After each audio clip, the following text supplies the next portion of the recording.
Hello. Ah, the video with the music is still playing in the background. Hello, everybody. First and foremost, thank you, Zomi, for the gifties. Oh my goodness. And happy Hallows Eve. It's not happy Halloween just yet, but almost there. Almost there. Are we excited? I'm super excited. It's very nice. The vibes are finally starting to be more autumn-y here.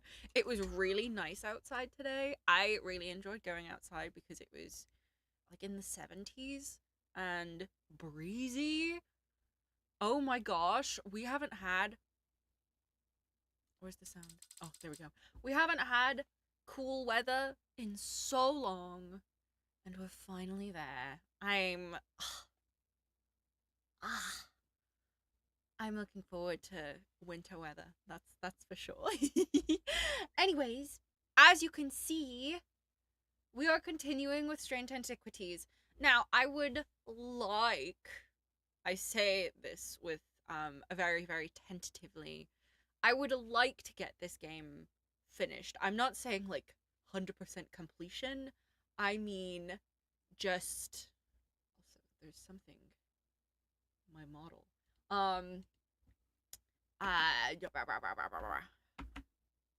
There we go. That's what it was missing. Well, as I was saying, yeah, I'm not saying we're gonna come like 100% completion, but I would like to get to at least unending, however bad it may be. So, without further hesitation, let us continue. Oh, yeah. Yes.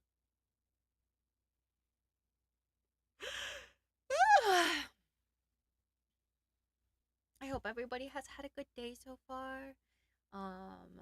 It's been very good for me. I had a big EP today though.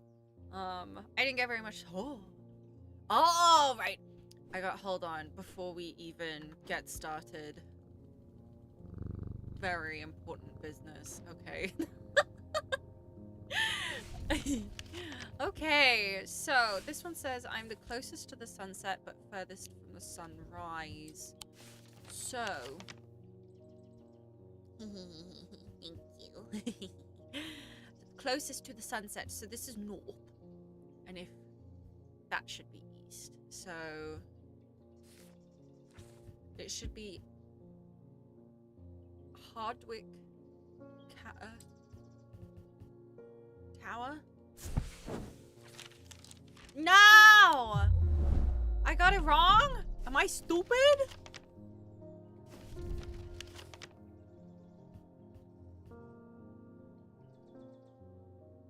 No, right? It's a tower. Is it this one? What? I'm stupid. Never mind. The view from the tower is quite beautiful, but it's what I find inside that catches my eye. Oh, is the game volume loud enough? Is it loud enough? I might end up tweaking the SFX down a little bit. Like 60. That way we can enjoy the music a little bit better. Yeah, just keep me updated on the sound because I want to make sure that you guys can enjoy the beautiful music with me because it's very nice. But it's what I find inside that catches my attention. In the middle of the room is an unlocked wooden chest, and within that, not one but two smaller wooden chests along with a cryptic scrap of paper. Oh.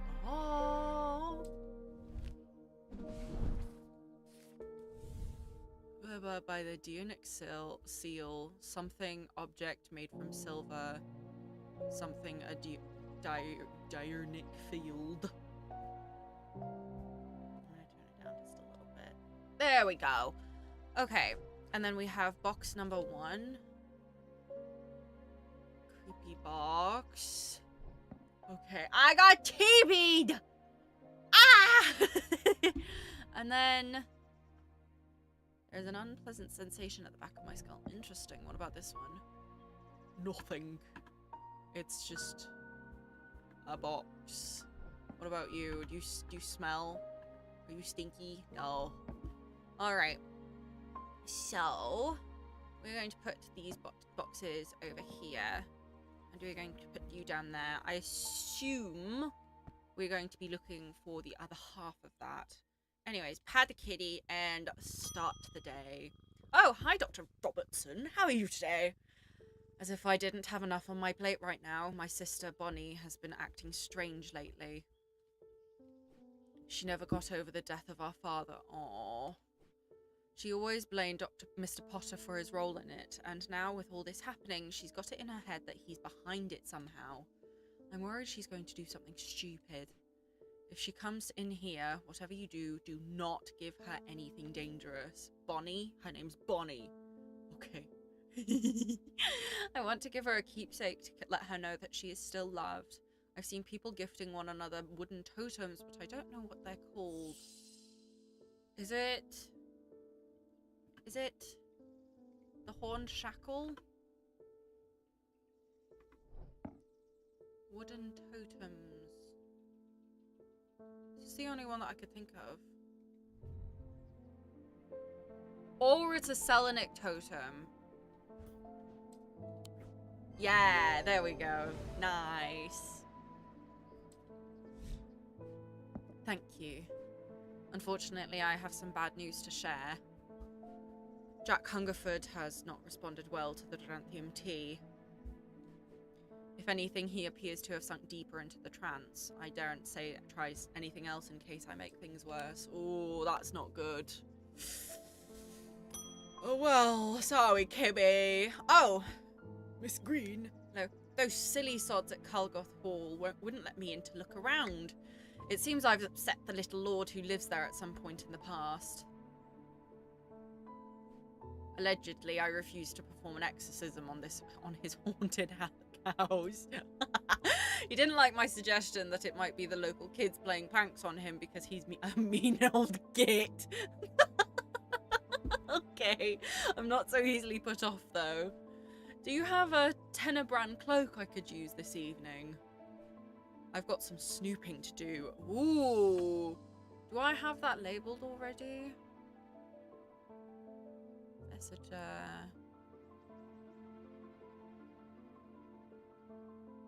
I don't think so. I know we read about it, right? Oh, I keep hitting the wrong button. Oops. Tenebran cloak. Okay. Upon activation, a Tenebran cloak can create a sphere of enshrouding darkness that will cloak all within its reach. A single stone set in bronze gives power to these totems. A single stone in bronze.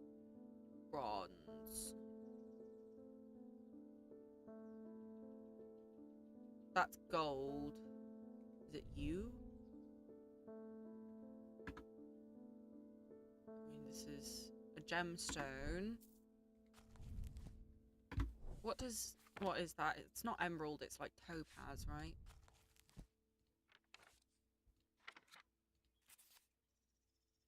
Or it's malachite. No, not topaz.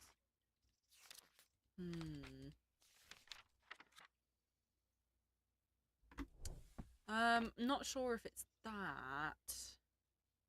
Single stone set in bronze. I will have a look because it's got like a bunch of symbols. Right. So one of them was a snowflake. I think it's all of the weather, so I'm not sure if it's that. Enshrouding darkness, single stone, set in bronze. Is it a totem? It's not you, is it? No.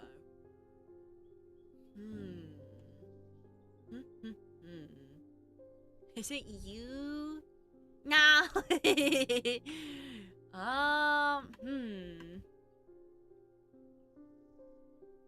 It's not going to be any of these because these are all labelled. Bronze. Maybe if I click on it, it'll give me like a feeling of like darkness or something. Single stone set in bronze.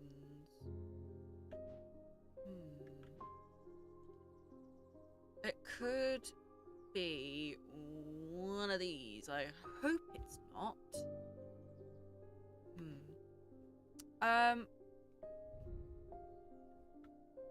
That's bronze, but it's got a different feeling to it. I'm gonna try this one. Not that.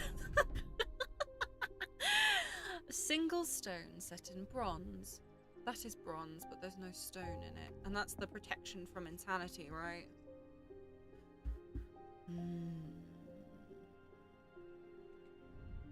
A single stone, so it's none of those. Set in bronze. That's gold. This is iron.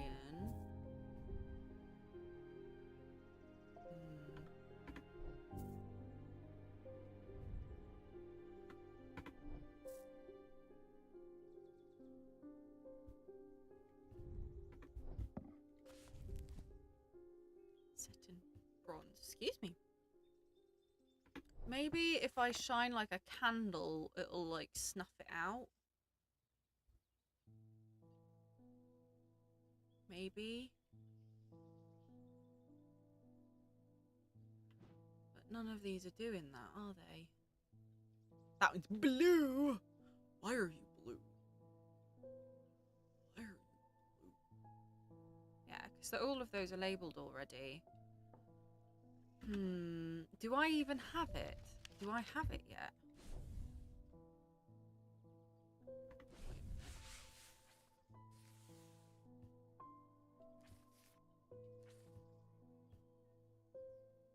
Dianic field.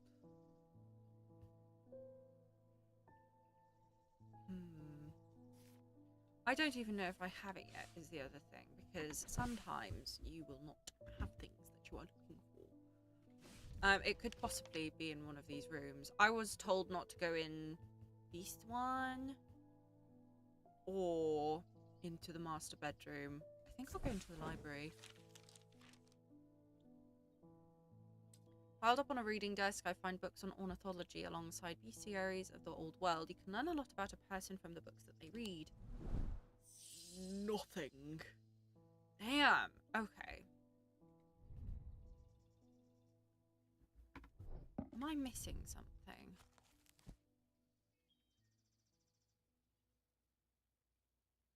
Single stone set in bronze. Single stone. I have to do this. Is it dark? Is it a darkness? That's interesting that there's a little ring on there.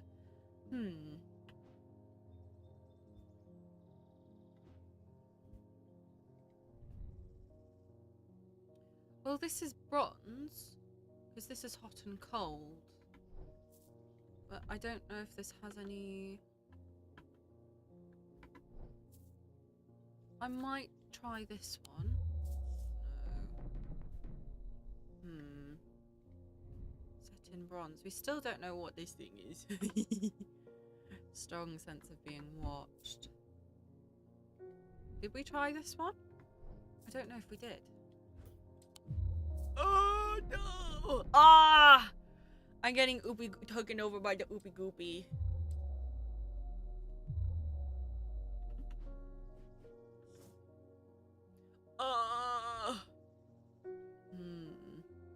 I'm not quite sure which other one it could be. So this hasn't checked out yet. Maybe it's not maxed out.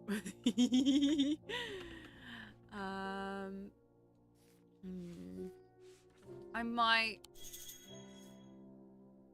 Suitable stone?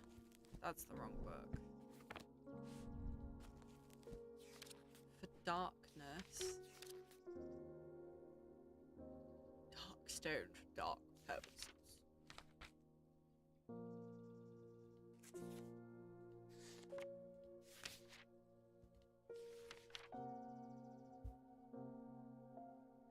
It could possibly be on onyx, but it could also possibly be bloodstone. This one.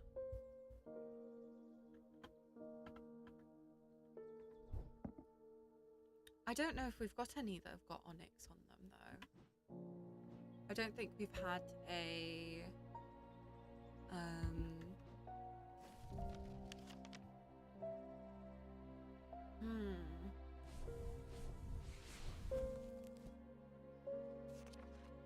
Because I know I would have remembered if we had something that was black and striated. Right? Stone of the night and of darkness. There are some who fear it and some who are seduced by it. Is it this?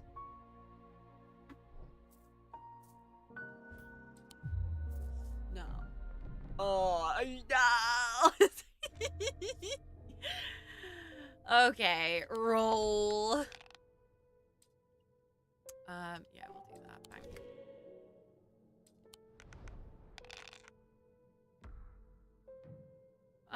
We'll actually do that one because the 2 moons might be a bit more difficult to get again.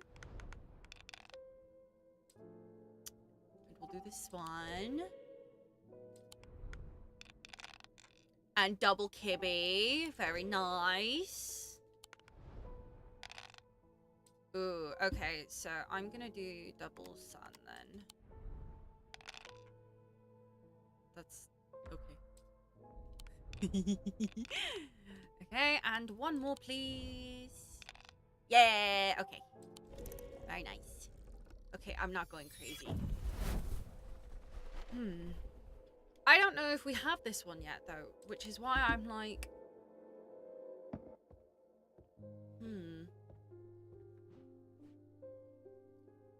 Unless it's one of these, and I just don't have the key yet.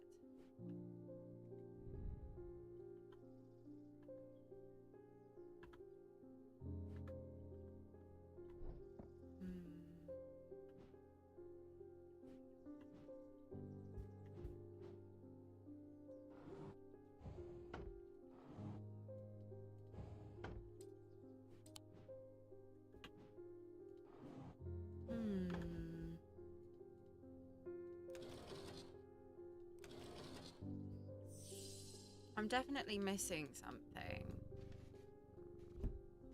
But I don't think that I've got... I don't have any that are onyx, so I might need another hint for that. A moonstone? Is it you? Okay, then that's not a moonstone guardian. God damn it! Tenebrand cloak. Oh, and that's surrounded by... I'm stupid. I shouldn't have labeled that yet then, huh? Okay, that's what it was. My bad.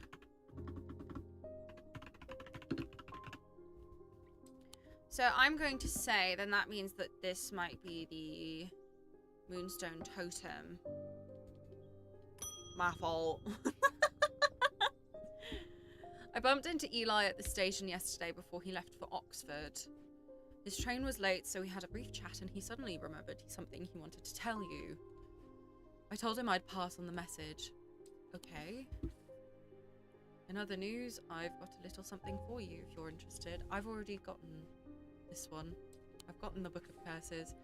It's going to cost you, but it's worth it. A map of the catacombs. Very rare, worth a lot to someone in your line of work, I imagine. And I'm asking for in return is a Valant. A Valant? What is a Valant? Valant. The holes in a Valant are roughly equal size and spacing. They are used by the adventurers to help them find their way. A curious pulse can be felt where its power concentrates. Holes. Roughly equal size and spacing. Curious pulse. So, like, I'm thinking it's probably one of these.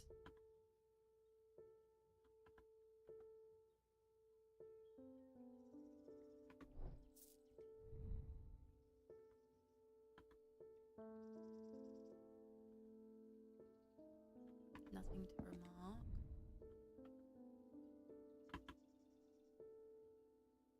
It's warm.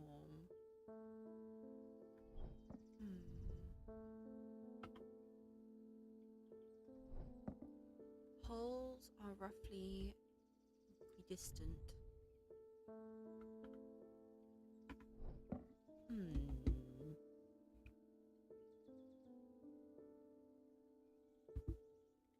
Say anything else. Curious pulse can be felt where its power concentrates. So it's going to be sort of similar to a... Oh, I did have this. Yeah, we got the Book of Curses. It's not going to be any of those.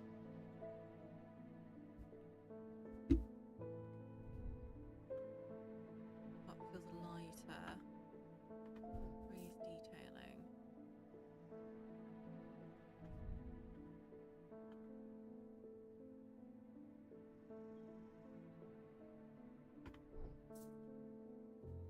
I'm kind of just thinking through, like, the mental...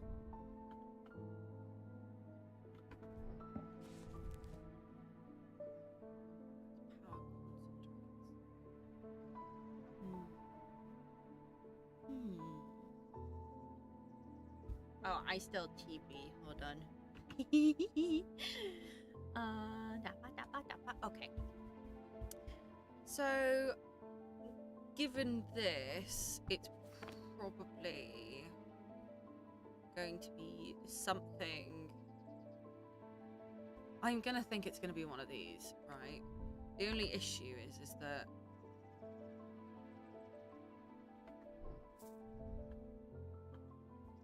It says that it's warm. None of these have anything to say about them. This entire thing is just bolted.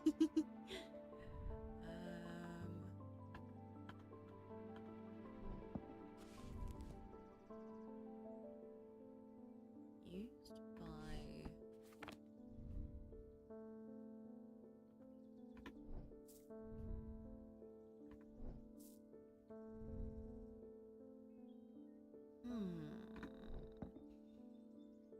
Indeed.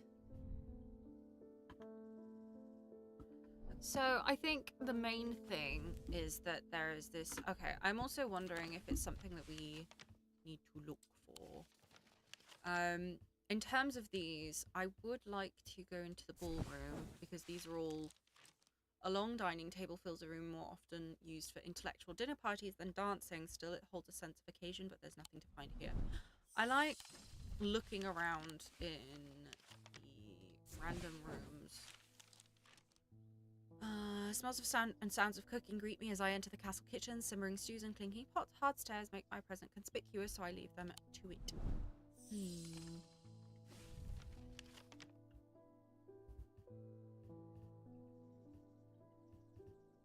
And then the conservatory. Potted plants line the edges, wren, Jacob's worth, and camphor among them. It's peaceful, safe for the distant chirps of birds, but it's time to move on. So those ones don't drive me mad.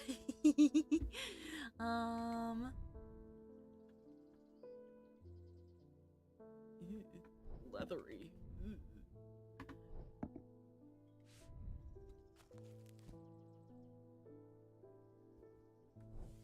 I'm going to try this one.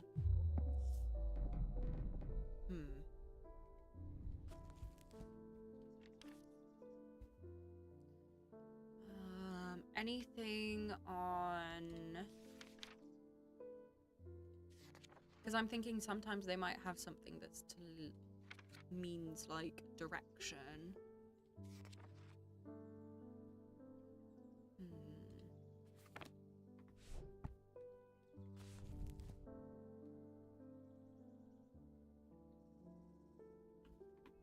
Is it this one? Oh, okay. Okay, that's... Oh, it's at the tip of it that feels like... Oh, I'm stupid. Valent. I was like, it might be this one, because I remember it saying that it feels like... Oh, you can go over here now. Squeeze in. Oh.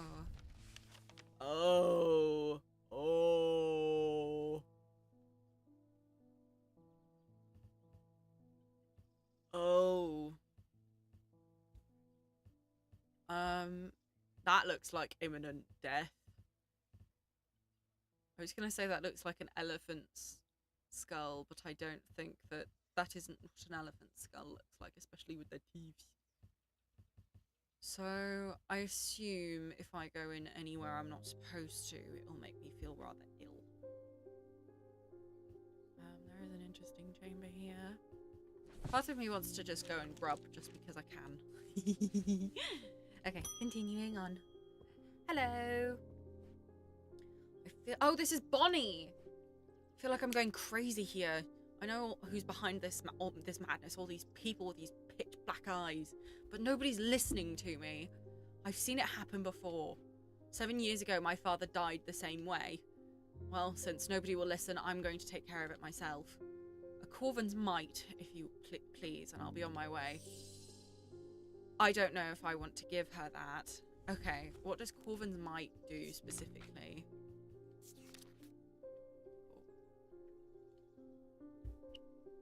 Corvin's Might, sometimes called the Eagle's Gift, is an assassin's tool that makes use of Wixic power. When the warrior queen Corvan was surrounded and close to defeat, a gift came to her in the form of an unlikely source. With it, she turned the tide of battle and the legend of the Bloody Queen was born. And what was the other one? Grey's Grace. And this was the one that her sister, the doctor, recommended. Worn as a pendant to dispel melancholy, they share the same design of a shadow catcher.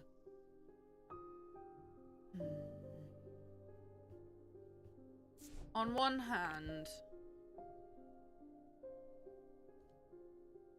I want her to be better, but maybe easing her grief could make things go bad.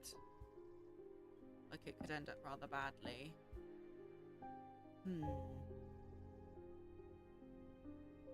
I feel like in general we've been going the rather pacifistic route, so I might go for a Grey's Grace instead. What is a shadow catcher? Shadow hold. Oh, it is probably this. Yeah, there we go. Grey's Grace.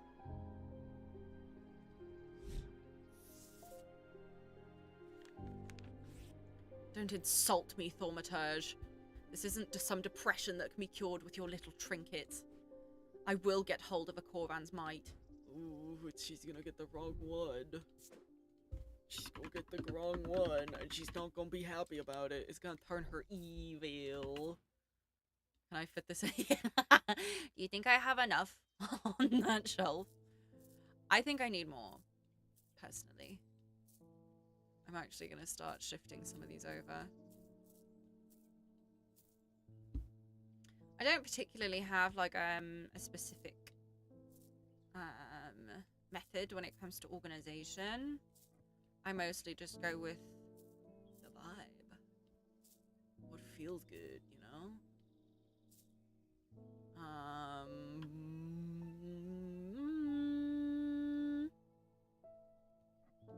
Kippy. You're too bulky, so you'll go there. Actually, we need to keep the hands together. Look at me being weirdly organized. Okay, well, don't do anything stupid. Oh, end of day. Brilliant. End day. As his mind roiled in confusion, he watched through his remaining good eye as his partner lunged toward the satchel that contained the casket. To his horror, he saw that his partner's eyes were black. Ooh. All right. It's ramping up. That is a tombstone. Okay. Oh, so we just get to the outline of it. I see. My character is so brave. I would never have the gall to go into catacombs. I think it's that one. Yeah. I squeeze through a partially collapsed passageway and emerge in a small chamber. Glinting in the flickering torchlight, I catch sight of a pendant draped across an old gravestone. Oh, it's cute. It looks like it was supposed to have like a portrait on it. Brown shard. Interesting. The hiccups. Oh, where Kibby? Kibby? Where Kibby? No, Jupiter, where did you go? What? My awakening ceremony takes place at the Covent tomorrow. I will need a talon. A talon? Amphibian talon. He's got little bumps on his cheek. The League of the Amphibian Heart uses these items as part of its grim initiation rite. They guard their secrets closely, but it is said that they worship the ancient nameless gods, communing with them via the broken path. Acolytes must press the tip of a talon hard against their cheekbone to the point of drawing blood. They perform this act nightly for 49 days, 7 sevens, after which the scar will forever mark them. Tip. So it's got something pointy on it. Would it be something like this? Something pointy. Nameless gods. That's the only amphibian.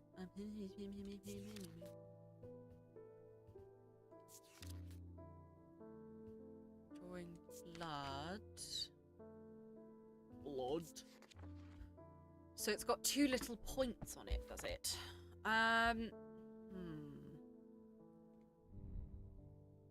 It might be something like this.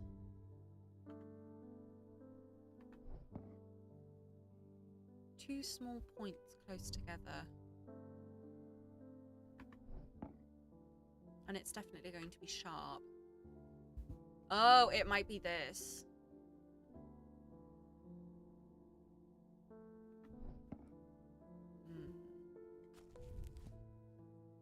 They're fairly close together, though. So, the only 2 that I can think is these, or alternatively this. Right, because this is like actual towns.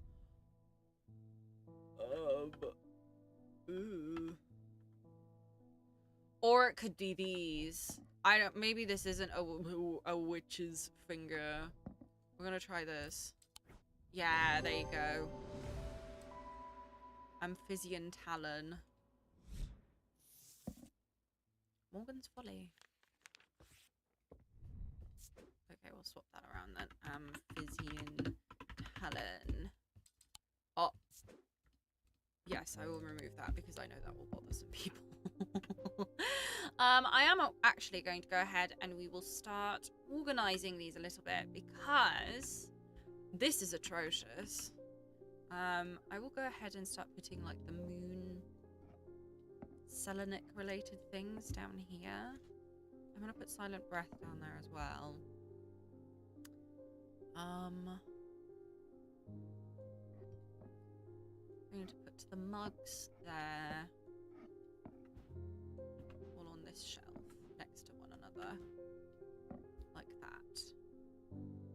The Voice of Cernanos can go over there.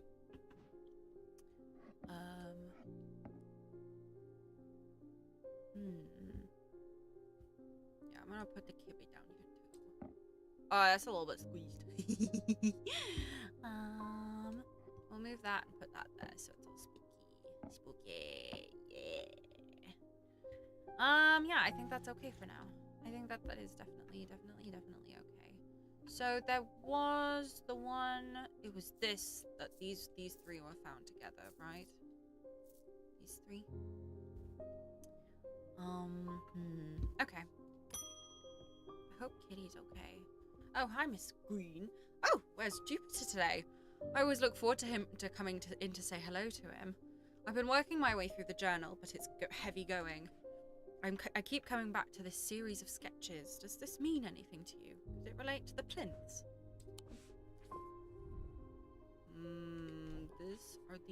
This is not the same type of paper. Those are definitely, if I go take you, put you here, it's definitely related to the Dianic fields. These aren't from the same piece of paper.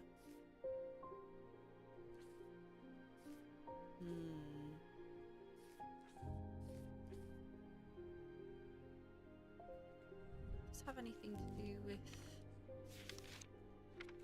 any of these at all, do you think? No.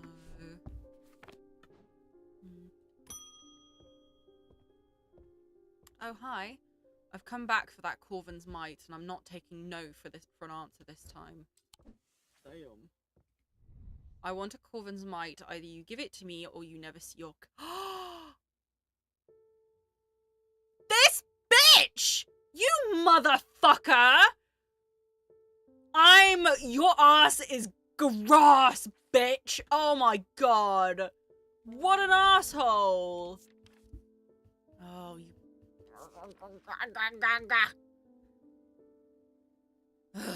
Wixic power, what does that look like? I will do anything for Jupiter. What an asshole.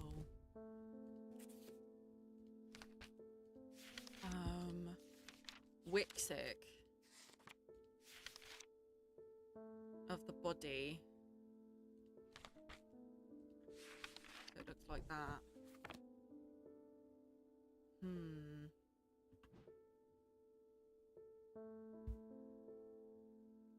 Of the body. Do we have any gems that are related to the body?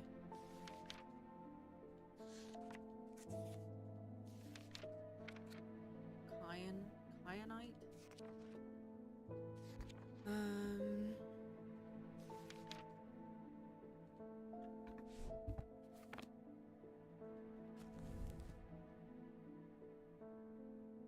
So it's got an eagle.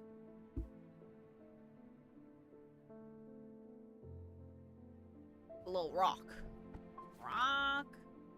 Well, it might be this, actually. So where did she want to meet? Behind Calgarth. I can't believe that. What an absolutely horrible person. That's close enough, says a voice from the shadows. Give me the Corvin's Might and I'll return your cat. I peer into the gloom, but I can't see anyone amongst the trees. I hesitate. Oh, I should give her what she wants, but then again, I am a thaumaturge. I don't always have to do what people want. Perhaps there is a better way to find where Jupiter is. Oh, okay. Diverging hook. Did we have that labeled yet?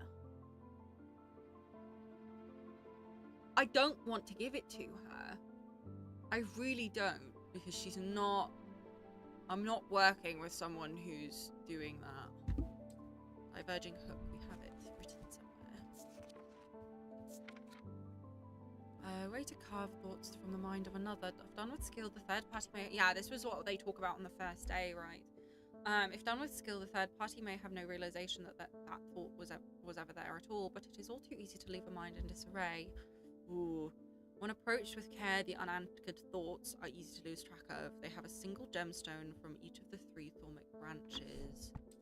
So,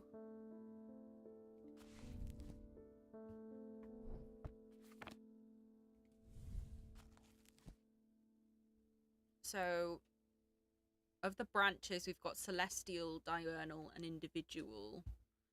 Right, so that's of the mind and body, of the day and night, and of the moon and of earth. So one of them is going to be definitely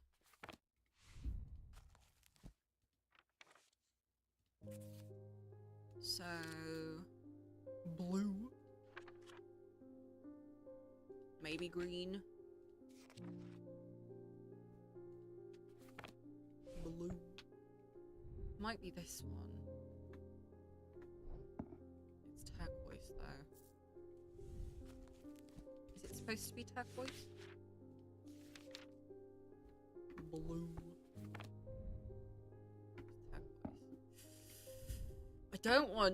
I do not negotiate with these type of individuals, thank you. No, I'm not gonna say it. Stop! It's not that one, no.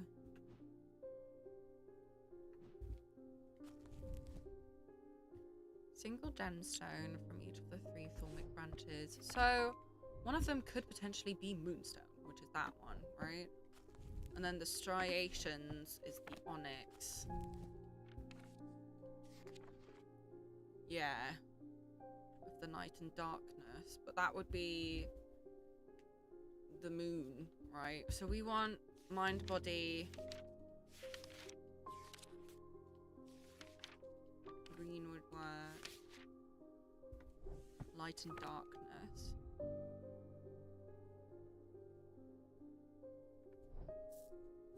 Could potentially be that one. No. I'm gonna try this one. Oh, oops. I didn't mean to leave. Ah, I keep pressing the wrong buttons.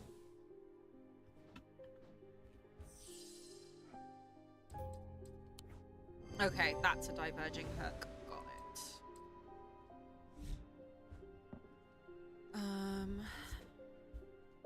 Diverging hook. I focus my attention on the diverging hook, searching for the woman's mind hurriedly for any thought relating to Jupiter. It doesn't take long for her to realize that something is wrong. She steps out from the shadows with an enraged look on her face and lunges at me, causing me to slice wildly with the diverging hook. Her feelings of anger flow through the hook into me and scatter. She stumbles forwards, confused now, and I try again, this time latching onto a swelling image of Jupiter's face, and I cut once more. I learn instantly that Jupiter is safely stowed aboard the Mary Bell, and I back away uncertainly, feeling a complex mixture of anger and pity at the now placid woman in front of me. So, Mary Bell. Alright, let's go get Kibby. I keep pressing the wrong button. 23. What happens if I knew to look there already? The Mary Bell is an old paddle steamer that hasn't been in working condition for years. There is nobody aboard, or nobody that I can see at least, so I climb over the railing and start peering through grimy windows. As I approach the far side of the boat, I hear a desperate crying coming from behind a windlass door. Oh, I try to handle it, and it opens to reveal an unimpressed cat with mismatched eyes, Jupiter. He springs from his prison into my arms. I hold him tight to my chest, and he rubs my chin with the back of his head, purring with delight. Aww, Kibby! I'd do anything for you, Jupiter! Oh, hello. I think I've been cursed. Oh. 2 weeks ago, I was quietly minding my own business in the Guilty Ram when a stranger came up to me. He handed me a book titled The Changes of Dr. Learmonth before leaving. Something about it intrigued me enough to take it home with me. Ever since I read the first page, I've been having terrible nightmares, and they're getting worse. I spoke to Dr. Robertson, and she sent me here. You're having terrible nightmares. Okay.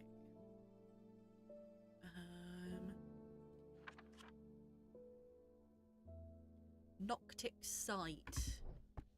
Alright, you're gonna watch real... I'm gonna be incredibly smart. Watch this. So we want something that deals with Noctic Sight. Noctic Sight. A Moonstone Guardian. I think is this Kibby right here. Yeah, baby! First try! Look how smart I am! God damn! Okay. Yeah, I got you, bro. Lift occurs. Moonstone Guardian. Lovely. Is a Kibby. Yes, anything for the Kibbies. I gotta drink some water. It's not much that can unsettle me these days, but I found something at Culgorth Hall that I hadn't. Oh? In the cellar where they found those two poor girls, I came across a bubbling black mess that was oozing from the rock itself. Oh? Seems there's a sickness in under me again? It's in the earth and the water, and it's spreading. I suppose it falls to me in finding out where it's coming from. If it's underground, then underground's where I'll start. See if I can find anything in the catacombs. I realise now that I've been a little bit careless. I've been getting headaches. I won't go into this catacombs without its extrum. Okay.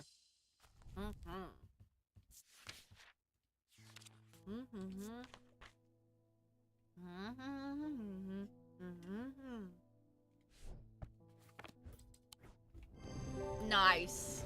See, this is what happens when I knew that this is protection and this was insanity.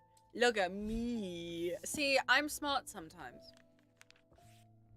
I'm gonna label this as well. Nice. Kibby, I'm so sorry you got stolen. Evil lady. I'm sorry, Penny. Penny thinks I'm cooing at her. He tried to use the dividing hook on his partner as he had done on himself, but he could find no part of him that had not been taken over by the infection. His partner's hands ripped at the satchel, tearing it open and sending the black casket tumbling out. Oh, spooky. Oh, a cross. Okay, Penny. Hello, sweet. Oh, little baby. Below a moon that does not shine, there is no mark upon my shrine. In the dark, but not alone, my neighbor bears a cross of stone. So that's going to be in the catacombs then, huh? Alrighty, way down into the mines.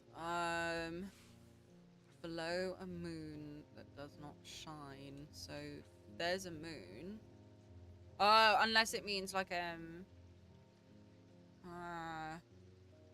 new moon. A new moon. It would just be a circle.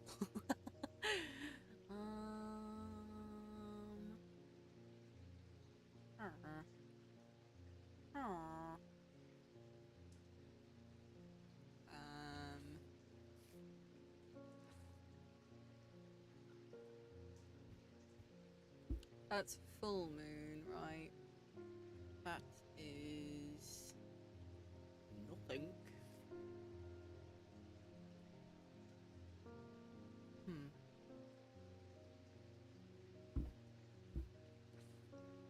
Below a moon that does not shine, there is no mark upon my shrine. In the dark, but not alone, my neighbor bears a cross of stone. So it might be this one. No. As I descend further into the catacombs, a strange sensation comes over me. It is not fear, although fear is mixed in with it. With cold clarity, I know at once what it is. I have entered an area known as the Depths, a place where few have been, and fewer have returned from. Not even Palliants can clear the air here and render it safe to breathe, but there is a way. Slate miners inhale the vapors produced by a spirit called a wandering shroud. They say it invigorates their senses and stays the mind rot that would otherwise consume them. It would be dangerous to continue exploring down here without following their lead. A wandering shroud.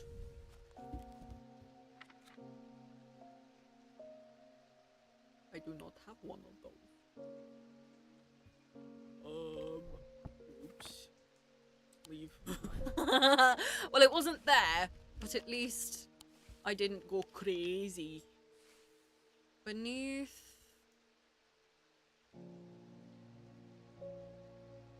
a moon that does not shine. A moon? So we tried that one and it wasn't that one. Oh no, sorry, it wasn't this one.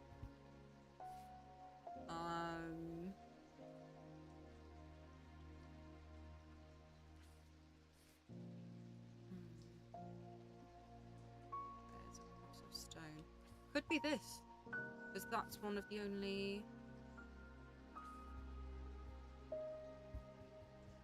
blank ones that's below a moon. Yeah, there we go. Okay, look at that. I find the blank tombstone without too much trouble, but there is nothing else here. Feeling foolish, I begin to make my way back to the surface when I see it tucked away in a natural crack in the rock wall. A stone totem. This is what I came for. Oh, hello. Little guy. Little guy. Where am I gonna put you? Right here. Very nice. Very nice.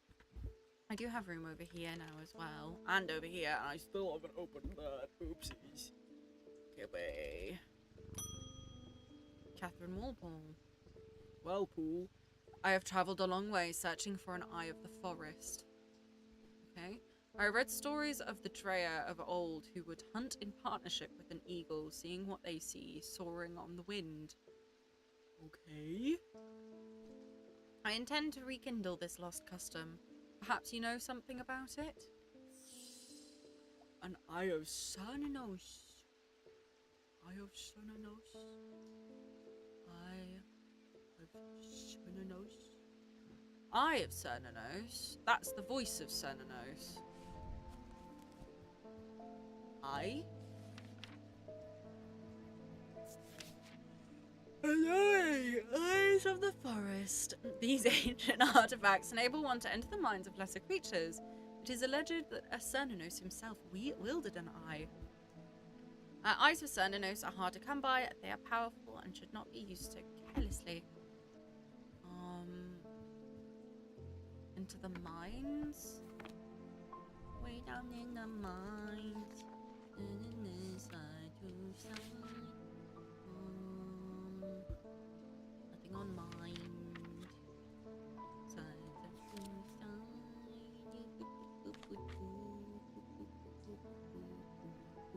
The horned gods. Oh, Cernanos. There's not really a whole lot to go from here, unless there is a stone that is related to the mind specifically. I know that there's one that's related to the body and mind, which is kyanite, right? Unless malachite, which could be this one. Or this one. Or this one. I'm sorry. What is this? I don't know. Okay, well, 900th times the charm. Okay, alright, logging in actually now. It's probably going to have to do with Cernanos was the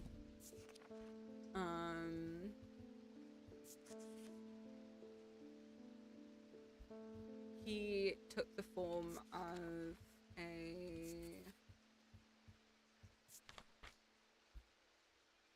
a deer, right? There is that thing right there, which is interesting. This is definitely related to Cernanos, right? It's this one.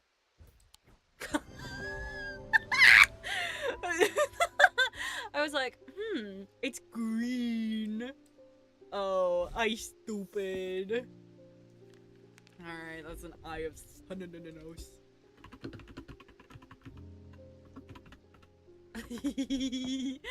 Oopsies.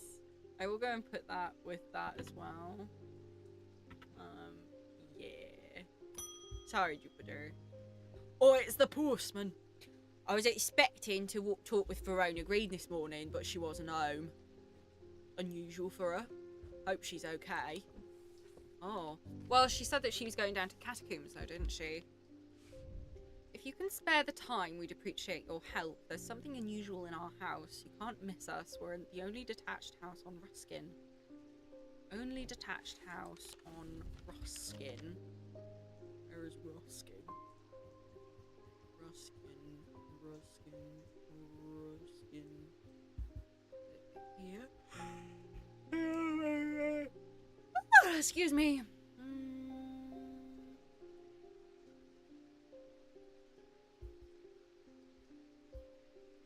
Only detached house on Ruskin, this one.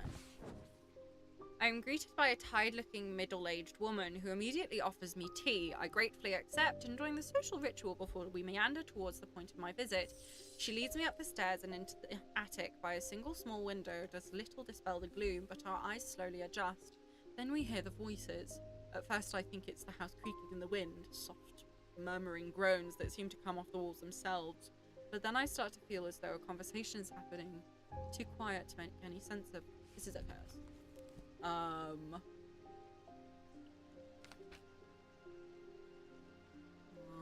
Poison of the mind. Not quite. No. That's it.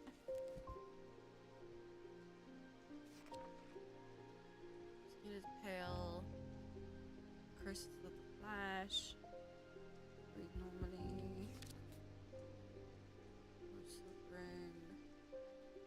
So, murmuring groans that seem to come from the walls themselves.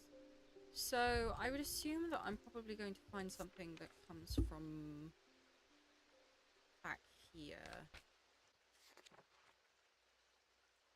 Not a hearing charm.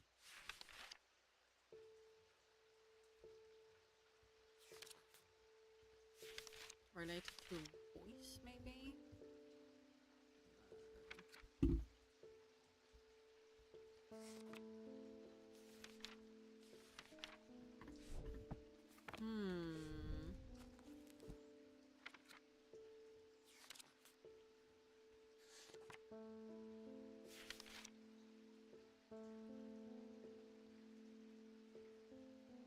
Interesting. So it's probably going to be one that has to have the symbols of protection, right? So that's that like double diamond.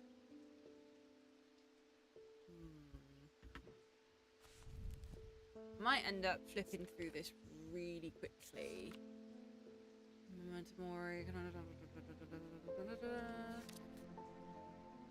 Ambra, mental fog.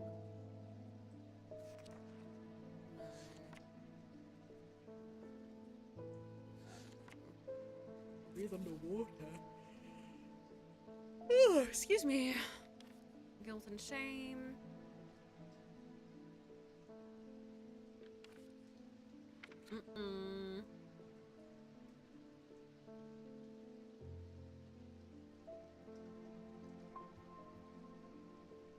Smash stuff cleanse.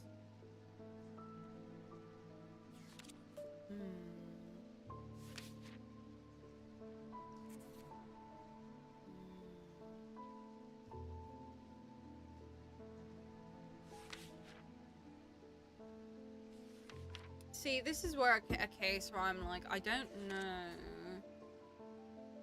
if we have what we're looking for right now. Scanning through everything. Do we maybe want to listen to it? Oh, I didn't mean to do that. My bad. Now!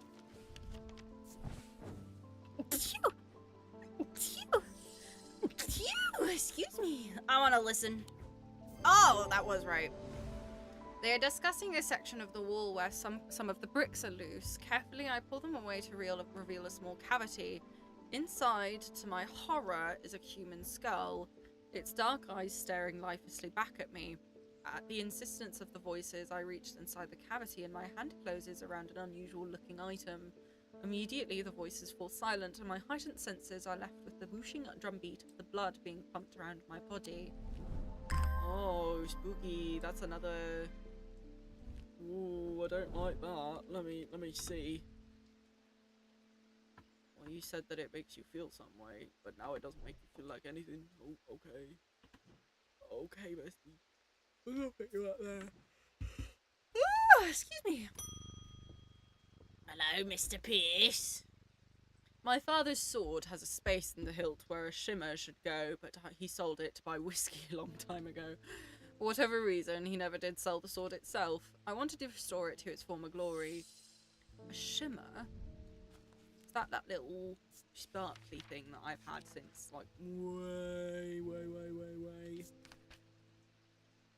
These belong to a series of objects that were designed to slot into armor or weaponry. They induce calm rage in the face of the unimaginable horrors of battle, allowing the bearer to stay one step ahead.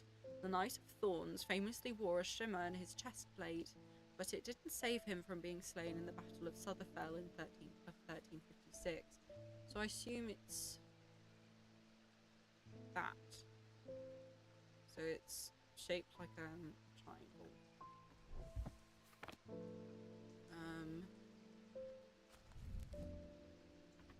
So it could potentially be this, or this. Okay.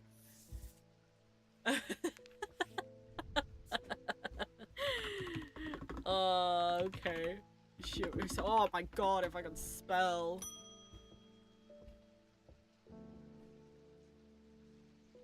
I work at the steel mill in Keswick, and I don't think there's one of us that hasn't suffered a nasty burn. Do you have anything that can protect against that sort of thing? Protect against burns. A burn?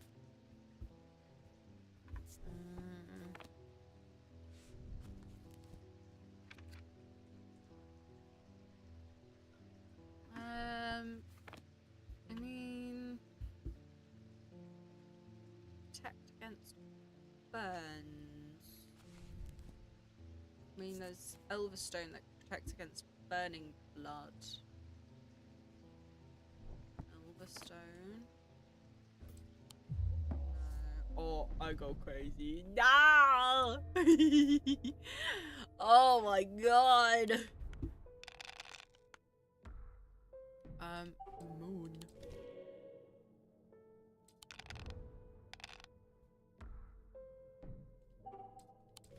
Okay, so at least we're getting something every time. Triple moon? No.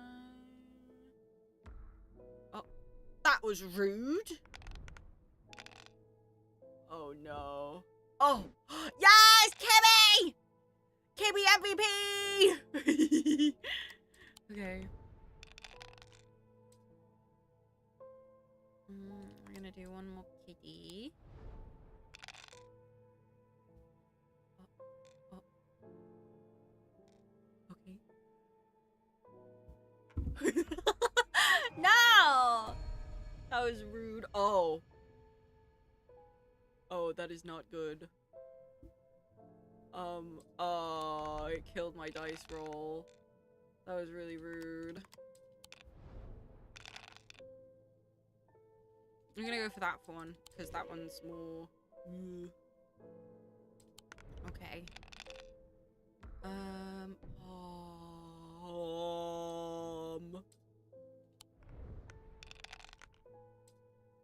That one. Bank it. Yeah, there we go. Okay, let's reset it. Okay.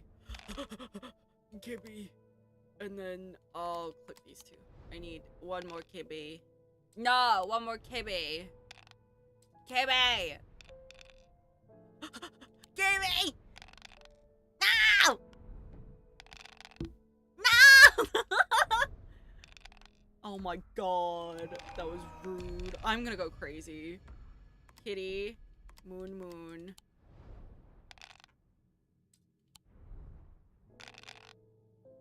This is just really unlucky. Oh my god. Oh my god, I thought we were gonna die. Okay, continue. We're safe. Everything's safe. Oh, Penny's so sleepy. He wanted something that protects him against burns.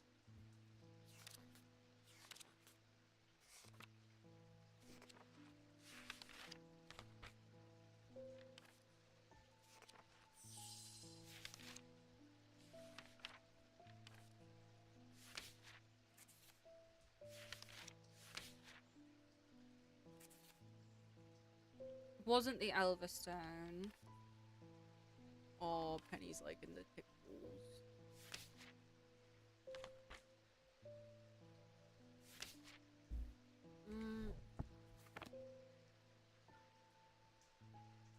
Protect against burns.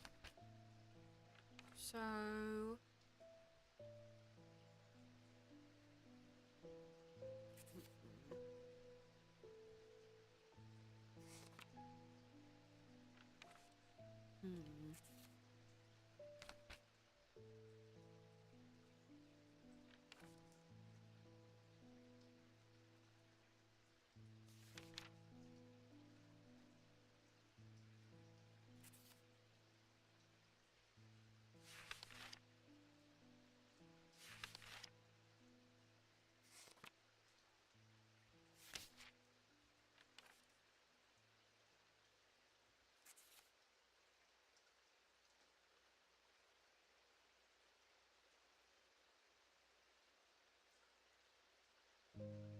I think maybe a shield charm would work.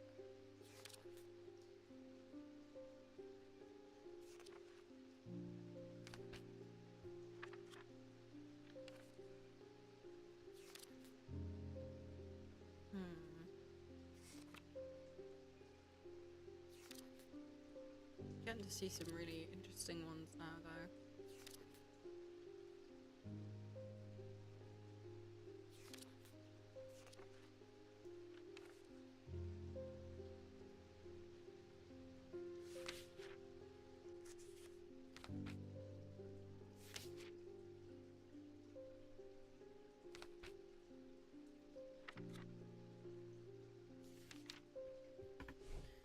might be worth trying to use a shield charm. Shield of protection. No. Damn. Protection against burns? That's all he said, was protection against a nasty burn. Am I missing something?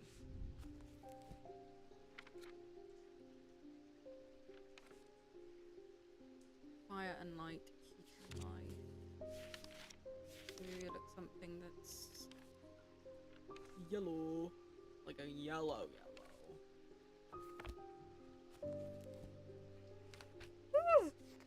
Excuse me. Amber. Don't know what this is.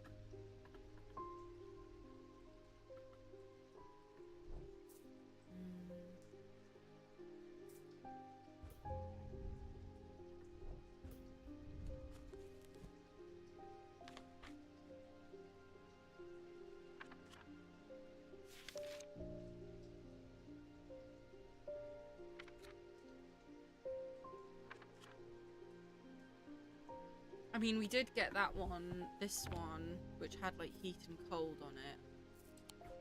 Oh, it was that. Never mind. There's a basilisk scale.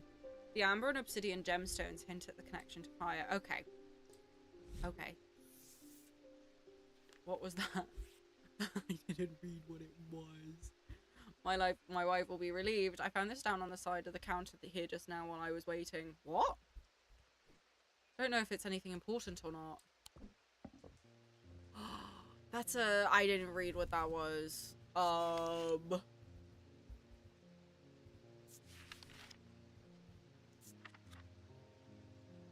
Cyrene Ward. Cyrene.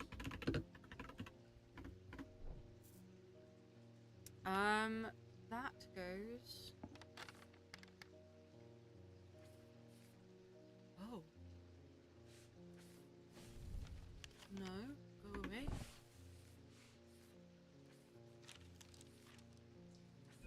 Oh.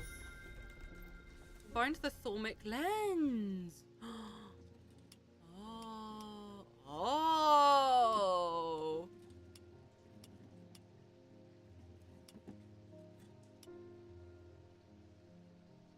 On thermic fields. Interesting.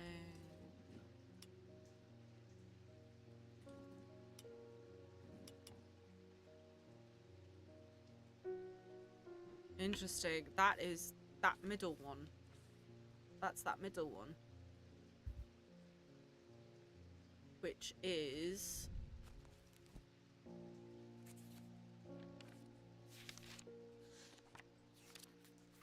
Oh. That is... I think it's Dradic. No, I didn't. That was wrong book. My bad. Wrong book again. I'm so fucking sorry. Yeah, that's Dradic. So this one is a Dradic pattern, right?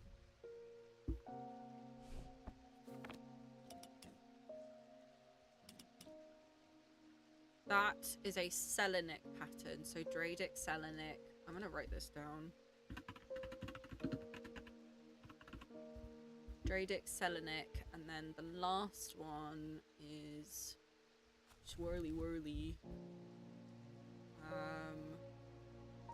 Try not to pick first. So big circle, medium circle, square.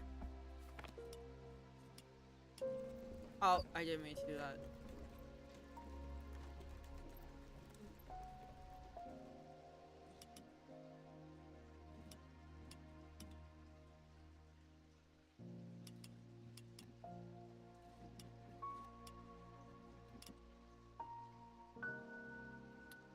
Interesting. So that one was of the night. I had a feeling that it would be Noctic. Oh, I didn't mean to do that. Alright, we're just gonna say that in chat just so I remember that. Interesting. Pabakibby. Oh, hi. Judgment is coming. We worship the warrior not out of love, but because he is powerful. Because he demands our fear. What use is a god that you are not afraid of? Those of us who have read Holgar's teaching have known about the prophecy for a long time, and now the casket will be finally be opened. It contains his final lesson for those who will not kneel. It contains his retribution against the sinful. It contains his divine rage. My preparations are underway to celebrate his wrath and prove our devotion. For now, a veiled fen is all I require. Veiled fen. So we've gotten to that point in the game where it's gotten quite difficult to decipher what things are. Veil of Fen is brightly coloured in the night, but it clouds over after a short period in total darkness. It can be used to command attention from individual or small groups of people. Public speakers sometimes use them as a substitute for charisma. It's brightly coloured in light,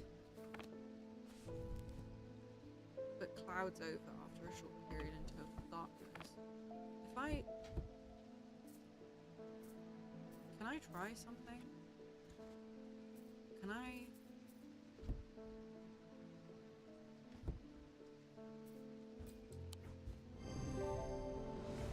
Ah! I was like,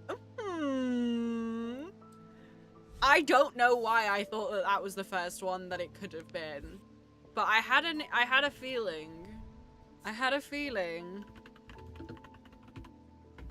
Anyways, cool. We know what that is now. Pedikibby, and end the day. Oh, okay. End of day 10. The two men fought as the heavens opened and lightning flashed across the night. One man wrested the casket from the other's grasp and leapt astride his horse, galloping off into the cold, wet darkness. Oh, spooky. Oh, that's the... not what I thought it was gonna be. Huh. Those houses? Or are they parts of the catacomb? We're going to see. Let me try going. Let me bring this out. Because it looks like those might be buildings, right? Like, that building is there. The Twinnings. And then...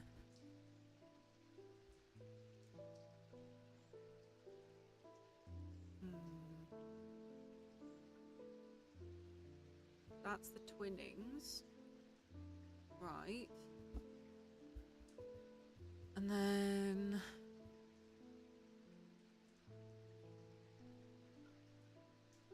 what's a building that's shaped like that? I'm angling my face.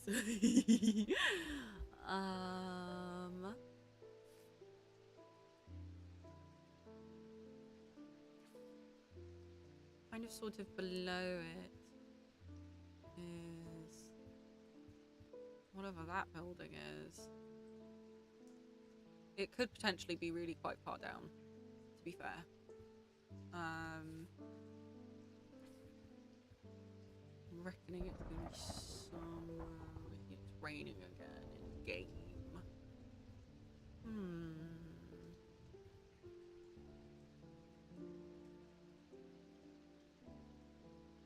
It looks like a key, right?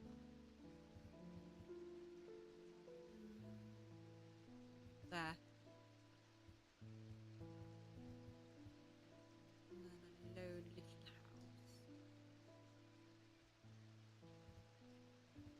house. Yeah! When I draw back the curtain, I am unable to control my exclamation of horror. Behind the dark red velvet is a silent, squirming, seething mass of eyes, all shiny and wet and alive. Fear takes hold before my mind catches up and I understand what I'm looking at. And when I do, I realize that it is looking right back at me. The object I am looking for sits on a small shelf below, and the eyes watch as I snatch it and get out of there as fast. Get out of there, bestie. Oh my god. You got a little guy. Can I actually put this Oh, I can only slide it. Damn. I was going to put it on a different shelf. We'll put it over there for now. Pet Kimmy. Sarah Barrington. We think we finally located the wreck of the Orion out in the lake. Sadly, our finding has run out and we can't afford expensive diving equipment. But we put our heads together and wondered if there was another way. You are our last hope. I know what you're looking for. It is it the Ascus? Yeah. An Ascus allows the bearer to breathe underwater. The sensation is said to be most unusual since it requires one to not to breathe at all. Those that use an Ascus for extended periods of time sometimes forget to breathe once they are back on dry land and subsequently pass out. The core of the item is cold to the touch, but the ring, sometimes called the halo, stays warm.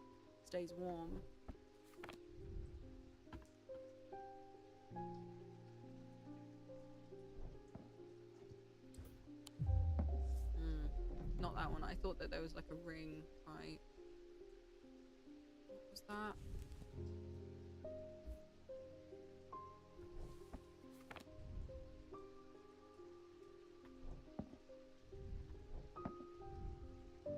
Not that one, we just did that one. It's cool to the touch, and well, yeah. Called the halo is warm.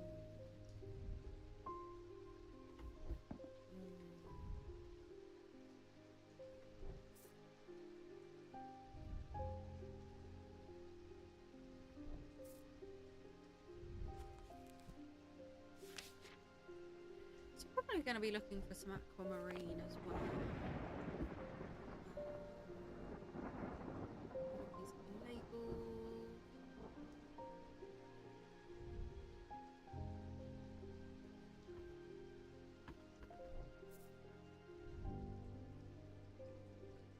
This. There we go. Wow, finally got that identified. We've had that one for absolutely ages. An Ascus. Cool. Rowena Hardwick. Hello, I'm close, but I need more power. I need St. Cedric's thunder, and quickly, while this storm's raging. St. Cedric's thunder? Do you think that you're Zeus? St. Cedric's thunder. Here we go. Oh my god. Hi, Yago! How are you doing? St. Cedric's thunder is used to store the power of a single thunderclap. Alchemists have been trying to harness this power for centuries, and there are rumors that some have indeed successfully used it to transmute base metals into gold. They're placed on the tops of mountains to charge them during the storms. Gemstones can be used to prevent a charge from waning over. Base metals into gold. You're Bing chilling. Bing chilling. Bing chilling. I read that and didn't read it. Placed on the top of mountains to charge them during storms. Do we have any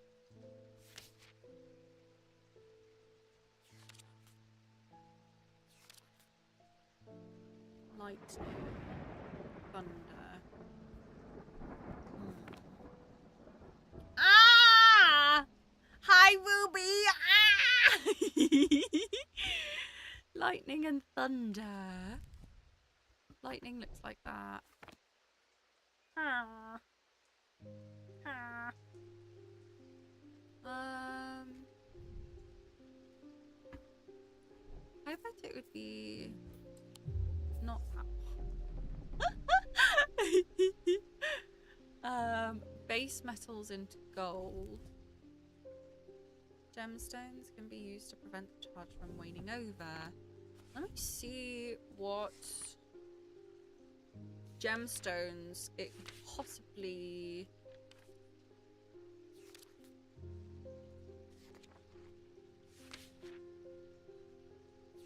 None of those. I would assume that one of them might be protection, so that would be... Oracle. No, that was containment. Ended up forgetting to ask, how do you feel about Cyrene's kit? Well, I'm going to try pulling for her, regardless of the circumstances. In the context of other characters that I have, I think she'll be okay. I main Castorus, Hyacine, and Robin, obviously. And I did have a fourth slot, and because Pretty Girl Summer is every summer. Would it be this, do you think? Did I try this already? I might have tried that already. Oopsies. This is all made out of gold. Sometimes has gemstones. Oh, it was this one that I tried. Yeah, at the end of the day, I think that for me, personally, I'm not terribly bothered that she's not going to be... Is it this one? That's the symbol for thunder. I'm stupid. It's sad what they did to her, seeing as she's such a... The way that they absolutely butchered her. I have a feeling that the reason that... What is it? Saint... something... Thunder... Yeah. Yeah, it's... I have a feeling that because everything... Her kit got leaked, because she was strong during the leak, like the beta, I think they were like, ah, shoot, we can't do that. And it happens, I guess. They do that a lot where Hoyo has like a really strong character and then they nerf them to oblivion. For example, Daya. Yeah, so, I don't know. It's definitely a situation where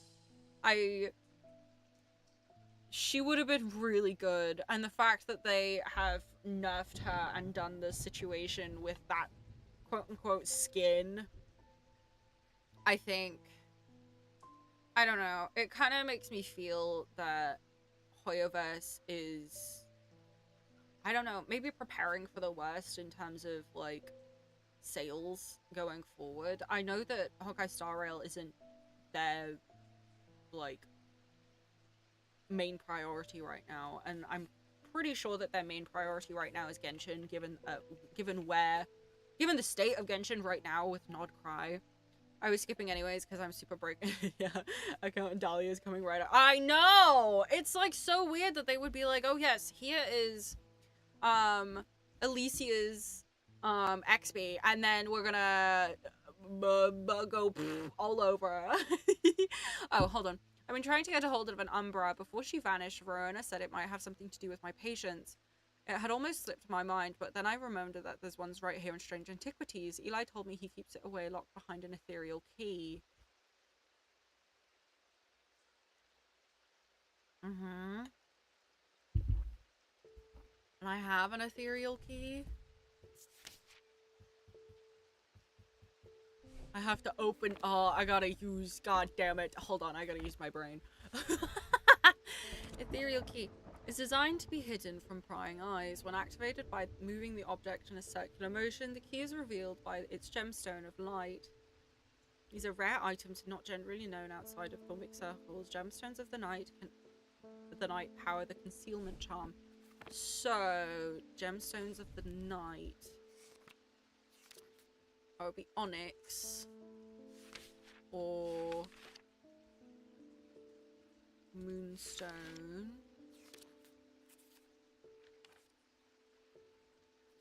Onyx or moonstone.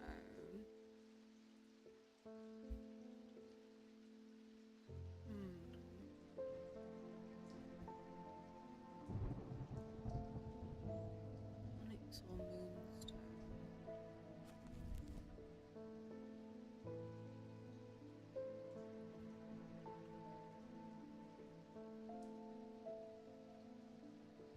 Revealed by its gemstone of light. So if I went like onyx or oh!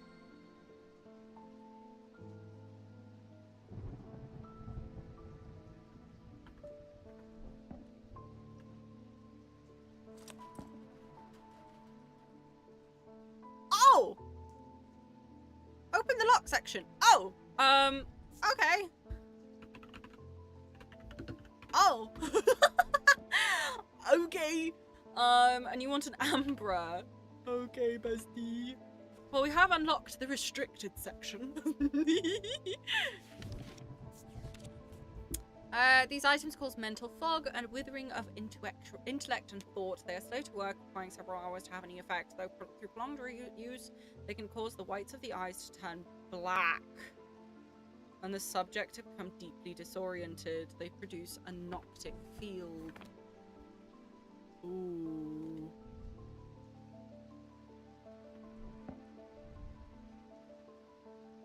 Oh, this is a spooky little guy, isn't he? Oh, that is the compass, right? Oh. Interesting. Makes my head swim.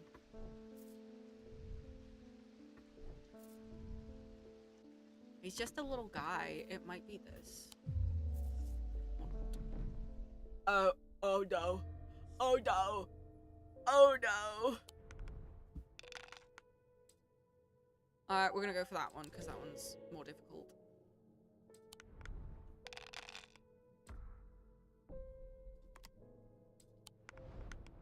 Okay, we gotta lock in. I will do that though. Very nice. Oh, beautiful. And double moon. Oh, and we had a moth, damn. Yay! No injury.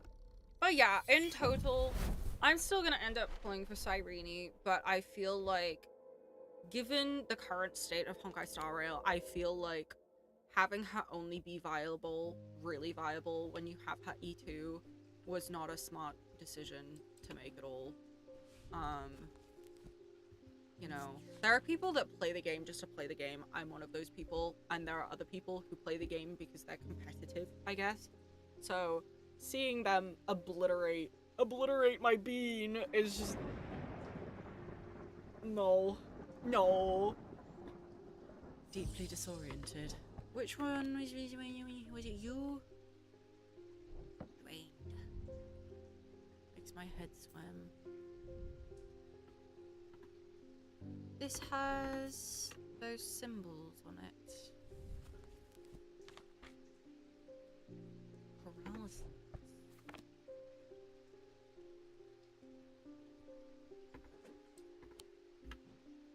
This is paralysis.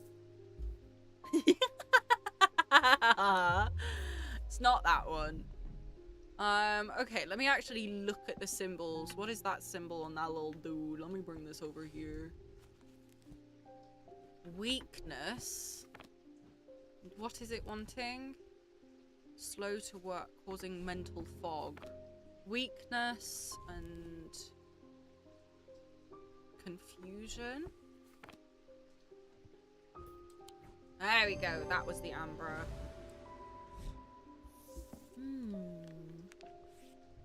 I'm not gonna lie, I might turn on the auto just to save us some time.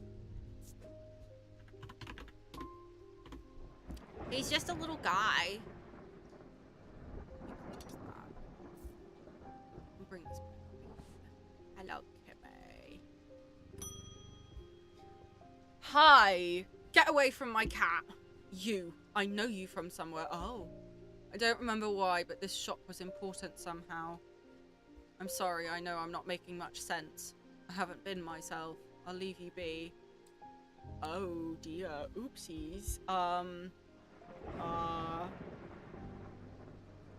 You know what? I have nothing to do with that. I didn't do nothing. Hello. They found some poor soul washed up on the lake shore. An older lady, by the sounds of it, drowned. But that's not the worst of it. Her eyes were all black, just like those others. I'm not taking any chances with the water around here. I'll take a bones guard. A bones guard? Yeah, that thing that causes eyes to go black. An Ambra? A small item known as a bones guard can be placed in any liquid to render it safe to drink. King Cedric the Meek was well known to be terrified of being King Cedric the Meek being poisoned, so always drank from the same goblet and always placed a bones guard in there. He was stabbed to death in 1203. These objects wear the mark of the antidote. What is the antidote? Oh, it doesn't say. Mark of the antidote.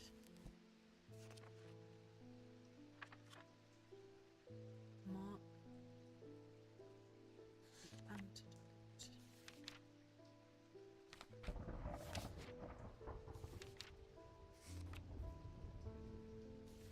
We don't have a mark of antidote yet, I don't. Unless we do. Antimony.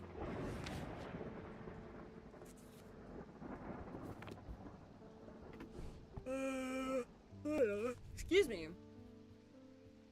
The antidote. Terrified of being poisoned. Shadow hold. Ah. So it might be the shape of the shadow catcher. Which looks like that, right?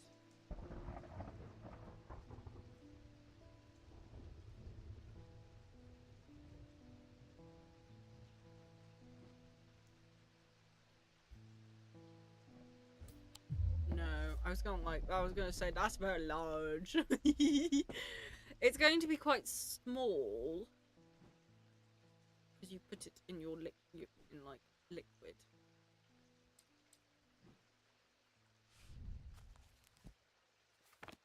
What did I say that little symbol was? Paralysis. Well, there is the one that stands for poison, which looks like that.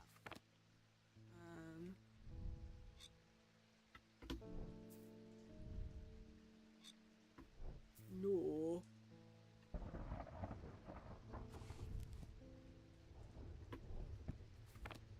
It's like an upside down version of that one, right? Unless this is it. Because it's upside down. Ah, symbol resembles the symbol for poison rendered upside down. Oh. Oh. I see. Afraid I can't pay you, but I can offer a trade if you'll accept it. Okay. Oh! I will add it to my shelf of hands. Lovely. I love my shelves of hands. Lovely.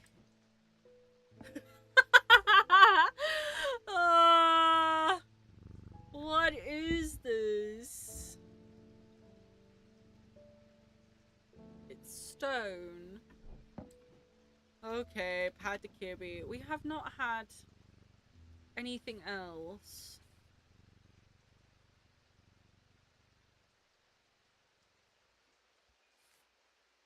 Ah.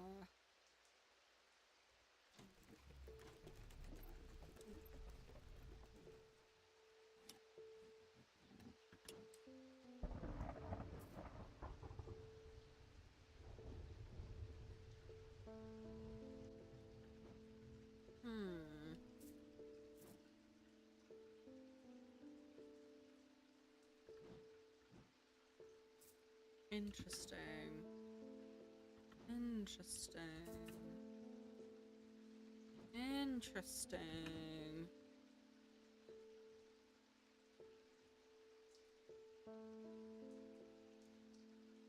Object made from silver.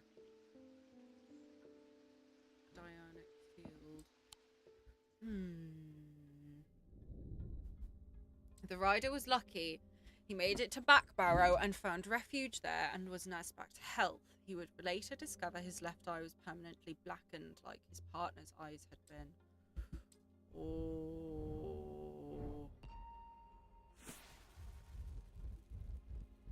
What is this? little sun and moon. Oh, hello, Penny. To my left, the day. To my right, the night. Okay. We'll try... It's interesting that that symbol is there. To my left, the day. To my right, the night. Okay. Oh, my bad. Oh, no, oh, my bad. My fault. My fault. My fault. I find the row of 3 tombs in the upper levels of the catacombs. The cool darkness is strangely calming at times down here, and I sit for a while in quiet contemplation. When I rouse from my thoughts, I look down at my feet and find an item there. Had it been there all along? I never noticed it when I sat down. A little face? Hello. So all of these have symbols. It makes noises. This is a spooky little boy. Nothing to remark, really. It's a bird's head. Okay, pat the kitty and on we go. Oh, it's the postman. Hello. I've been hearing a worrying rumour about Verona Green. They're saying she drowned in the lake. I hope for all our sakes they're wrong. That was her. I was saying an older lady, but it can't possibly be her because she is down in the catacombs. According to a family legend, an ancestor of mine hid an item of thormic significance in his burial chamber. It has never been found, but not for lack of trying. I was tempted to search for it myself until I learned that place was in the catacombs in a place known as the Hall of Shields. Perhaps it's better to leave it to those who know what they're doing. The Hall of Shields, you say? Well, lucky for you, I am fairly certain it is this one. As I descend further into the catacombs, a strange sensation comes over me. It is not fear, although fear is mixed in with it. With cold clarity, I know at once what it is. Oh, a wandering shroud. I'm not sure if I got this yet. I don't have the notes for it. They say it invigorates their senses and stays the mind rot that would otherwise consume them. The mind rot?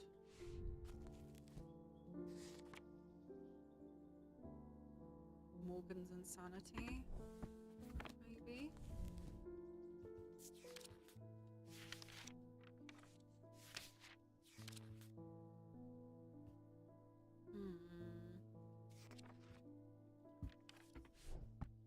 Invigorates the senses and stays the mind.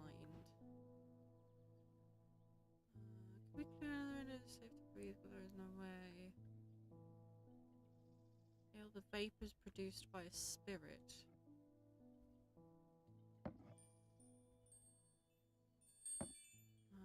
Okay, so I'm pretty sure it's going to be that we like feel it, right? Nothing to remark on. Becoming drained of energy.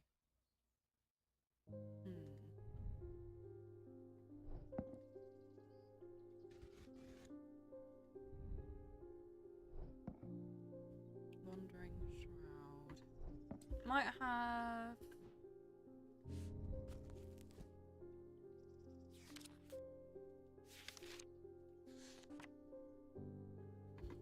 Blue.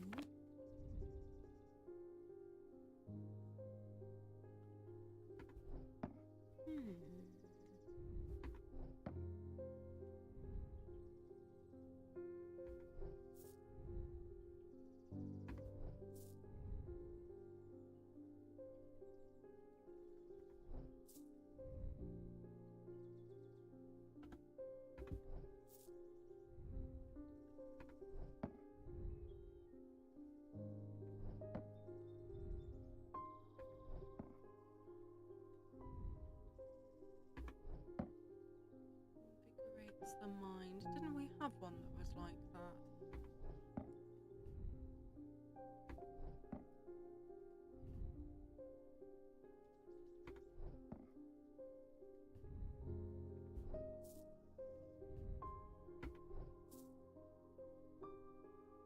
have sworn that we had one that was like that.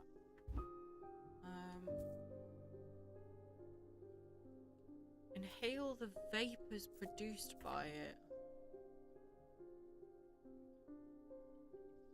It's very strange. I have to like shake it. Shake it. Is it you? No! No!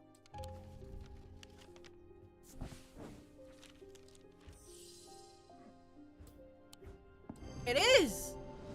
Wandering Shroud, because I was like, it's a bucket. Oh, that's a spirit vault.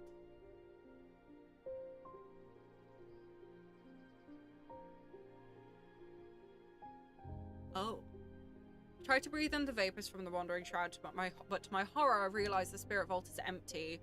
My vision starts to blur as the cloying air of the depths fills my lungs, and I stagger away in a daze. When at last I reach the surface, I take deep breaths of the fresh air, but my lungs ache for some reason.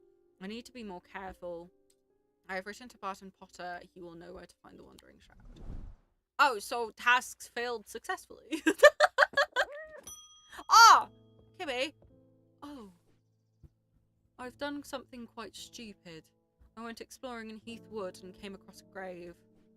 It was overgrown with dark brambles, so I started to clear them to get a better look of the inscription. I wasn't as careful as I should have been. The thorns were thick and menacing, and I scratched my arm on one of them. I have not felt well since. Please help me. So she's got like...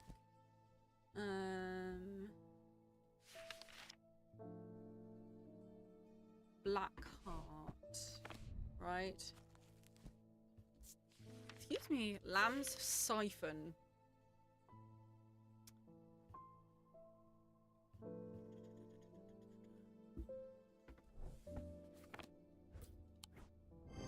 Yeah, there we go. Yeah, that resembled the seed. Truth conduits. Off your pop. Go get better. Pretty kibby. Thaddeus White. You don't know me, but it's time I introduced myself. I'm the curator of the Museum of History here in Undermere. Eli and I have a complicated relationship. Don't all siblings? Right, White! I don't tend to come by the shop much anymore, but I heard he had left town for a few days. I wanted to bring him this, but I know he'd only turn me away without even looking at it. Okay. Interesting. Pendant. What does it say about him? The curator. Oh, dear me. They kind of do look alike with the beards. No, not him. They kind of do, right? Thaddeus White. As the curator of Undermere's Museum of History, Thaddeus is a collector of artifacts and curiosities from around the world. He has an eye for the rare and the unusual, and enjoys telling the world's unheard stories through his collections. Over the years, he has also amassed a collection of items he does not put out on display. These are items that it would be best the public did not know about.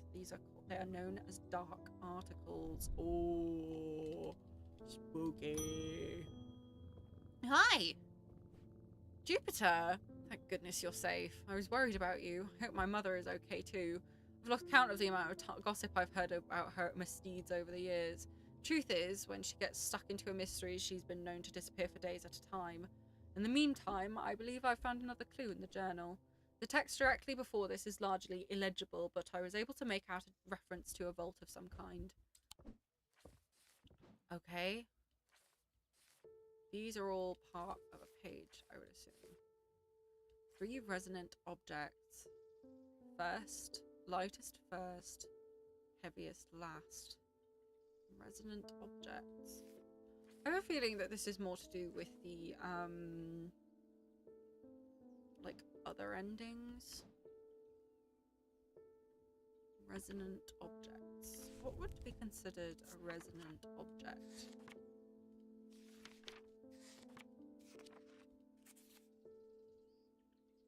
A resonance compass and a zephyrim. These resonant objects give off a faint odour that will be familiar to any thaumaturge. It is the scent of the storm, of ozone and power, the scent of magic. When these vapors are inhaled deeply, they can unlock deep wells of anger and channel them into a powerful maelstrom. This is the power of the west wind. So I gotta go sniffing and everything. Let's go sniffing. No sniff. So it's probably going to have something to do.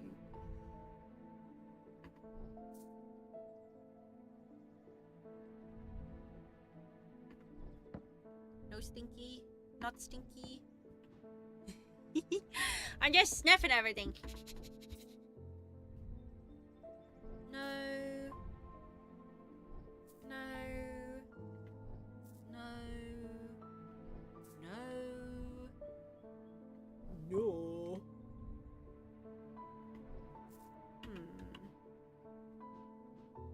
Penny, that was very dramatic, darling. That says paralysis. Ew. Oliver just... Alright, we will continue anyways. Oh, hello, Dr. Robertson. I got a fright when they brought the body of that poor drowned woman back to me with those lifeless black eyes. I thought for sure it was Verona at first. She does look a lot like her. But we're quite certain it's a lady from Hawkshead who went missing a few days ago. There's one thing I can't get out of my head, though. Why would she try and swim across the lake? And in the meantime, Verona is still missing.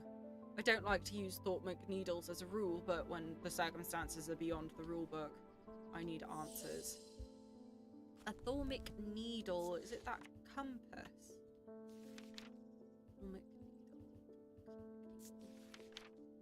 Thormic needles are controversial items that are rarely used. They can reach into the mind of the recently deceased to give an impression of their thoughts before they died. Curiously, the weight of these tall items decreases when heated. I see. So...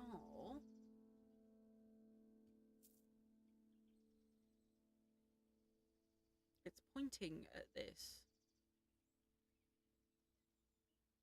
Why does it point at things? This is a compass, right? I could have sworn that we had a resonance compass. Will point towards nearby resonant objects, the only objects that can be detected in this way. Resonant objects are highly prized both by thaumaturges and those who collect occult. Okay, so Ambra. This. So let me put that down here.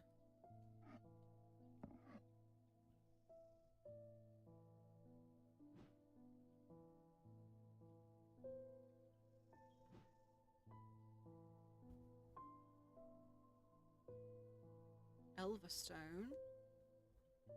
The Elverstone is resonant as well. Okay, interesting, interesting, interesting. So those three are resonant. And what did it say about 3 resonance objects? Lightest first, heaviest last. So if I go...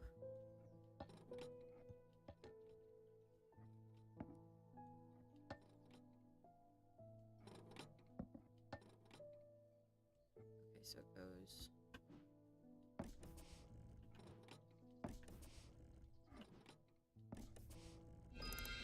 oh! Oh.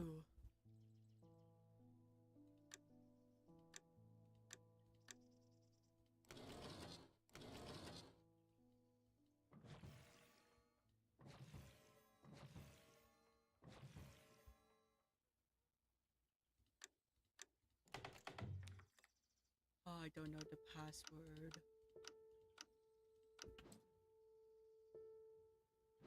Alright, well that's definitely something alright. So it was this, it was these 3. Thormic needle. Back to what I was doing. I don't remember. I got distracted. Decreases when heated. So thormic needle. So if I just go like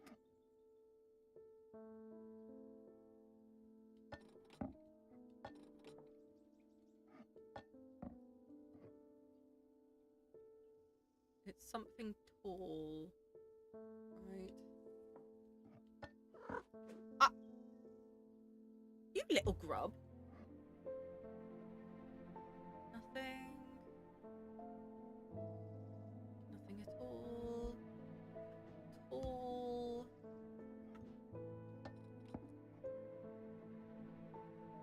Here, do you want a candle? You want a candle? Tall.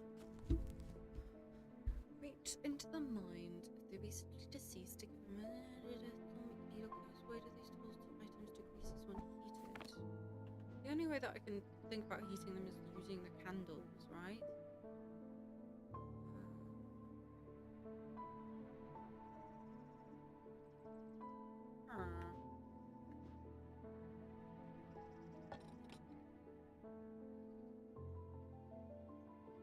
I heat it. Oh, it's warm and toasty.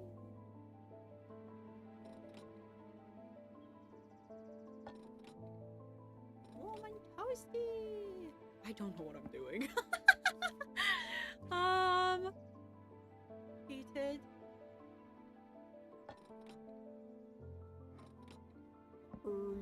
Actually, I don't know what I'm doing. Atomic needle.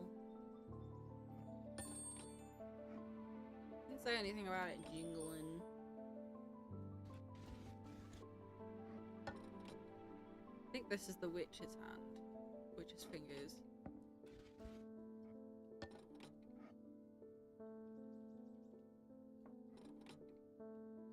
It says it's a tall object, right? I only have a few tall objects now, so that kind of whittles it down quite a lot. Ooh.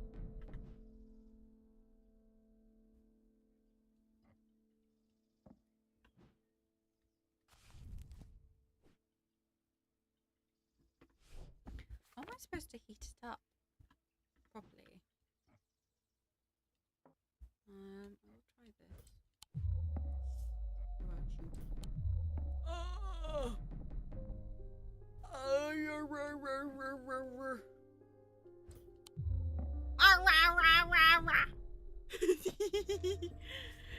Deep fear. Okay. I might go for a hint so that way we're not left wondering.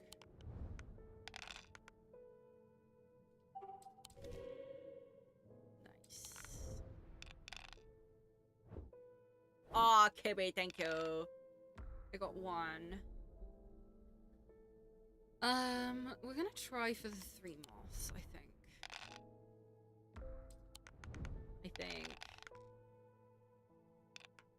That was rude. Oh, well that's nice.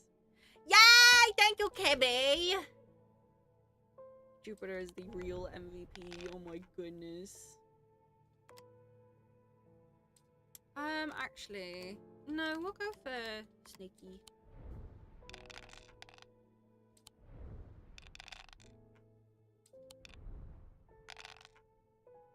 Nice. And one more, 4 of a kind.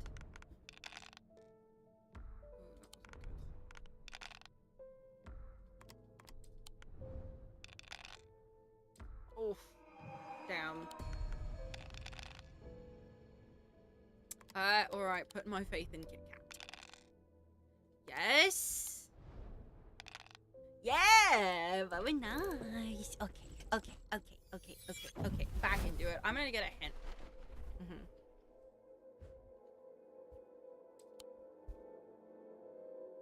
Because I'm just not sure what we have that would heat it aside from the candles. Oh, my fault.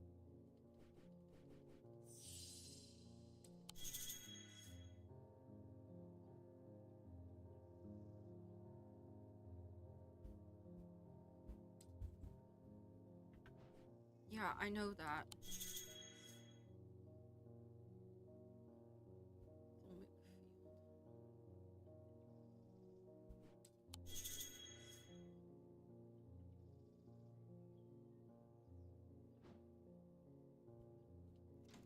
Okay.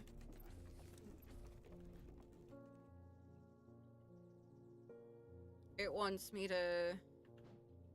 Okay.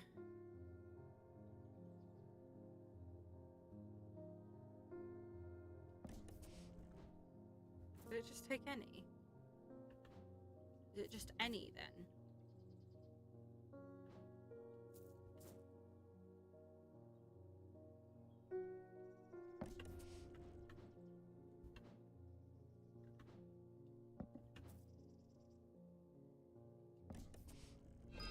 Okay, it's just any.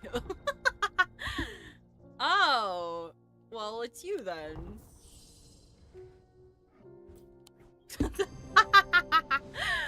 Okay, it's a tool item we're using. Oh, okay. Wait, I actually want to see now that it does that.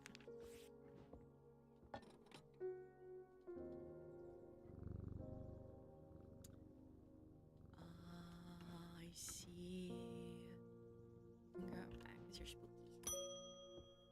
Hi, Audrey. The people are afraid. And they are right to be, but it is too late for them.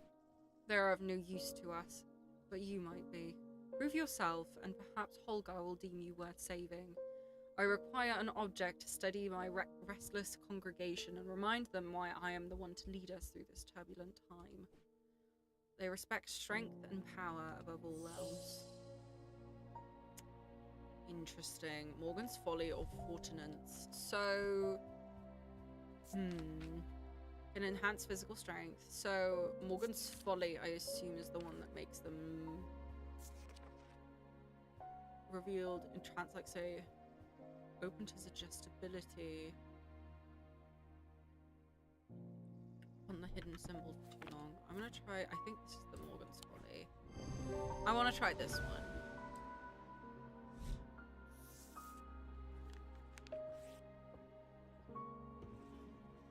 Interesting. Pad the kibby, and we move on. So we need to get that one, the Wandering Shroud, right? The rider's partner was less fortunate. They found his frozen body a week later. Oh my god, spooky.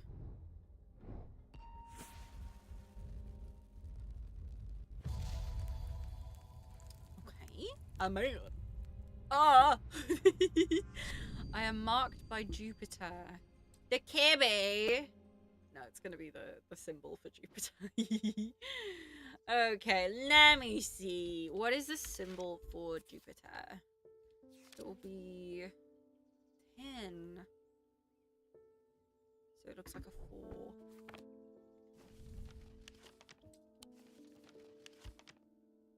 Looks like a 4.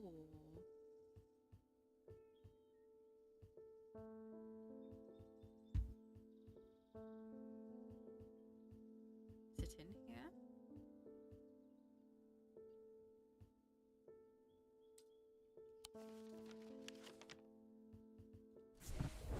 Or it's that room. The mark of Jupiter on my map leads me to a square room on the ground floor. Other than an intriguing torn note, there doesn't seem to be anything of interest until I notice that this bookshelf is mounted on a runner and can slide to one side. I push it and it glides easily, revealing a hidden recess in the wall behind it. Oh, interesting. Spooky snake and the castle vaults are blocked by a dionic seal. They can be opened by any object made from silver or gold that produces a dionic field. So I think this is the dionic field, this one. So silver or gold that produces a dionic field. So I need to go through and just... So I think this is made of iron. Any object made of silver or gold.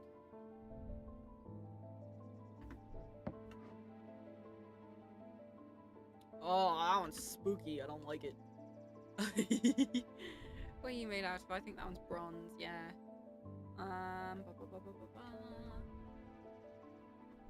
Inlays made over stone. This is bronze. Bronze. That one's tin. Silver.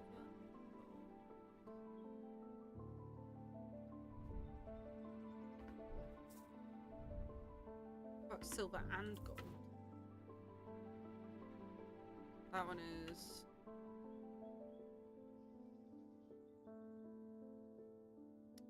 I don't know if that might be considered one, but it's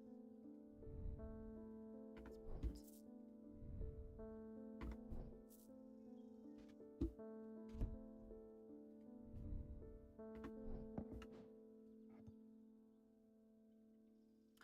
Kibby is the answer! Kibby is the answer. The castle vaults. The vaults are blocked by a large iron door. It has no handle or keyhole, and it does not give in the slightest when I push against it. I realise that it has been thermically sealed, but that's not much help. It's not clear what I need to open it. It is always the answer. The Kibby is the answer. Behind it, I find a large natural cavern that extends into the rock beneath the castle. Somewhat disappointingly, the walls are lined with racks of whiskey bottles instead of the rows of artifacts I was picturing. When I show Edmund, he is delighted, and he spends some time examining the dusty shelves. It is not long before he makes a find that I'm surprised I missed. I return to the shop with a spring in my step and a curious item that demands further study. And I think, what is this? This looks like this goes over that. Doesn't it? Am I tweaking? It's like slightly larger. It's like with those, how there's like, you know.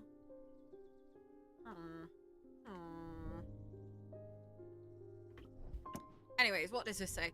The Bishop's Square is a simple tool of my great-great-grandfather's devising, loosely based on a briar's disc. By all accounts, he was an impressive man, but it would seem his mind began to fail him at the end. Perhaps he spent too long studying his Zay. He imagined, invisible enemies coming to steal away his most prized possessions, so he began hiding them about the castle, noting them their locations in a code that only he understood. So I assume it's this. So if I go like this, and oh, these must be the weird symbols. So snowflake, acorn, point, leaf.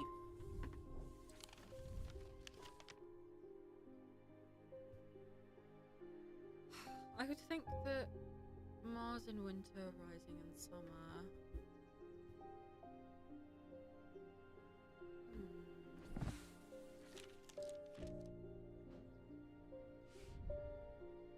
Bishop Square is loosely based on the Briar's disc.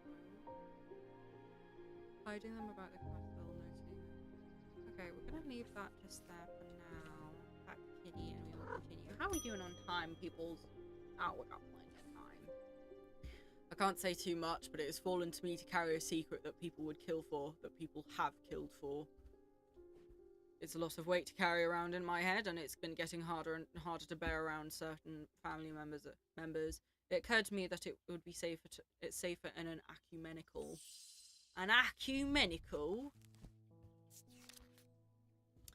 An ecumenical is a receptacle commonly featuring a memento mori that acts as an aid to recollection. A memory cannot reside in both the mind and the ecumenical at the same time, and it cannot be stored indefinitely. When a memory has been left for long periods of time, it can begin to emit unpleasant vapors.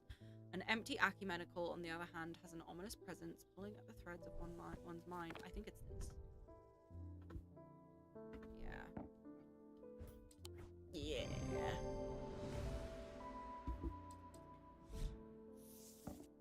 Shadow anchor. Next one. Oh, it's the postman. It's getting dire out there. They found the body of that priest last night. Oh. She was torn to shreds by her own congregation and left to rot outside the town hall.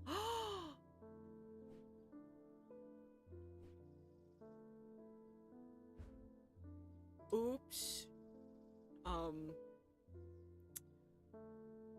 My fault, gang.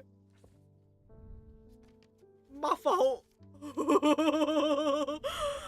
In answer to your question, yes, it is possible to capture a wandering shroud. To the north of town, if you follow the little stream up through the woods, you'll come out on a hilltop that was once clearly of some ancient significance. It was not uncommon to see wandering shrouds there. Be patient, be still, and they will come. Oops. North of town, if you follow the little stream up through the woods, you'll come to a hilltop that was clearly of some ancient significance. The barrows. Okay, Kippy. After a pleasant walk along the beck, I reach the series of grassy mounds, the barrows, whoever would. If I am to collect what I have come for, I need to be prepared. These? Yes. I catch a wandering shroud. I sit and wait quietly and patiently, not certain exactly what I'm looking for. For some time, nothing happens, and then, long after my mind has drifted towards a warm fire and a hearty supper, I notice a movement in the corner of my eye. A strange, thin mist has formed near one of the barrows. It seemed to produce a sort of dark light, a contradiction that my eyes have trouble perceiving clearly. The ethereal creature, for surely this is a creature of some kind, ambles towards the vault that I have left out for this purpose, and I daren't breathe as it slowly nestles itself within the receptacle. Oh, okay. And then I gotta go here, right?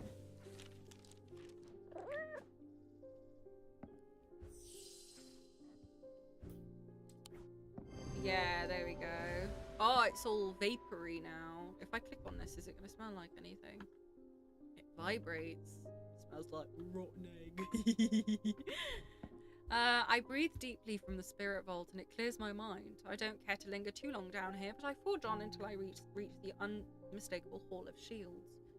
A stone sarcophagus sits on a raised platform of rock in the center of the cavern. I hold the torch close to better see the inscription on the side of the tomb. It reads, "The sun's light will reveal my gift." Mystified, I cast my eye up to the walls of the cavern and search the shields for some other clue, but nothing stands out.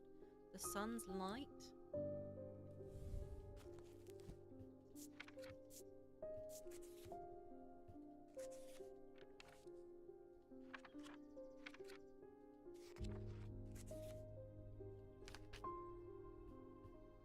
A sunbond? Sunbond.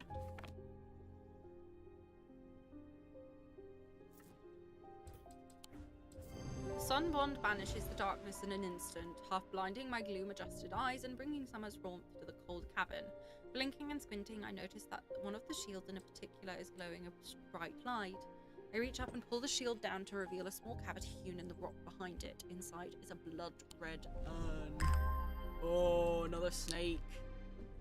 Okay, you come with me and you sit on here. Pat a Kippy. Hello again.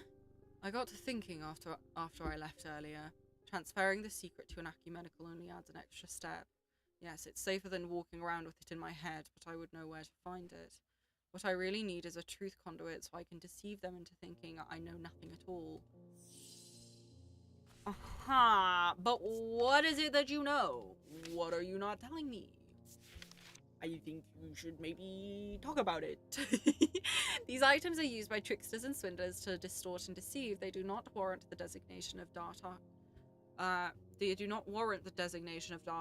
article that some want to apply to them, but they can be and have been used maliciously. The gentle sound they produce anchors the mind as the spell is woven.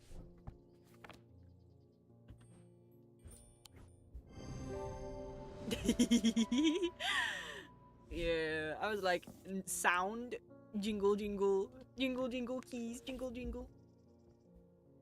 Okay, Paddy Kippy. Hello, Evelyn Bennett. I have never felt more tired or more devoid of life. An apathy has settled in my bones that I do not seem to be able to shift. And while I still have breath in my lungs, I will not succumb without a fight. By the grace of Grey, I will find a way forward. Grace of Grey. You want the Grey's Grace? You want Grey's Grace?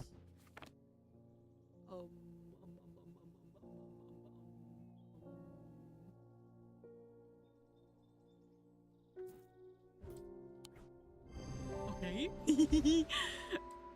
Okay. That was fairly straightforward.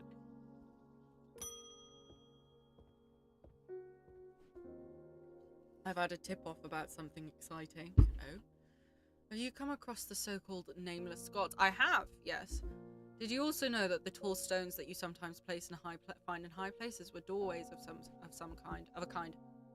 And here's the exciting part: an inscription has appeared on the stone that sits atop Weatherlum. This is where you come in. I'm confident that a pit will open the doorway. The other option is a Babelia to read the inscription, but they say that if you read the language of the nameless gods, you become cursed, which I can't say I like the sound of. I'm leaning toward the more direct approach, but then again, that could be dangerous too. Ooh.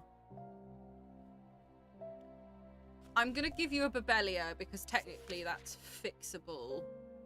Resemble a mentic field pattern, but the items themselves do not produce a mentic field. They can be used to aid with translation of foreign texts, although they require some skill to make use of it. This ability does not transfer to spoken language. They resemble a mentic field. That's... Yeah, there you go. I was going to say, that looks like one of the fields, right? Okay, alright. Good luck to you, mate. Here's a token of appreciation, something for you to ponder over. Oh, yes. I will take it. Another...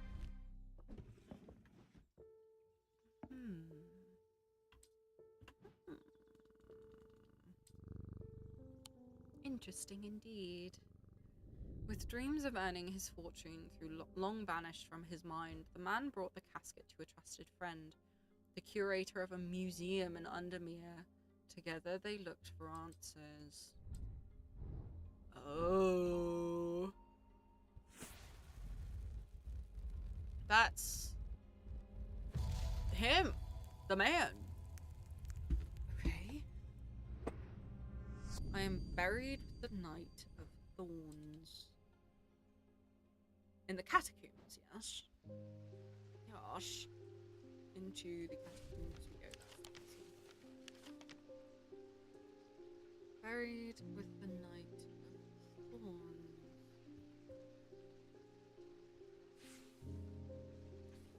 Knight of Thorns.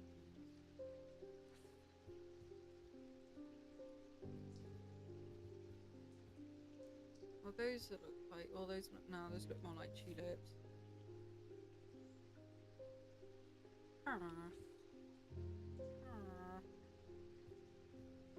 Might be worth that one anyways. No, oh no. I will look in Undermere just in case there is anything that mentions thorns.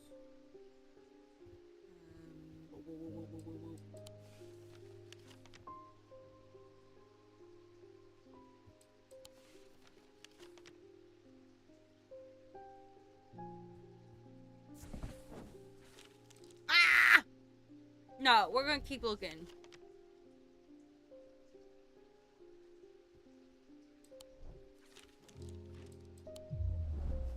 We're gonna keep looking. Ah, there we go. The tomb of the Knight of Thorns resides along an ossuary filled with the unknown dead from the Battle of Sutherfell. It is an unpleasant place that I do not plan to linger in. Happily, I am able to find the item I came for without any difficulty, and I quickly leave and don't look back until I am out in the bright of the day once more. Oh, interesting. That has all of the symbols of the...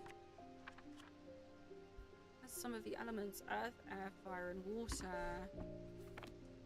Interesting. You look like this. You look related.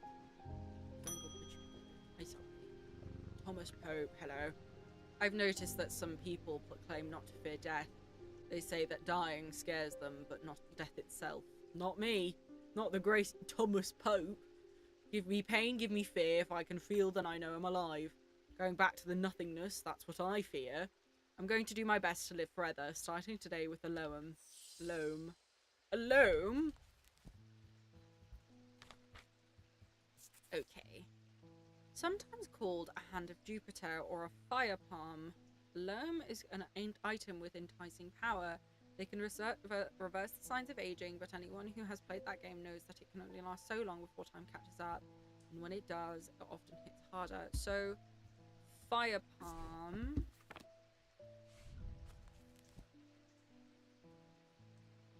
It's going to deal with amber, most likely.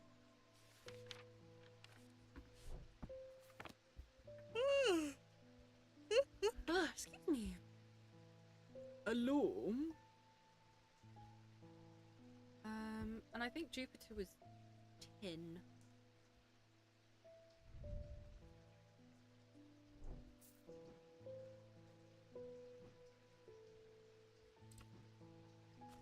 This will probably be warm.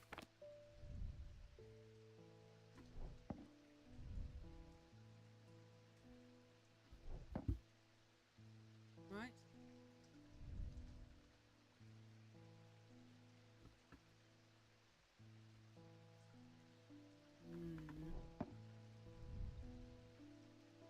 Crumbly.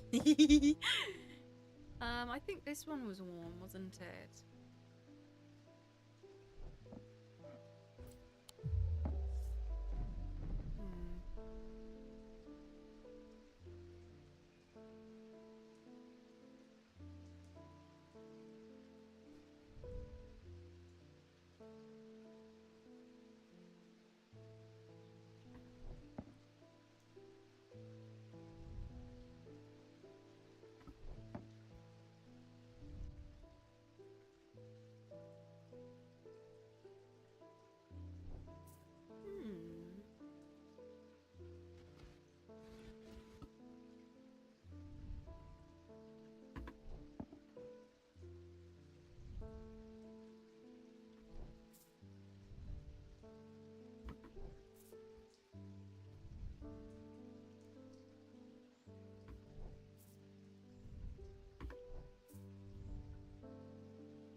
Tin.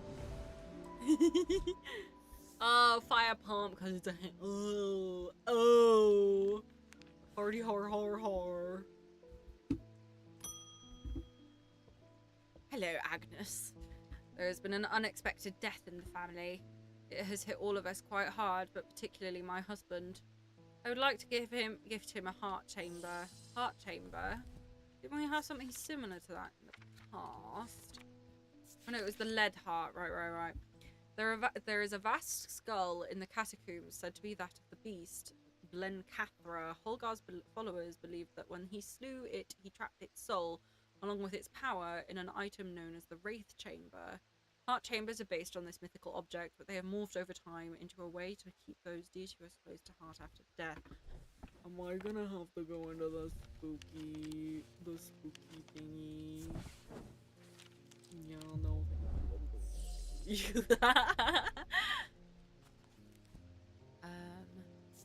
Blencathra.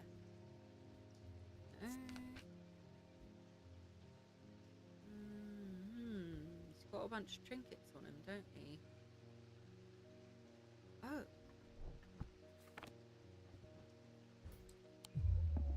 He had that same thing on his... that ring, right? I'm not tweaking, am I? He's got a bunch of...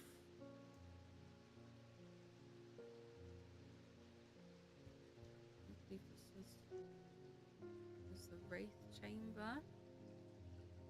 That's that. Oh!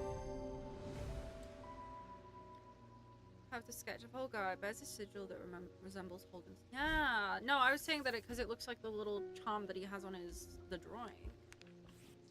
Alright, off you pop. Hello!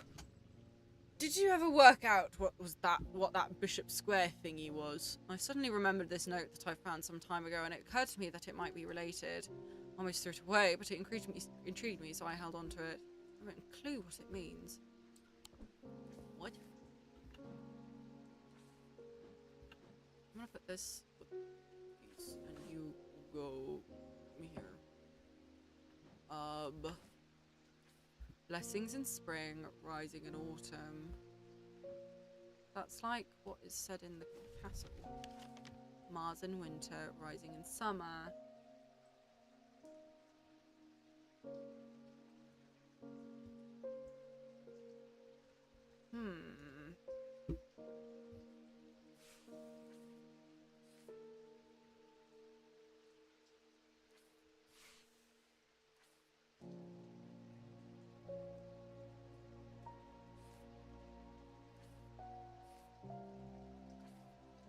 Blessings in spring, rising in autumn, Mars in winters, rising in summer.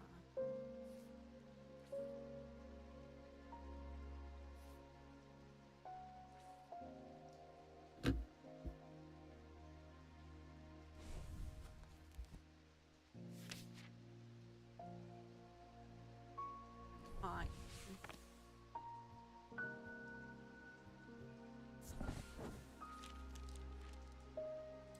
Well, no, because that had the symbol of... What?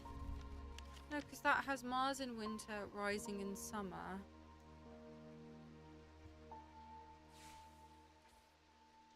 Blessings in spring, rising in autumn.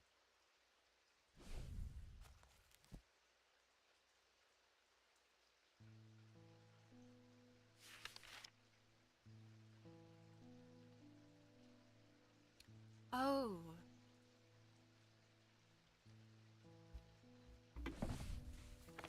Why did you put everything away? That was rude. Where is it? It's here, right? This thingy.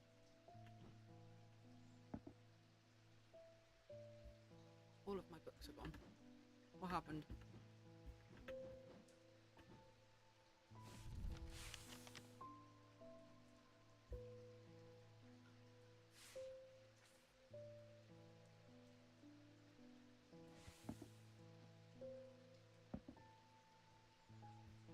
Blessings in spring, rising in autumn, Mars in winter.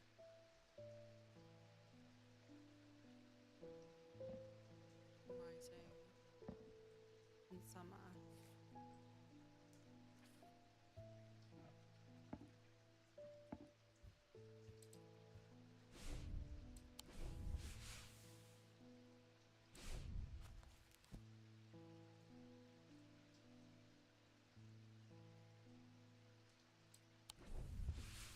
Right, Mars in winter, rising in summer.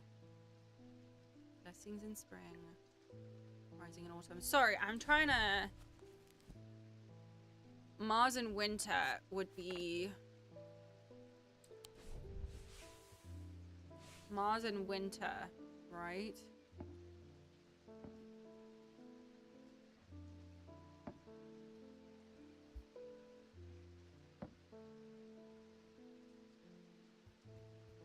Rising in summer, blessings in spring, rising in autumn.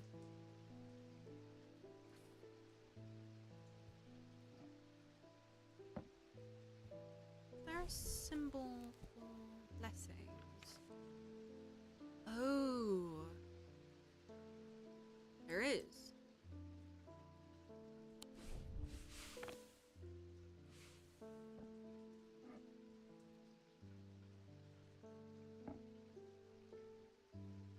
And it was blessings in spring is the leaf. Blessings in spring. Oh no. That's there. Oh no. Rising in summer, which is that one. So the kitchen. Smells of sound as cooking greet me as I enter the castle kitchens. I feel a little foolish as I try to avoid the cook's glares while following the clues left to me by a mad old man. What was I thinking? I'm not going to find anything here. Yet, on the exact spot where the map leads me, there is something. A floorboard that has been cut and replaced. With little difficulty, I lift it up and feel around in the cavity below before my fingers grasp something hard. Oh, a spooky little guy. And that also means that I need to go in that tower.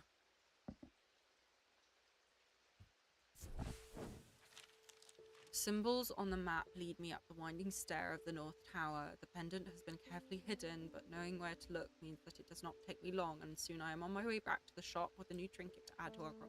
I was told not to go in the North Tower. Hehe. Or the master bedroom. What is this? Nothing. Spins freely. Teehee. I wasn't allowed to go in there, and I did.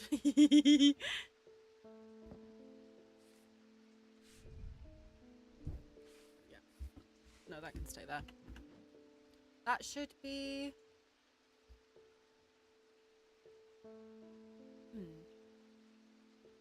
Wonder if any of these could lead me anywhere. Those almost line up, which is interesting. Alright, I assume we're gonna probably... Because that we did Mars in winter, Rising in summer. So that would be Mars in winter, so that would be the kitchen. And there aren't any others, and that one's done. So we're just gonna pat the kibby and keep on moving. Hello! Something isn't quite right at the museum. I'm worried it's all my fault. I hoped my brother would be back by now. An odd idea, though. I'm no thaumaturge, but I think I can weaken it using a witherance. Oh, dear me. This had better work. A witherance? So, I'm kind of wondering if this sickness that everyone's dealing with has anything to do with the Dendro of the last game. Witherance is the inverse of Fortinance and is sometimes put in to more malicious use. These can be crafted from stone like the Fortinance, but wood is more commonly used. Fortinance? Have we got enough Fortinance? An enhanced physical strength or restore strength that has been snapped together.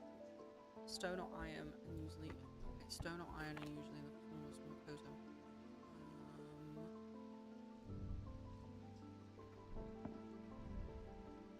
Make you feel strong, right? Witherance is made out of...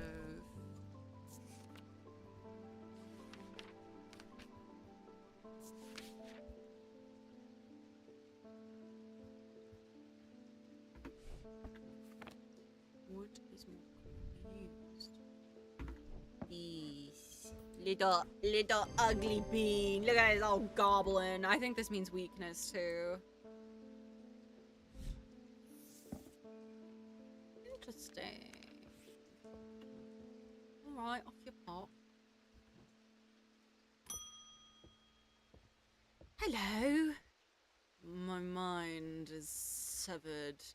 Need nether. Nether, as in restful nether.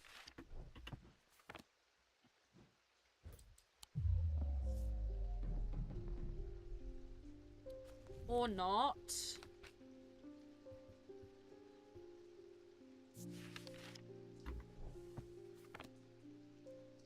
He wants a nether, but solemn?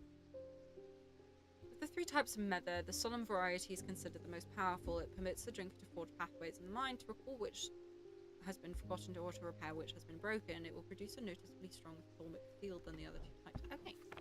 Well, we do this.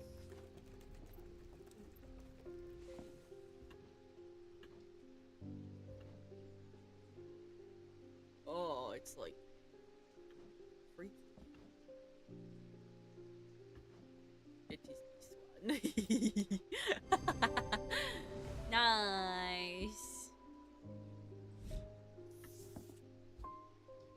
Okay, Wixit cord. Oh, hello, Dr. Robertson. I've discovered something via the thalamic needle.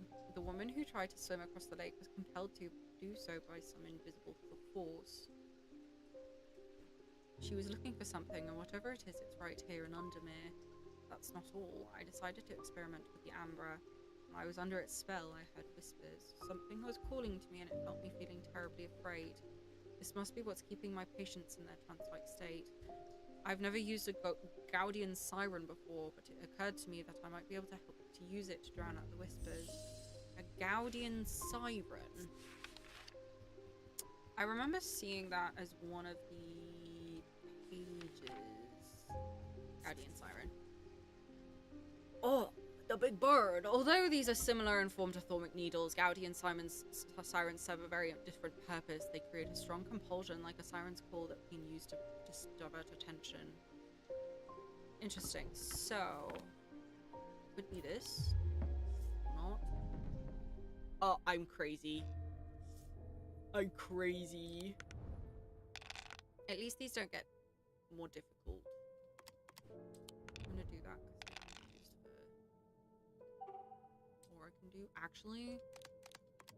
One more kitty. No, one more kitty.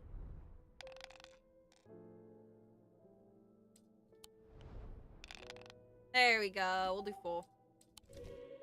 I feel like that one was going to be the more difficult one because it was 4 of a kind.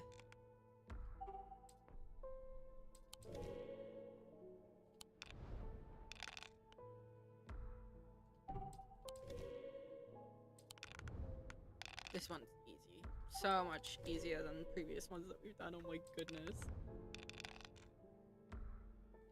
Oh, that was stinky.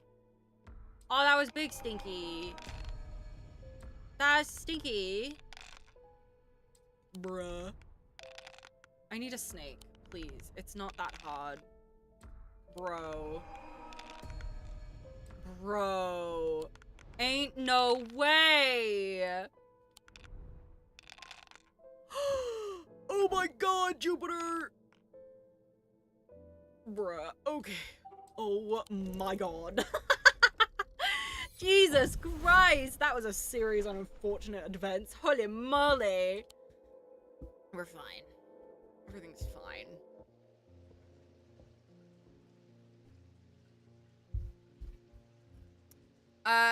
What was it you needed again? It was... Gaudian Siren, right. So...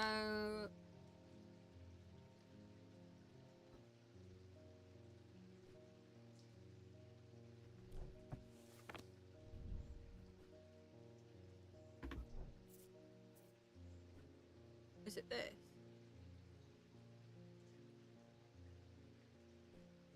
Okay.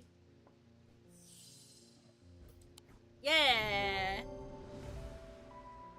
Sketch. It appears. The item appears in the sketch of the cabinet. It's an obelisk shape like the thalamic needle. Closer inspection reveals its attention-demanding power. Nice. I put you right here. End of day. Cool. Okay, end day. The curator learned that the Nalian casket is a dark article, a class reserved to the most cursed and the most dangerous of objects. He locked it away deep within the museum's archives, along with other such artifacts that are best kept from public eyes. So he knows what this is that we're talking about. Maybe I need to go. Oh, that's a hatchet. Maybe I need to go to the museum. I am under the barn where the axe meets the tree. Under the barn? The barn?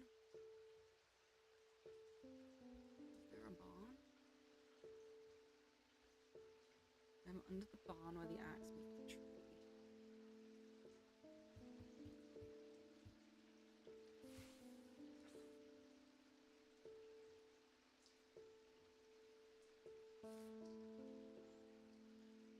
Well, you have not ships. You have farms, right? Oh my god. Yeah, no, we're gonna, before we even do any of that, I do want to go and see if we can go to... What if I just go here? Right back, right? Yeah. Ah, yes. I want to go to the Museum of History, which is number 11. Has a quiet grandeur lined with row upon row of trinkets and curiosities. It's not unlike antiquities in that regard, though I doubt there's much of use to me here. The curator ushers me away. Eli and I have an agreement. You know, you're not to take anything from me. That's what you think. But actually, in future, no. Where the axe meets the tree. Under the barn, where the axe meets the tree.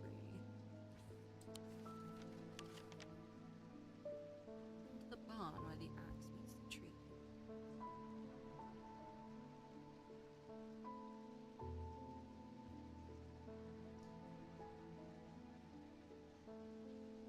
Under the barn where the axe meets the tree.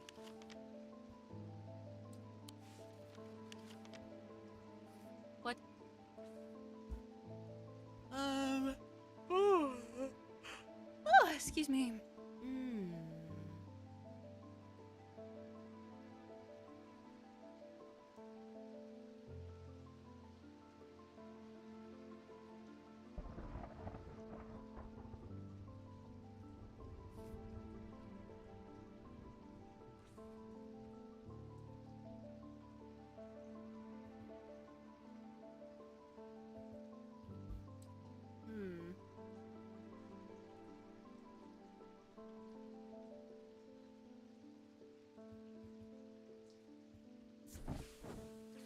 No. Okay, I'm gonna leave that one for later. I don't much want to waste time. Good morning. Yes, and to you too, Jupiter. I'm getting more concerned about my mother. Hearing about that poor lady who drowned frightened me, but she'll turn up. She always does. I've had another breakthrough. This time I'm quite certain it's a clue that leads to another hidden part of strange antiquities. From the individual, a stone for the dark purposes. Oh, okay, hold on. So,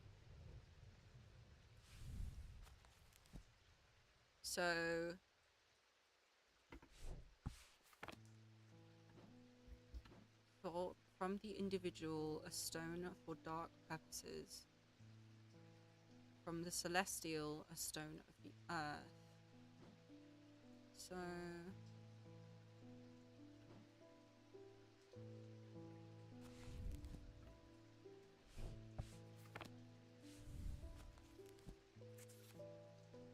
that would be a bloodstone. So... stone of the earth. Which would be green.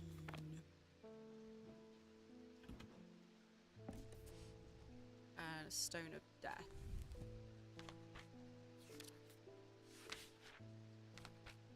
Be this, right? Vivianite. Do we have Vivianite? I don't know if we've actually gotten any that have Vivianite yet. Dark blue green.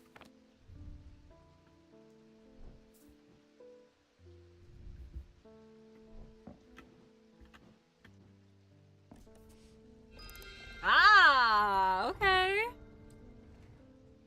Oh.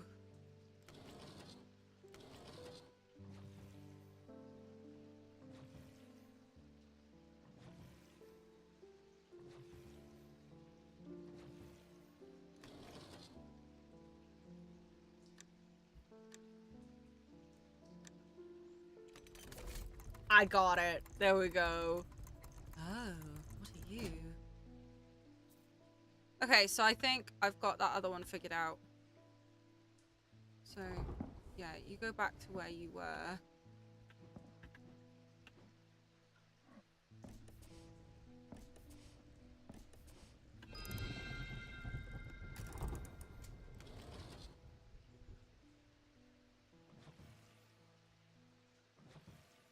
That's what, There you go. That makes sense now. Okay, I got it. You want there, there, and there. Yeah. Okay. Oh, lovely. I'm so happy I got this. So happy. There's definitely something unusual about this item. I can't quite put my finger on it though. Oh, freaky.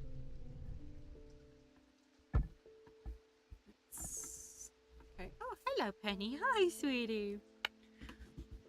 Okay, so that's cool. We got that one down. So I'm actually going to go ahead and start putting some of these back. What's up? Hi, sweetie. Why are you being all clingy? Huh? Penny's being a little clingy baby right now.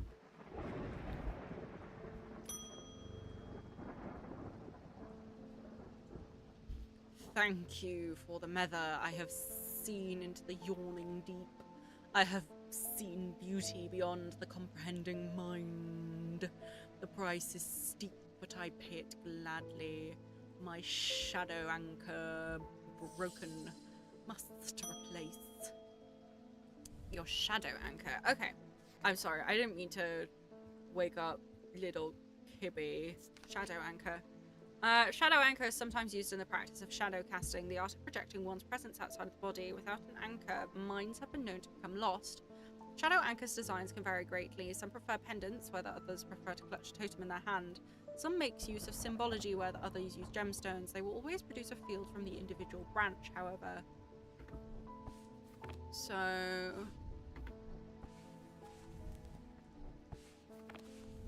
no.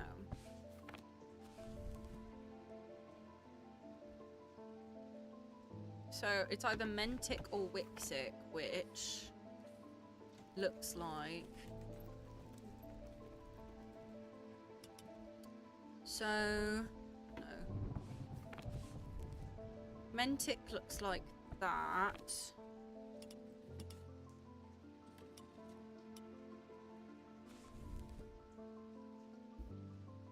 Oh, sorry, wrong one.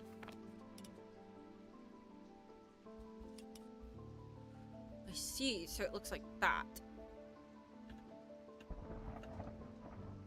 Mentic or Wixic. So, hold on, I'm going to take a photo of this with my phone. Oh no, I'm going to say that it looks like a spider. So, it looks like a spider. Thank you for the kisses, Penny. It looks like a spider, and the individual, the Wixic one, is basically moving... Wigglies. So spider or wigglies. So of the ones that I have not, that one is a spider.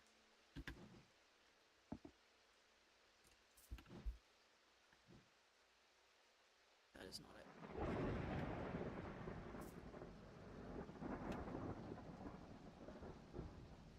This is something.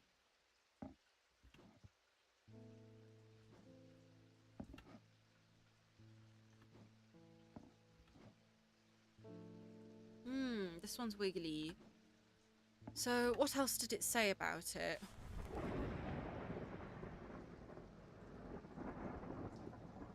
Symbology or gemstones. So for the mind and body, you would want to use, I would assume wisdom.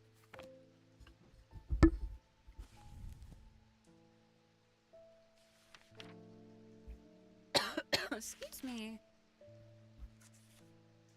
And the mind and body one is blue, right? Blue. It is that! I was wondering. Kyanite gemstones point to the fact that this enters the mind. It produces a mentic field. Yeah, there we go. Oh. Ooh.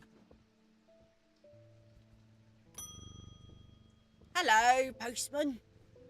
I'm afraid this letter was sorted incorrectly and has ended up doing a round trip to Kendall and back. Better late than never. Oh no.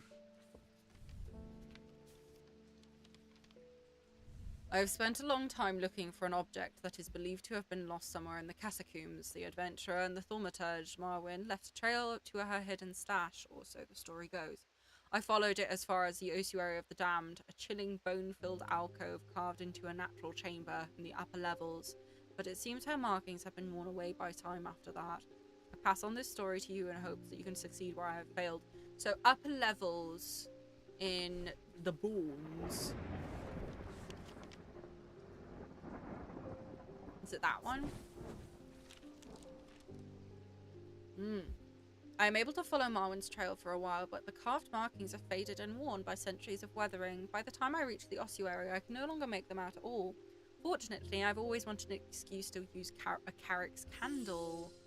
A Carrick's candle? I like this. I'm having fun. These items produce an invisible light that peels back the years, allowing a glimpse into the past. The effect is often murky and blurred, but it works passively on stationary objects. They are marked by a depiction of a candle upon their surface. A candle.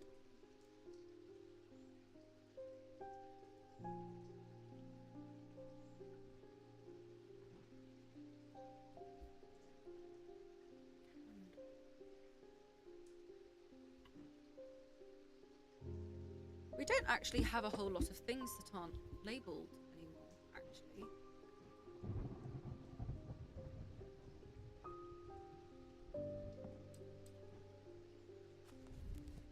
Produce an invisible light that peels back the years, allowing a glimpse into the past. The effect is often murky and blurred, but it works passively on stationary objects. So, I suppose that's a resonant object. Interesting.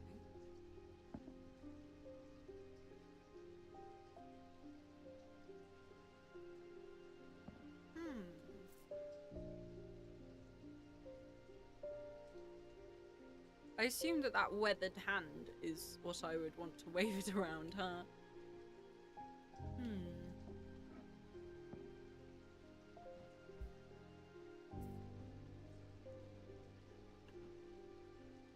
And it looks like a candle.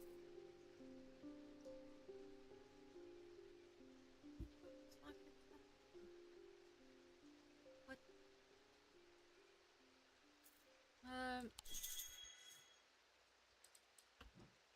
You need to use your book of symbols.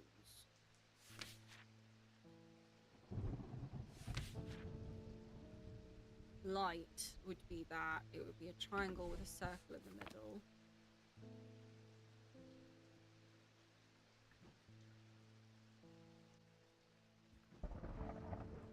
Let me see what that symbol means. It's a circle, well, it's a line with two crescents on it.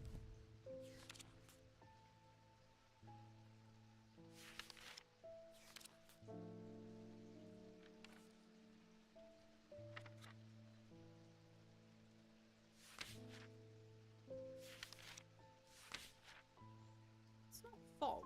It looks like it would be fog, wouldn't it?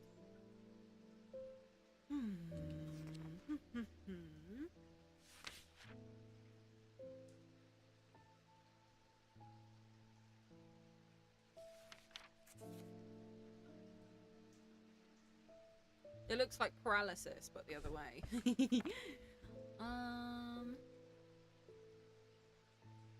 That's paralysis. Fire.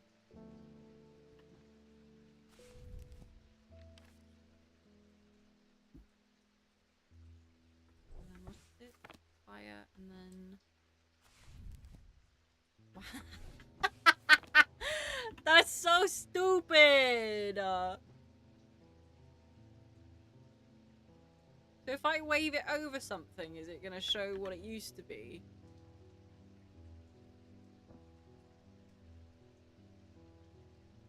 Could be on stationary objects. What can I test that on, though?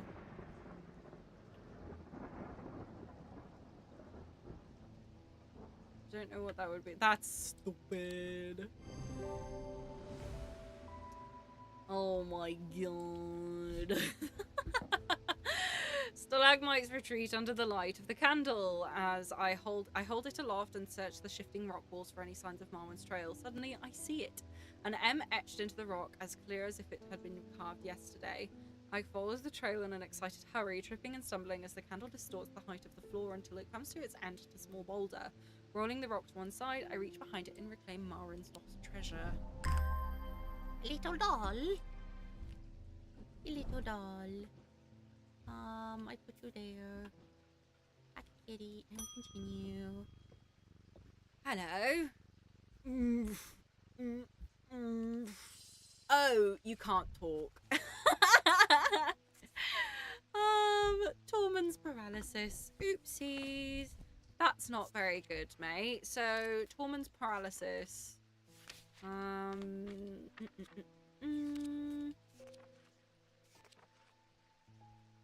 Tormund's Bane.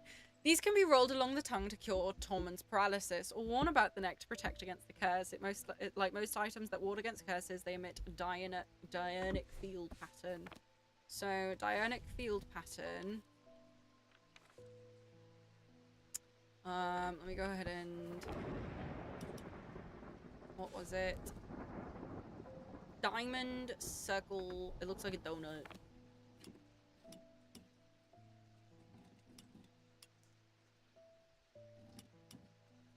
I see. So it looks like that.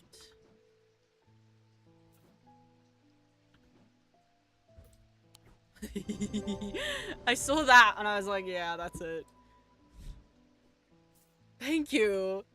I don't even know how I managed to get that down from Weatherlam. Everything went dark after reading the inscription on the tall stone, but somehow I knew if I made it to strange antiquities, I would be okay. Through the darkness, I received a message from the Nameless Ones. They seek an item called the Nalian Casket. If we give it to them, they promise to free those it has infected. I don't think we have a choice. At least we can be certain of one thing. If they have the casket, they will not allow it to be opened. All they desire, all the value, is power, and opening the casket would release all of its contained power. That's what the museum man has.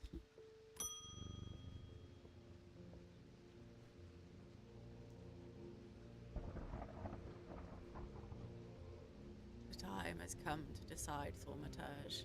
The casket wants to be opened. The casket will be opened. Nothing can stop it now, and yet there is still a part of this mind that will not be quieted. Oh my god. Help me to calm this clamoring rage inside my head. This is your chance to elevate yourself above the scurrying ants that absently crawl through their meaningless lives. Oh my god. I'm gonna main menu so that it will save. Yeah. And... yeah.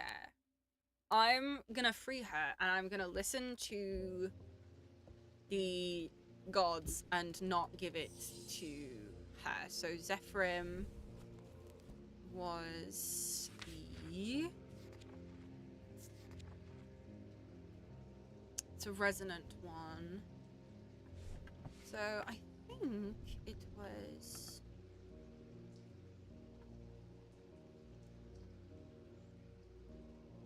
that's like earth, wind, fire, water. Abrasive Mether. So...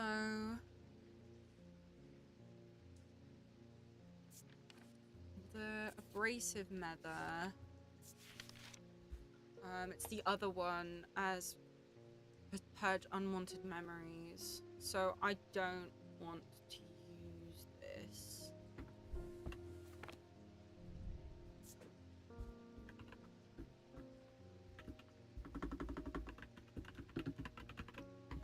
I don't want to use that, honestly. So we're gonna go for the Zephyrim. So let me go ahead and resonant objects. So I've got to use these. So this is resonant.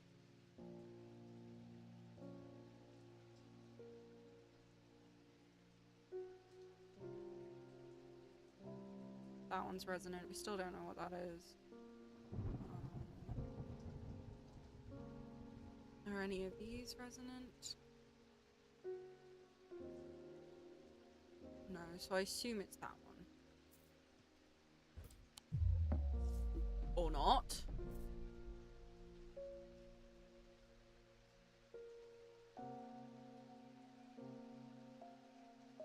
Unless it's... No.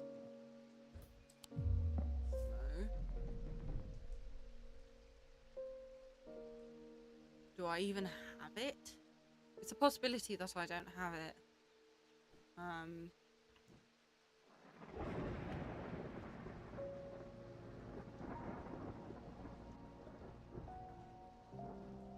I don't want to give her abrasive leather. Let me go and... So there was that one... I don't... Yes, that is a very nice pot, thank you. There was... this. I'm under the barn where the axe meets the tree.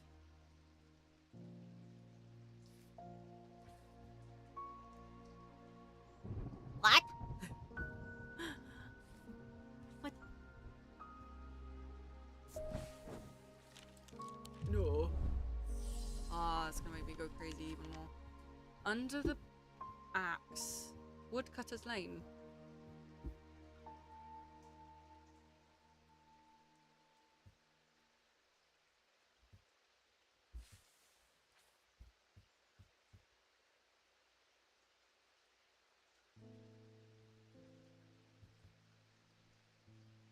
I'm under the barn. Oh. No, I thought that that was where it was. I'm under the axe. So I'm under the barn. So that's a farm, right? Where the axe meets the tree. Unless it's here. No.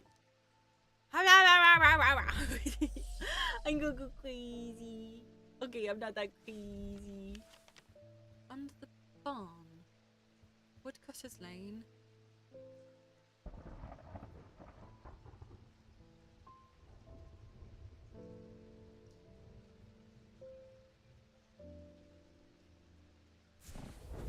Oh! To the side of the house sits a dilapidated barn. The stench of manure is overpowering. There is no sign of an owner, so I search carefully, not sure exactly what I'm looking for. Suddenly I spy a flash of blue. A bottle. That's it. An eye. Do you give me... That's it. That's what we needed. Awesome. Nice. I didn't even need to look that that was a resonant object. She's not gonna be happy about that one. Hee hee. Pat the kitty and we move on. Ooh, coming up to the last days. But the problem with storing powerful dark artifacts is that slowly, inevitably, the darkness seeps out. Excuse me. Sorry.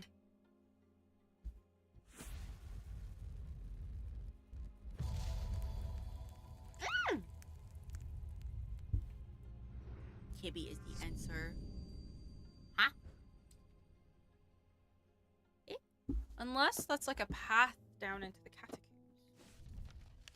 You know how they use like string?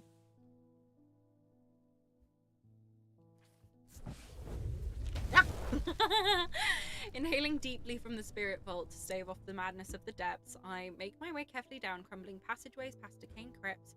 I placed carelessly on top of the tomb is a collection of clay pots. Some lie in pieces, but most are whole. At first, the collection seems unremarkable, but one in particular stands out, and I take it back up to the surface to take a closer look. Oh, it's a pot. I love me a pot. Look at it. Look at it. I'm gonna put you right there next to that flower.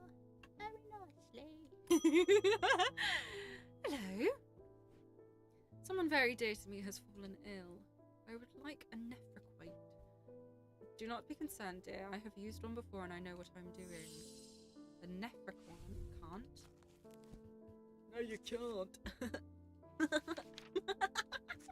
I'm so sorry. Nephroquate. Oh. Scarring caused by Braxis.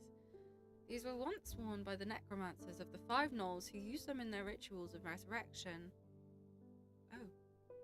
Their power became bound to them such that if they were to remove them, even after death, then their account would crumble to dust.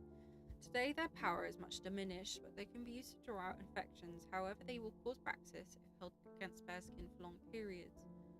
So, resurrection.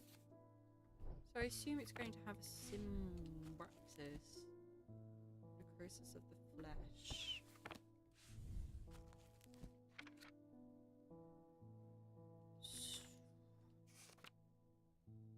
Might have a symbol of death on it.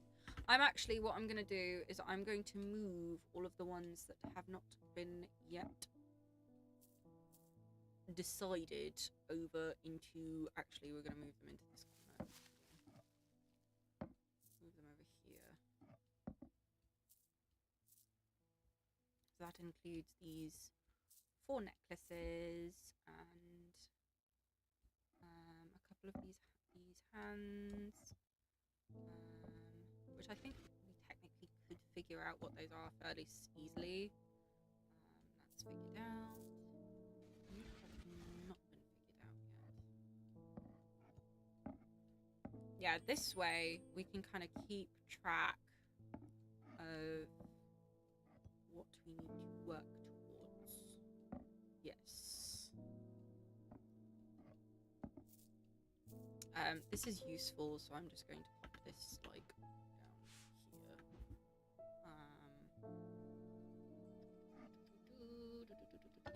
I didn't mean to put you there. I meant to grab that and put you there. And move this and put it back. The ethereal key can go over here. You have not been done yet. You have not been done yet. You have not been done yet. You don't want to make it too busy. I think that's it.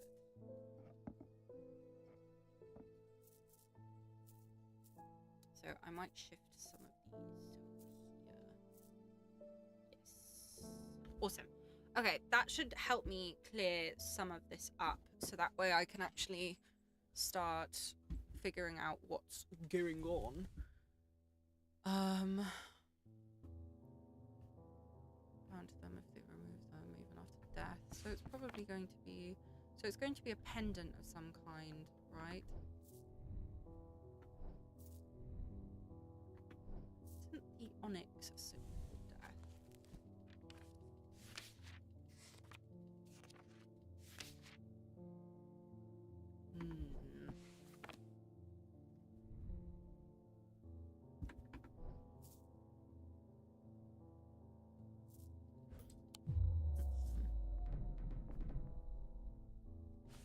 Oh, that was the wrong book. My books have shifted around.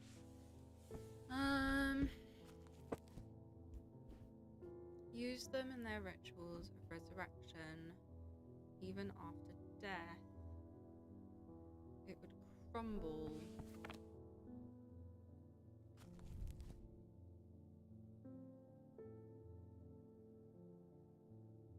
Much diminished, but can be used to draw out infections. So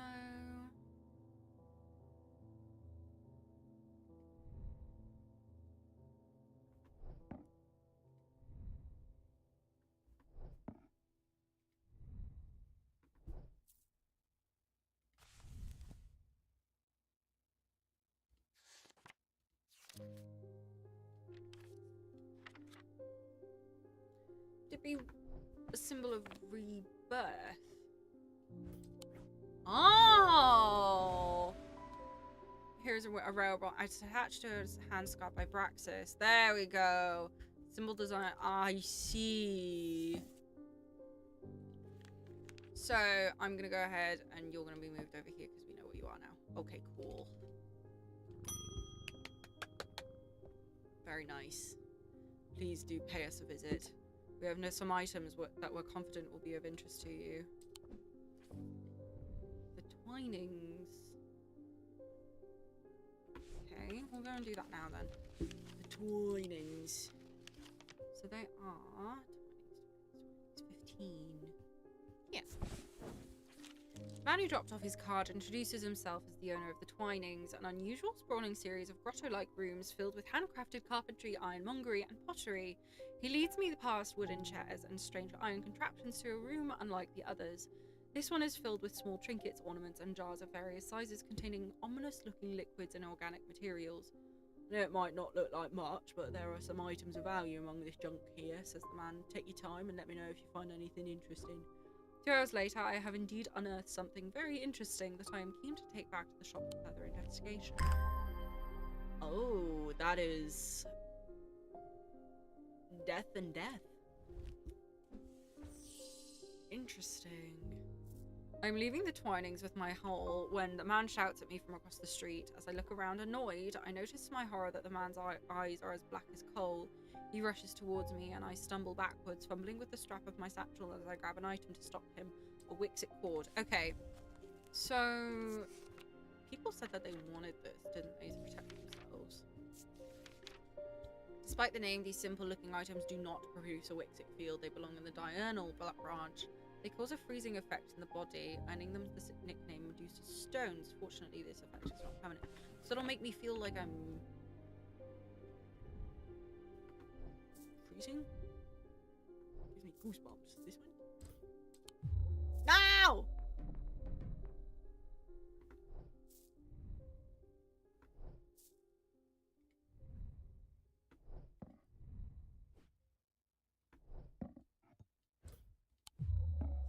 I would have thought, because it has scratches across it, that it would be like cord. Diurnal branch. So the diurnal branch.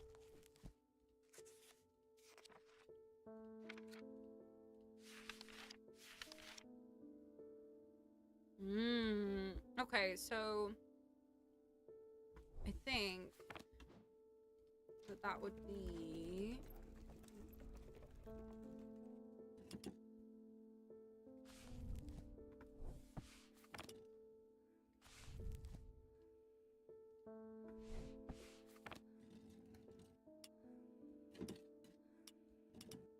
Yeah, it was that one, and then the other one. Down and swirly, swirly.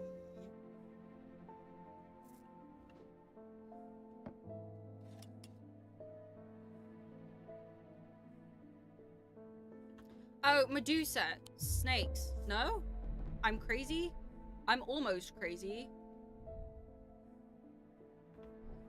Almost crazy. Oh, oops.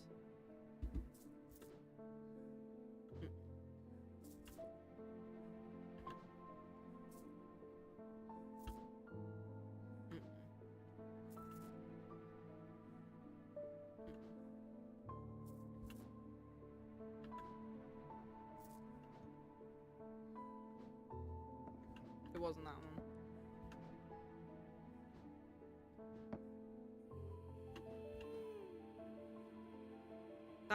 There's vocals. Interesting. I can't remember what the other one looked like now. Dianic. Oh, rah, rah, rah. It's Dianic 2. And then the other one was Swelly. That's 3. This is 3. That's not the right one.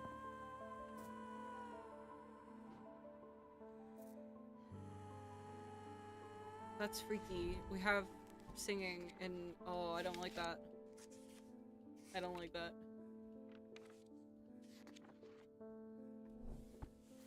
So, what did it say?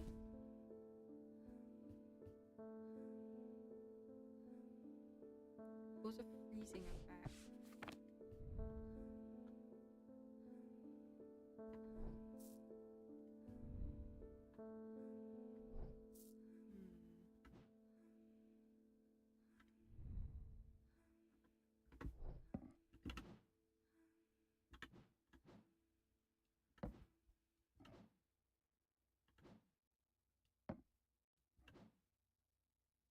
This is freaky. This one doesn't do anything.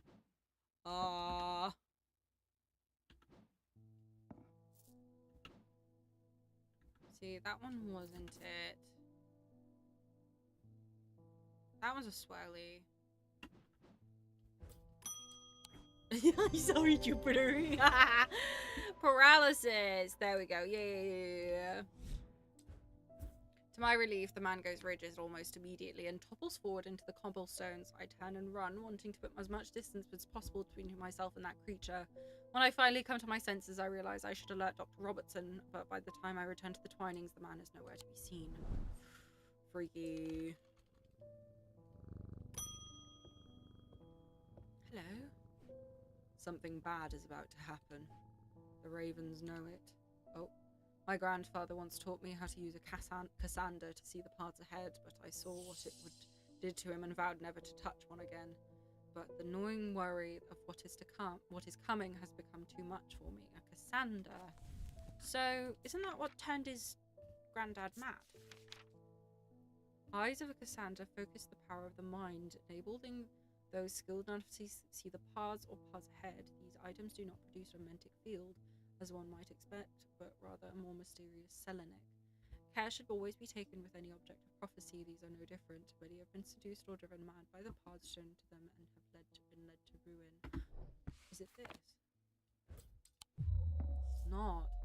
So it's My fault, gang. Oopsies. My bad. I'm gonna do this one. Yay!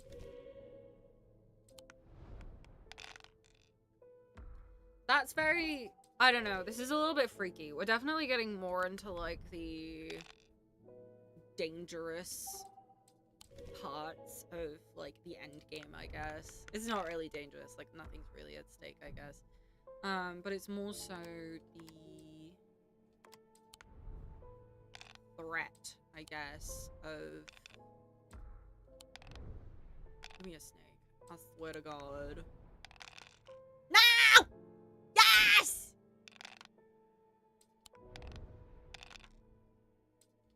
Snake. Snake. Please. Please. Oh my God. Oh, finally. And 2 sons.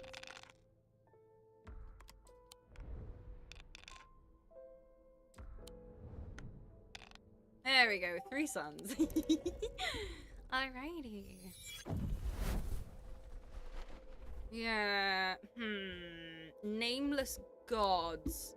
So that Audrey girl is dead, right? I killed her by accident.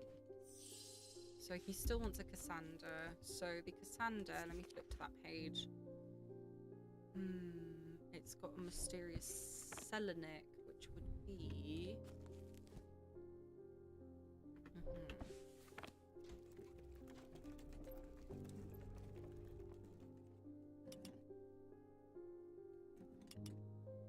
We are looking for... Oh, I can put you over here.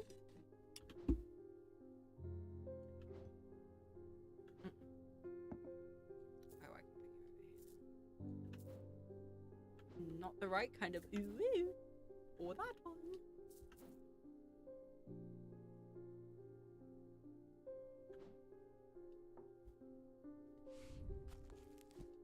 I'm just looking at what that stone site. That's it, yeah.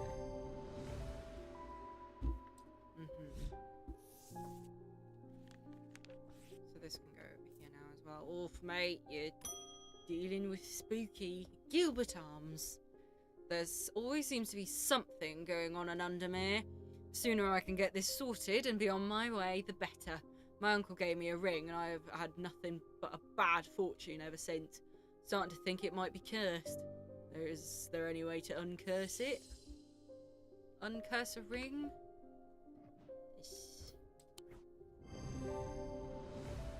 Put it in a bottle of vinegar. Ah yes, give it some flavour. Hello, Lavinia Hawthorne. I have been researching ancient customs, particularly those relating to thaumaturgy, and I am fascinated by the use of objects in ritual ceremonies. If you'd be able to get your hands on a gris, I would be very interested in studying it further. A grease? Grey? You want something grey? For the ritual of the broken path, a gris is heated slowly over a flame. To have a full effect, it must be held in an ungloved hand until the ritual is complete, no matter how hot it gets. The ritual should not be performed by those who have not studied the Wixic art. It is common to suffer burns, and when done incorrectly, it should not be painful. So, Wixic.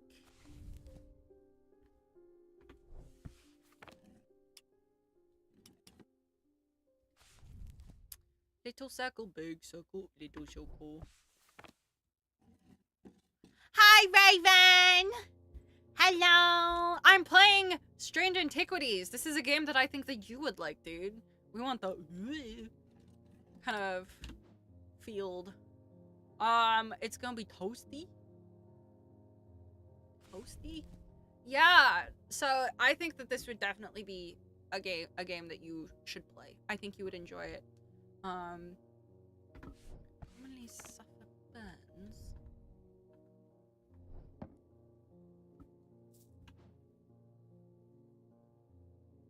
I mean, this is metal, right? Well, yeah, we're kind of on endgame. So, a little bit of spoilers. I'm really enjoying it, though. I don't know if this bit is spoilers. I'm just trying to get a thing. Broken Path. Amphibian Talon. That was a snake.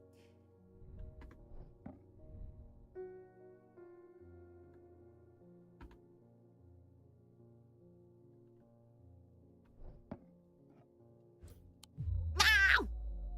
No! So it's not that. I was thinking because it's got snakes on it. Right.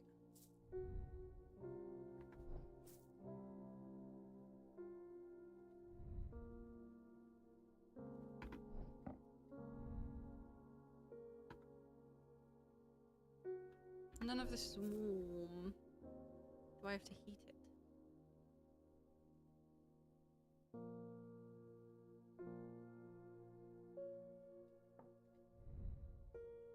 No, it's still just textured. Hello, kitten. If I heat it up, will it start to be warm? Somewhat cool. I don't know if this is actually going to do anything. No, it's not.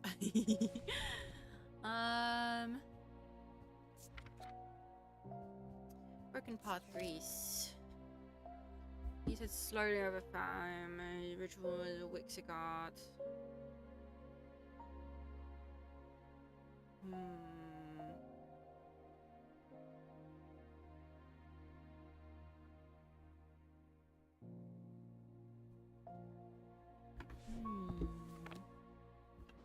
So I'm looking for the sweet.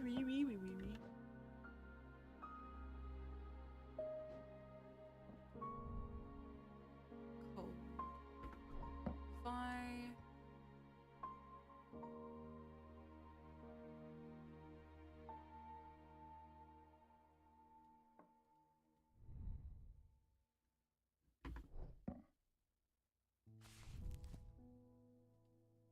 So with it being Wixic, that is of the body.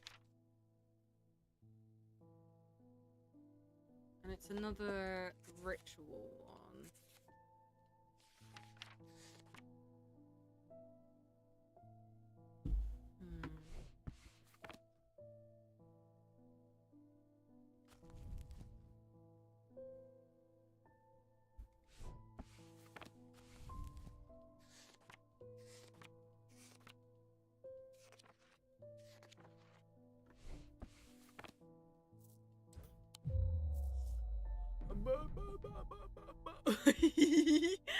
I gotta use a hint.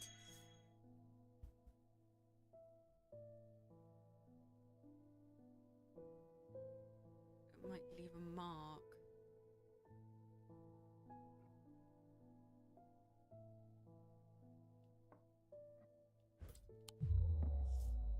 It's not that though. What?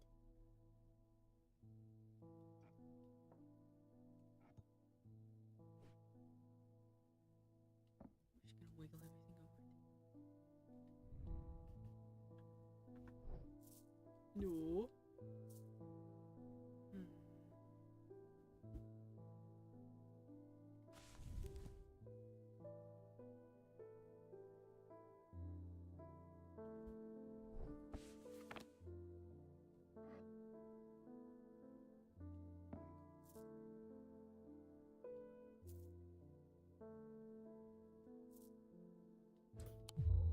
I think I've already done that one.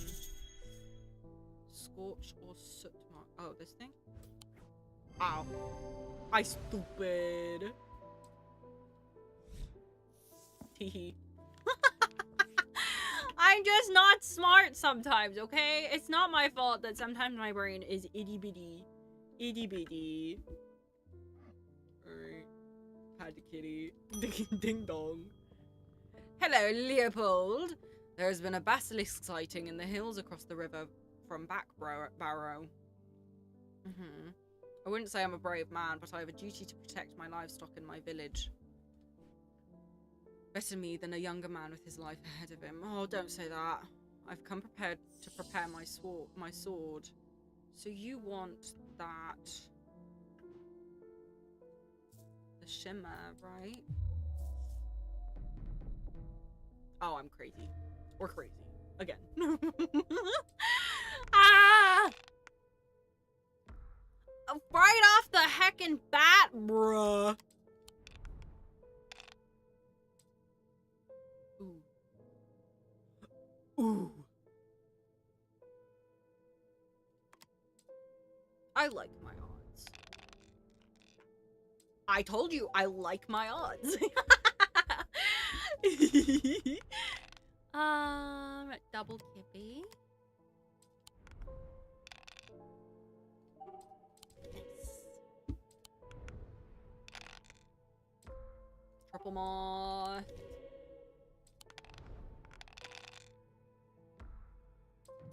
No. Now we will take a sun. Double sun. And that should fix that. Yeah, we're good. And then I just need a moth. What is that?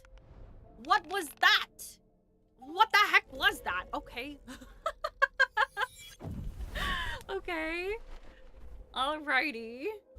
Interesting tactic.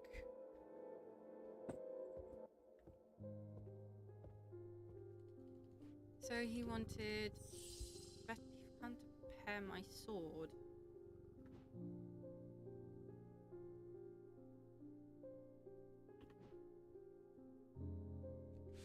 What?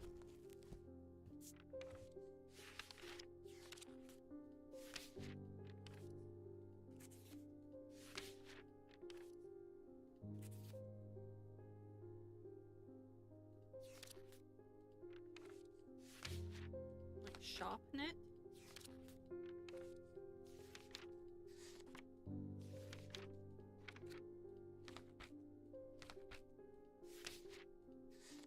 So many things related to the mind, huh?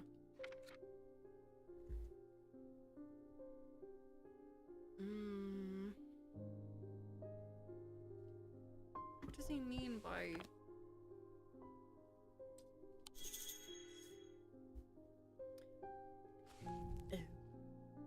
Well, I may not be smart. Basilisk, basilisk, basilisk, basilisk, Cyrenium ward, folium. Huh. A blade is drawn across the face of a folium 6 times during the ritual of the Hand of Prior. There we go. I was gonna say the striations on it look suspicious. Actually, I think I can start bringing you over here, and I can start moving things back down. Nice. Hi, Dr. Robertson. They've escaped. At first, my patients grew agitated when I used the Gaudian siren, but then I had a breakthrough. Vivian Cartwright woke up. She seemed lucid, calm even. I made a stupid mistake and loosened her restraints. I don't know what happened, whether the siren stopped working or if perhaps it had never worked and she tricked me, but almost immediately she changed back and turned violent. Before I knew it, she had managed to free the others. Ooh, we tried to stop them, but they thought they were out at the hospital. I have no idea where they've gone. Oh. Well, that's not good. That is not good. Almost imperceptibly, the casket began to absorb the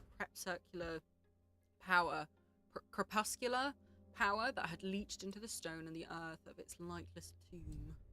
Ooh, that's no good.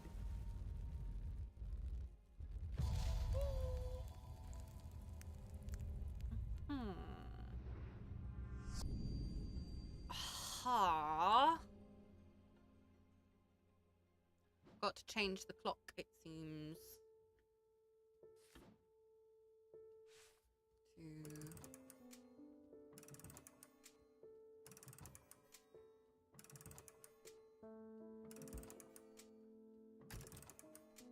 Oh.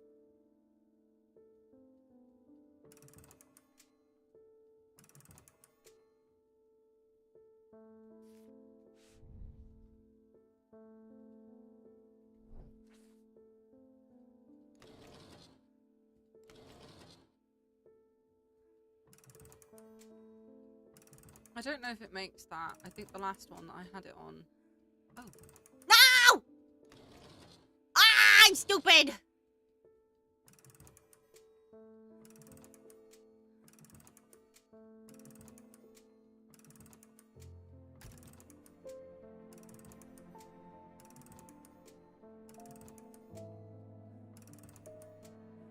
This next one? What is it? Half moon.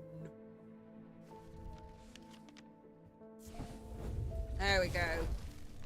The air is stifling in the darkness and the claustrophobia of the tunnels almost overwhelms me, but I press on. I remind myself that there are a few who venture down here, which means the chances of an interesting find are higher. It doesn't take long for my search to bear fruit.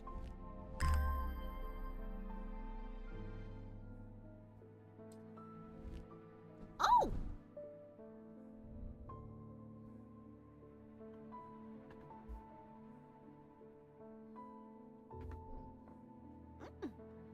Lovely.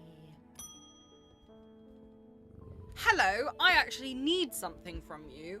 The witherance was a terrible idea. I've only gone and made things worse. I wish Eli was back. He'd know what to do. Some years ago now, a friend brought an item to me, a black casket, and I learned that it was a dark article. I should have brought it to Eli right there, then and there, but I knew he would want to destroy it. I'm a collector of things. It seemed too important to allow it to be destroyed, but I see how naive that was now. This casket is far more dangerous than anything I have ever come across before. And now I hear they are looking for it with their black eyes. Either I need to keep them out of the museum or bring the casket here to Strange Antiquities and hide it in one of its secret places. Oh. Keep them out of the museum. So Dread Vivant, sorry. It's the only way to handle some of the more dangerous artifacts. It can siphon power away from oneself for a time. Power rising off of the Dread Vivant is subtle but noticeably invigorating. These objects represent the balance of life and death, of good and evil, and hope and despair. So I assume this one is going to have life and death on it. So the death symbol and the infinity symbol.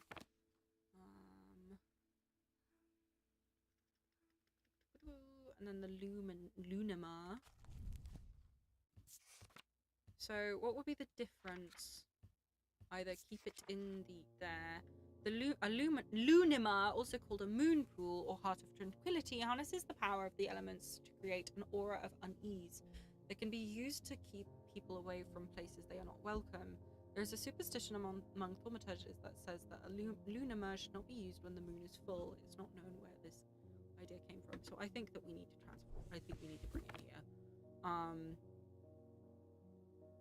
So that was this.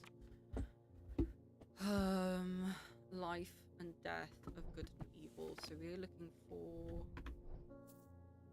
something that has the symbols of... I think it's this. Yeah.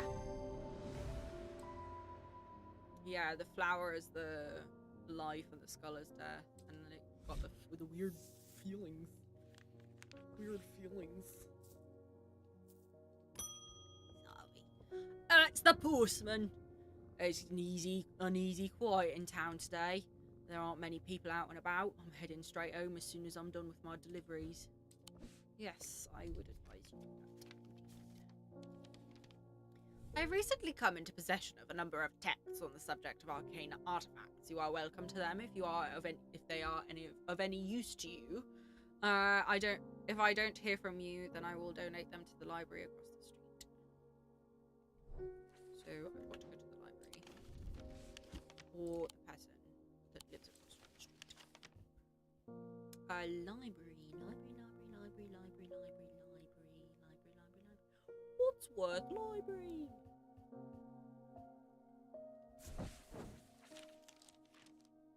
Oh!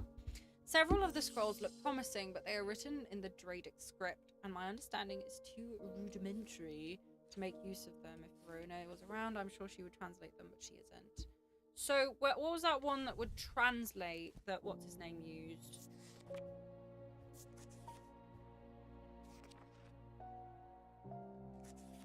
Is it a truth conduit?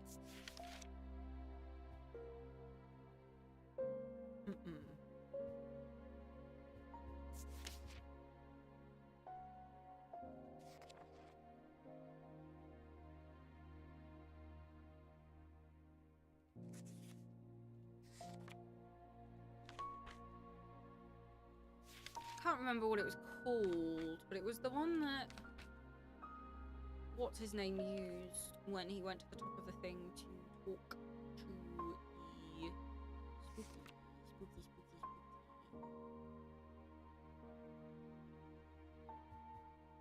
I might end up just flipping through.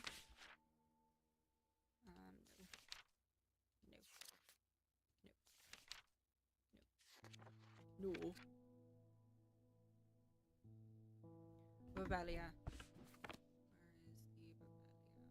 I was very lucky that was early on in the... Oh my god. This still hasn't been... Babelia.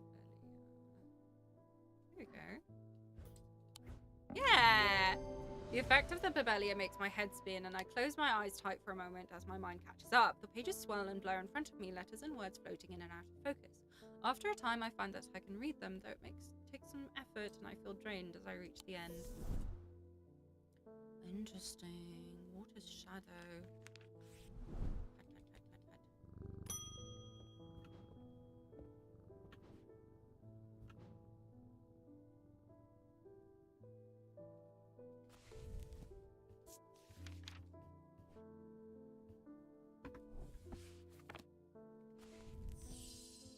Sorry, I'm just seeing... I didn't see anything on... Okay. My apologies. With all that's been happening in Undermere, I picked the worst week possible to lose my Brihhic charm. I hope that you have one that I can replace it with. A Brihhic charm. So... Dagger. 3 ladies. Powerful item that offers hope in times of worry. The protection of times...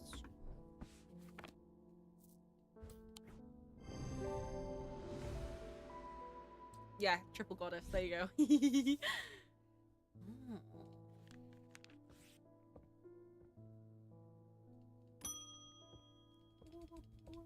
Hi! Yeah, I'm sorry I did not intend to be away for so long. I trust the shop has not been in too much trouble, and to look after under my absence, I've learned a lot from my time in Oxford. There is a powerful dark article here in Undermere called the Nalian Casket. And now you're telling me that my foolish half-wit of a brother has had it in his museum this whole time. I know how to destroy it, but it's not going to be easy. Whatever happens, it must not be opened. We will need to create a pillar of Caloris. From what I gather, such a feat has not been attempted in over 500 years. I just hope there's enough time to prepare. I'm afraid I can't stay, but I'll be back as soon as I can. Can I be naughty for a moment?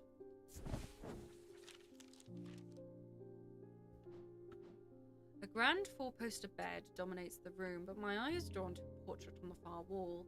It depicts a brown-haired woman of simple beauty with a raven perched on her shoulder, Elizabeth, Edmund's late wife. All at once, I realise that I'm intruding in this personal space, and I leave feeling guilty and uneasy. Sorry, I just had to do that. I had to do that. My fault. A pillar of Calaris is a powerful blast of energy that can consume the darkness. In my opinion, it is the safest way to destroy powerful dark articles. It can only be produced at a place of significant formic convergence. Strength and weakness, light and darkness, align the opposing powers at opposing compass points. With Quartz light, the strong will be made weak and the dark will be made light. Interesting. Quartz light, do we have that? Is that a thing?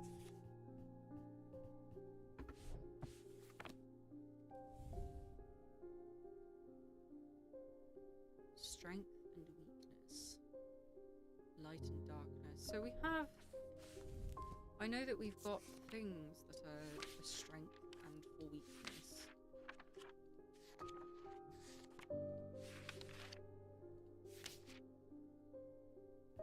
Ordnance. Can enhance physical strength or restored strength. Made of stone or iron and usually take the form of a small motor. So this is one that we have not done yet. Makes you feel strong, I'd assume.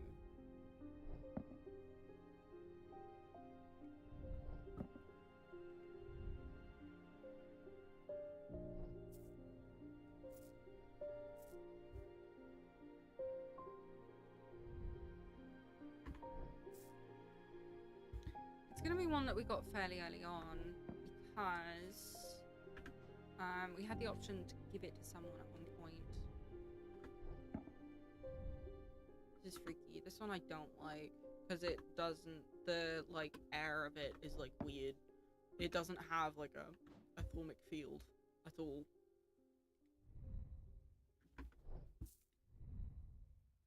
I have a strong sense of being watched. Stone or iron usually take the form of a small motor. This is bronze, so it's not going to be that. Stone or iron.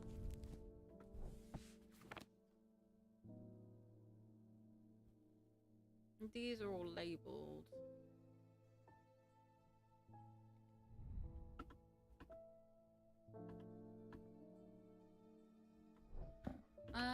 What's the symbol for strength?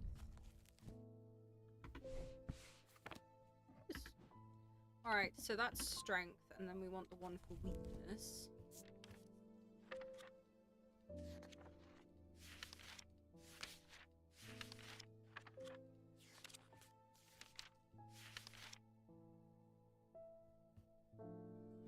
Which it had a name that was sort of like ordnance.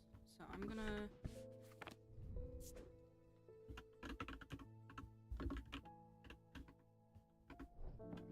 It had a name like ordnance, didn't it? It was like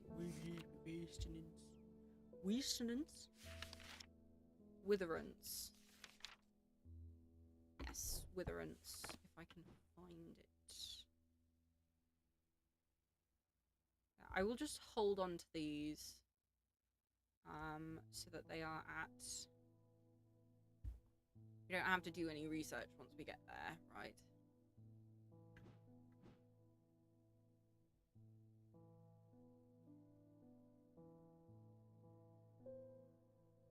Witherance, right? And then it said light and darkness.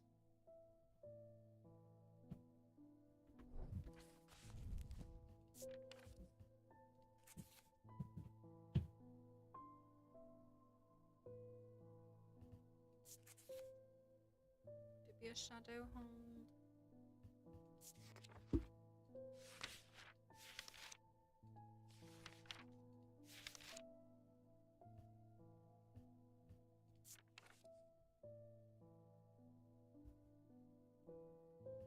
Maybe a sun bond.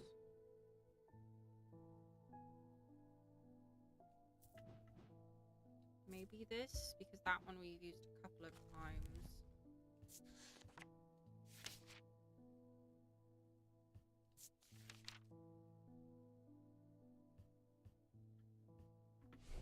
And then the shadow hold.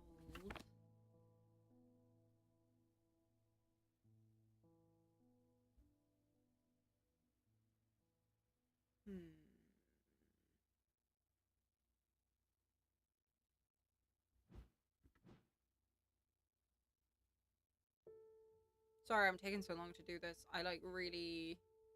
I want to try and like do well. Shadow anchor.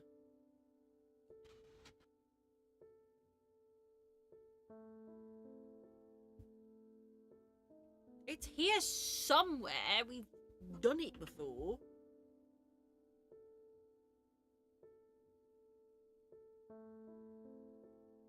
Am I blind? Shadow hold. There you are, you bugger. Okay, and then... Okay.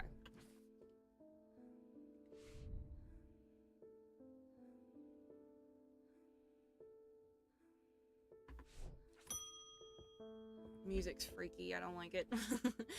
I have had my energy drained by some disturbing evil power. For days now I have felt tired and frail. And then today I found something that horrified me. Beneath my bed I discovered a carved wooden effigy with a strange symbol painted on it. I don't know who has done this to me, but all I want for now is to lift this feeling of weakness.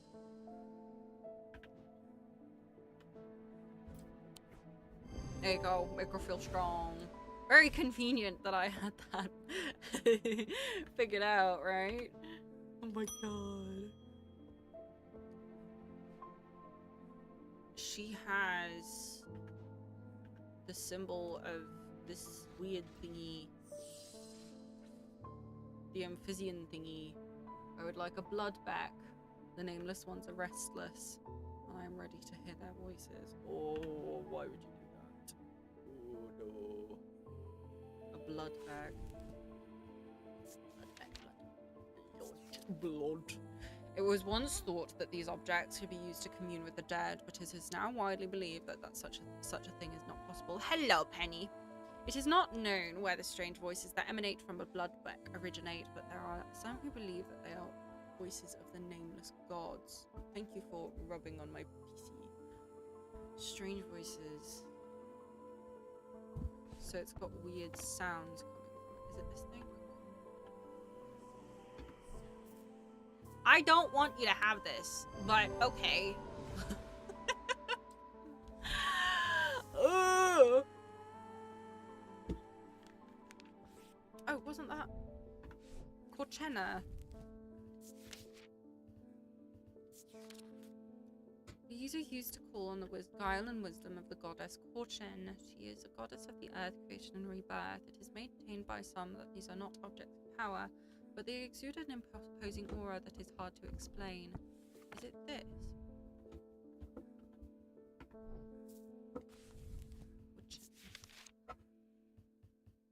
What's it ring?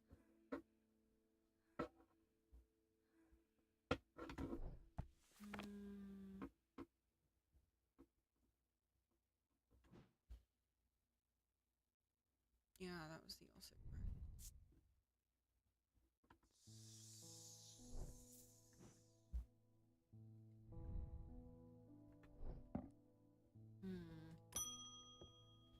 Hello? Where is it? I went to move the casket, but it's gone. Oh my god, what do we do? I heard Eli is back in town, but he hasn't come to see me, and if he's not here, then I don't know where to find him. Oh god, what do we do? I don't know. Bro, what? Why are you asking me? Oh, last day, it festered and pulsated until it could no longer be contained. Some part of it reached out from the darkness, creating eyes so that it might find itself and hands that it might open itself. The casket wanted to be opened. Oh no.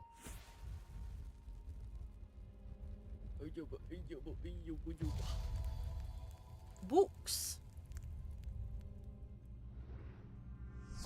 I lie below the books and scrolls on the esoteric and the arcane.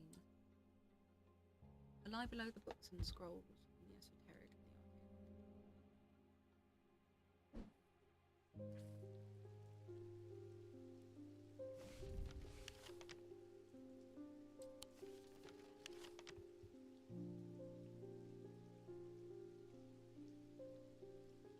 It wouldn't take me back to...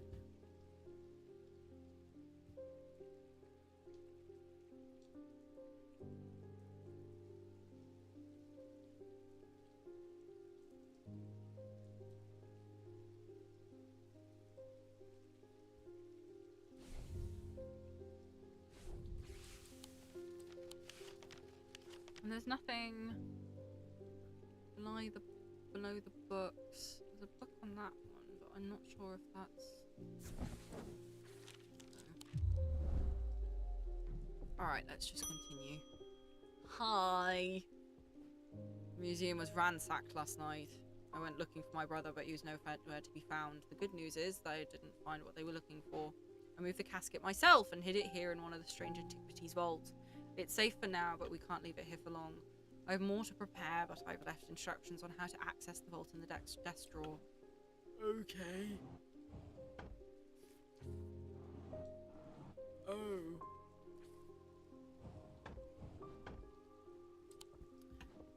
Candle that gives off no light.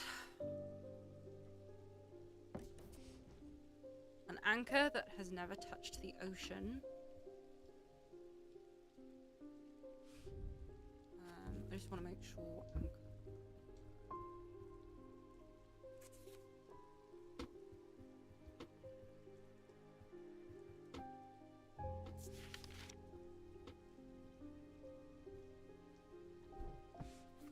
Shadow anchor. Let me see.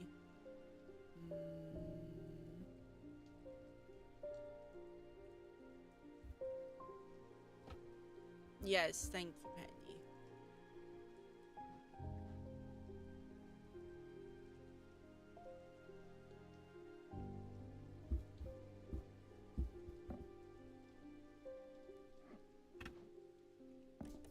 A finger, but not of flesh.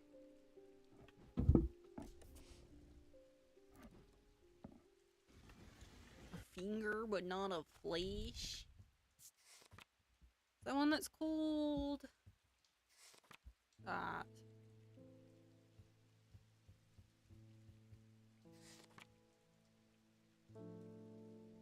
Witch's finger. Severed digit of the Witch of Undermere. They are capable of inflicting intense pain, but the goal is supposedly purification of the body. A most unpleasant experience, but a last result that has killed some finishing off others.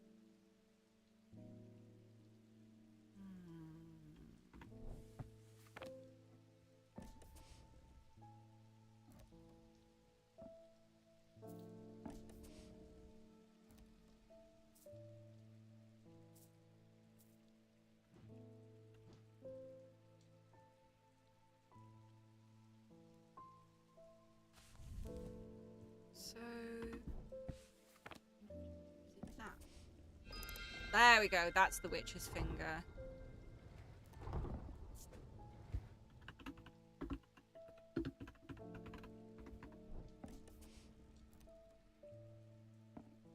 Oh, my fault, gang. You. And then a you. There we go. Okay, wait. And we go like a this, and then like a this, and then like a this, and then like a this. And then we go like this, and then we go boo, boo, boo, boo.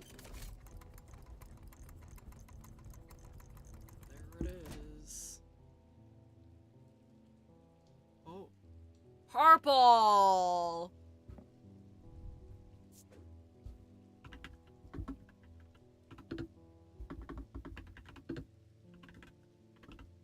I'm just gonna have this on my desk, don't mind me.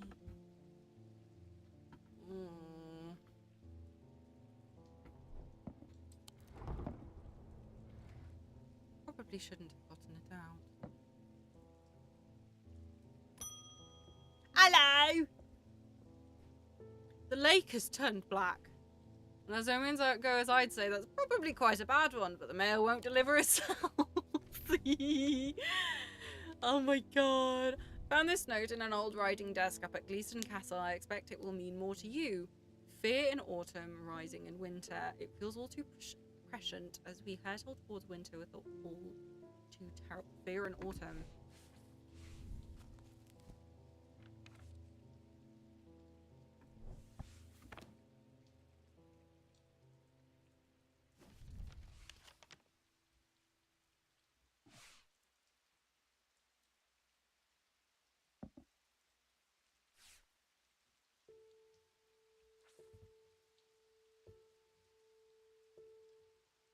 Is that autumn?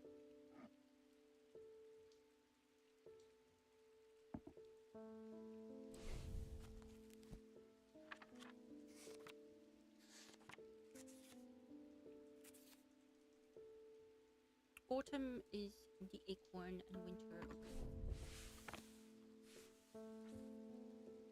Fear in autumn, rising in winter. I searched the room at the foot of the western tower quite thoroughly before finding a stash of papers. To my dismay, they are largely the scrawlings of a madman, but in amongst the nonsense there is some valuable information. Ooh.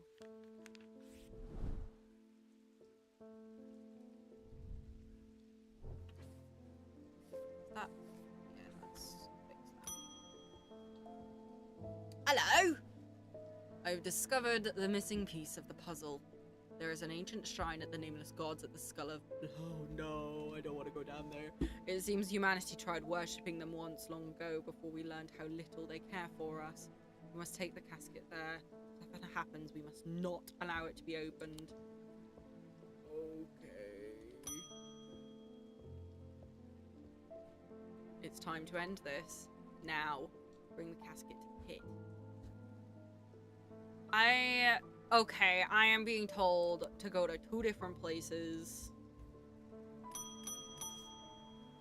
Eli asked me to bring the casket to the pit, and then, what's his name, asked me to do the other one. We're gonna save here. And we're gonna do both. Oh yeah, baby! So, that was at 11:08. Okay, 11:08. I'm gonna write that down. 11:08. There we go. So, he wants me to bring it to the pit. I'm gonna go down to the catacombs because I feel like that's... Ooh, okay. I meet with Barton Potter at the entrance of the catacombs. Ready? You have the casket? I do. I show him the small black chest and his hand moves up to rub the sides of his eye absent-mindedly. Smaller than I remember. It's him! He was the guy! That's why he's got an eye patch, because it's black underneath. It was him! What the story's been telling about on the days. Oh! We begin our descents into the into the depths, down twisting tunnels and past silent tombs. It is hard going, and we pass the time deep in thought, only speaking when we need to consult the map. Ooh. Finally, we come to a large cavern. Illuminated by our flickering torches is the giant skull of some long-dead beast, huge and terrifying and ominous. The skull of Glencathra. It is too big to have found its way through the tight tunnels, so it is not clear how it got here, but we don't have the time to ponder that now. It soon becomes apparent that our journey has only just begun. The skull marks the entrance to a new system of tunnels, ones that are not marked on our map. We trudge onwards, deepward into the earth, trying not to think about the pressing weight of the rock above our heads. Stop! Oh my god! He says it so abruptly that I nearly drop the torch in panic. Then I see it. A terrifying chasm in the path ahead. By some trick of the shadows, and with my mind elsewhere, I had come close to stepping out into nothing. This is going to be tricky. At first, I don't see how we can get past this obstacle. The gap is too big to jump, and attempting to traverse it would be too dangerous, but then I remembered the items I have with me. Surely there is something I can make use of. That one that levitates you.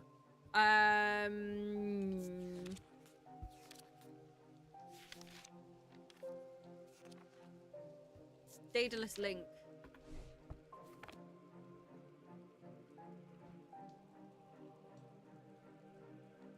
You. I activate the levitation field around us, and I feel an unsettling sensation as my feet leave the ground. We float slowly across the chasm, and my heart beats faster in my chest.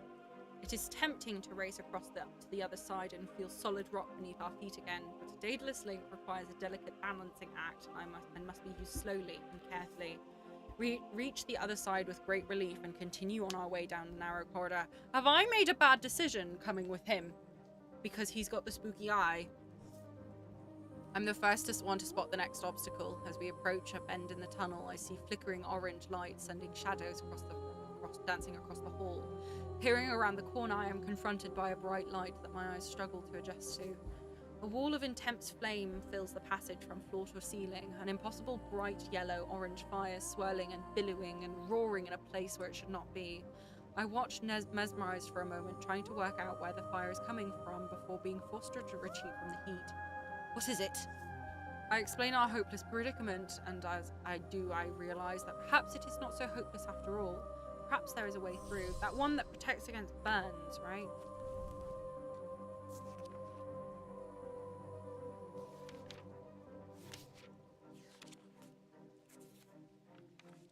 Is it this one? Cyrene Ward.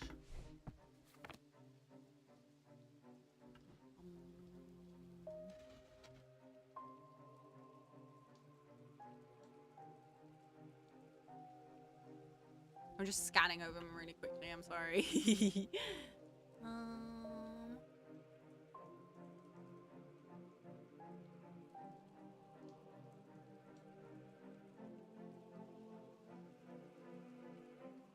There we go. Yes. Safely on the other side of the fire-filled tunnel, the passageway begins to widen, and soon it opens into a vast cavern. Ancient stalagmites reach up towards the delicate stalactites that spear down from the ceiling far above. It is strangely warm, perhaps heated by the same unnatural fire that we have just come through. In its center sits a dark pool. Its black depths are featureless, the flickering torchlight offering no reflection upon its surface. And Cathra's basin. What do we use now? I'm stunned. I thought he knew what he was doing. We began to explore our surroundings, both of us instinctively staying away from the edge of the imposing dark pool. We scour every corner of the cavern, looking for some clue as to how to proceed, but after a lengthy search, we find nothing, my companion growing impatient. I guess we just throw it in? I'm not sure about his plan, but before I can react, Barton has grabbed the casket and taken it up to the edge of the water. He pauses, contemplating, when suddenly a shuddering vibration rocks the cavern and knocks us both off our feet. Oh! The surface of the pool swirls and churns as three terrifying appendages burst out from its depths. They are long and black and spiny, and they stab and scrabble at the rock floor around the relic hunter. Oh! Barton is stabbed through the abdomen, and a second appendage pierces his chest, killing him instantly. It all happens so quickly. Before I know it, the spiny appendages have retreated below the surface of the pool once more, carrying Barton's body and the Nalian casket with them, and the black waters return to stillness. I shiver despite the warmth of the cavern and turn and run without looking back. Oh my god! This is the end. Reach an ending. The skull of Blacantha. Hi, Yago! You got here just as I finished an ending. Oh my god, it has been several weeks now, and I still wake sweating and screaming in the night. I cannot sleep without a Moonstone Guardian at my bedside, and even then it is a turbulent, disturbed sleep. Every night I relive the terror of those moments in the catacombs. Every night I try to rewrite what happened and save Barton, but every night I fail and watch him die again. Oh my god. I am grateful that at least his sacrifice was not in vain. Those who were under the casket spell, including my friend Verona, have been released. They remember nothing from their ordeal, but there seems to be no lingering ill effects, and Dr. Robertson says they have all made a full recovery.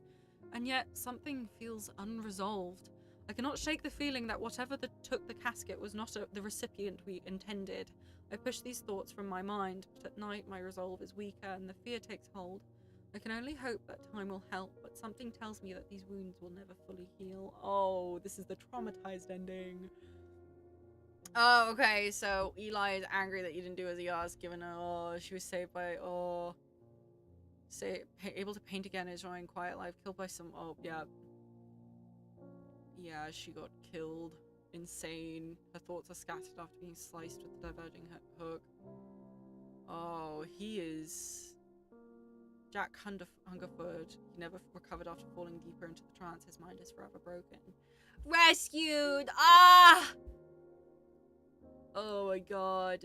Ending 2, disturbed sleep. I am tormented by the memory of Barton Potter's death, but Undermere is safe once more. Okay. Oh my god. Okay, so we are gonna go back. And we are going to go and work with Eli White.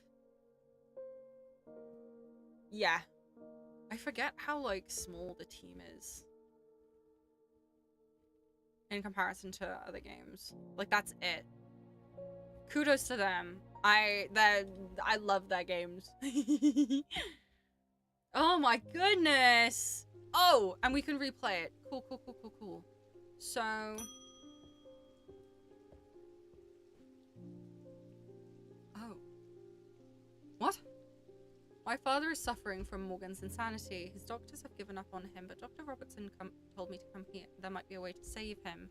She said it might be possible to stop the infection spreading by cutting the poisonous thoughts from his mind, but she said it was beyond her skill. What?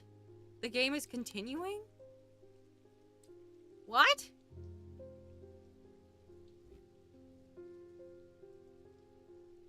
Am I supposed to just continue? Okay, I'm gonna save here, right? We're gonna go back.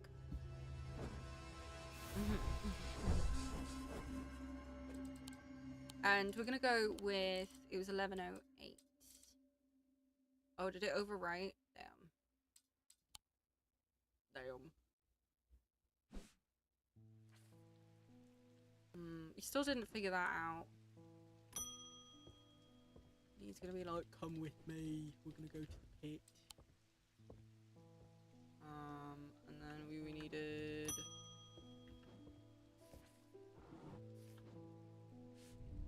candle that gives off no light, and then this thingy, and then it was... finger but not flesh. He's gonna give me a letter.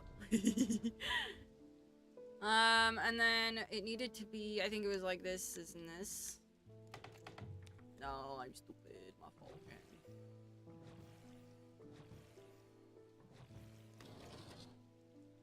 Oh, it was the opposite. Okay.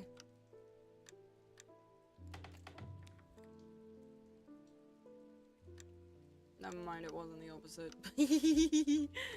There we go. Alright, we will take it and we will go with him. I'm not even gonna bother.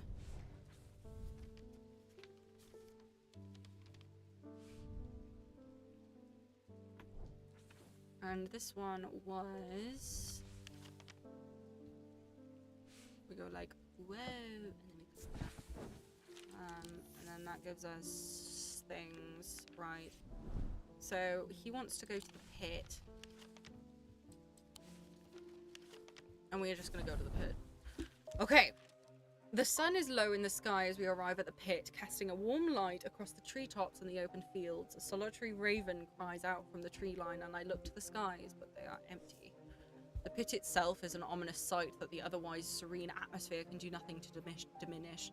It is a scorched black hole, perhaps 5 meters in diameter, and that has an unnatural look to it. This is a site of thormic convergence. It is no simple thing to destroy an object of this kind. We need to set up opposing powers as opposing compass points, strength and weakness, light and darkness. And finally, we need a light of caution to bind them. I don't know if I have a light of origin.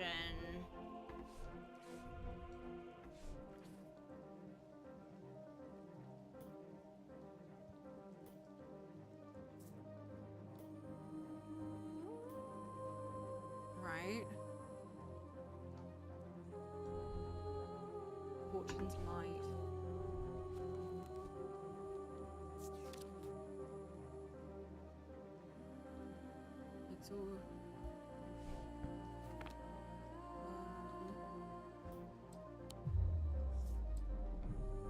two of these items might be wrong. Damn.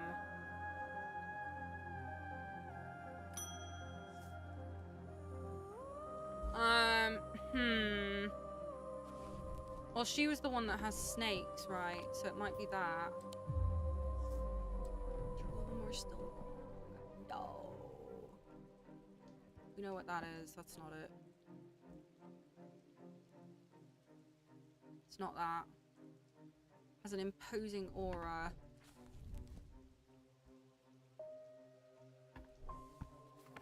You.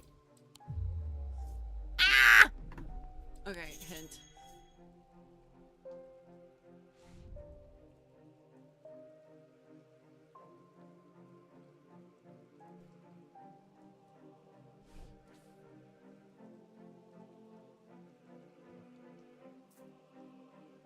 Imposing aura. Goosebumps. Is it this? No, I'm gonna go crazy.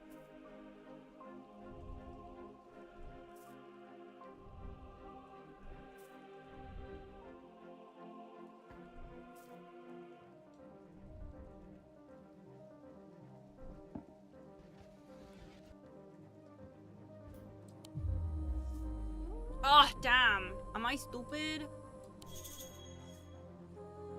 Yeah, I know that. We have Fortinance already, and we have Witherance. We've got that.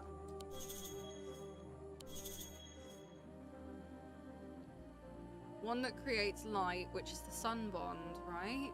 Right? Am I wrong? I feel like I'm going crazy.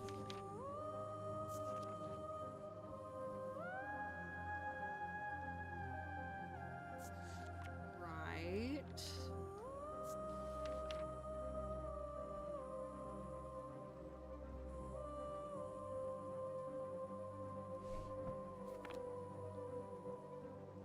Well, it must not be a shadow hold.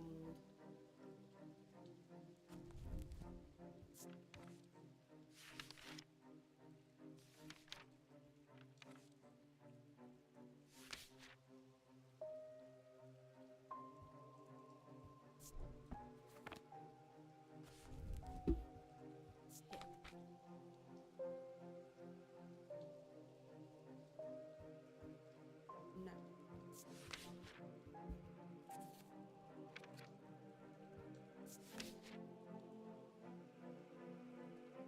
No.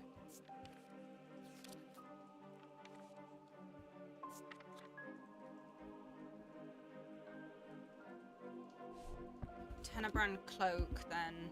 It's not gonna be that. It's not this thing. Tenebrand cloak.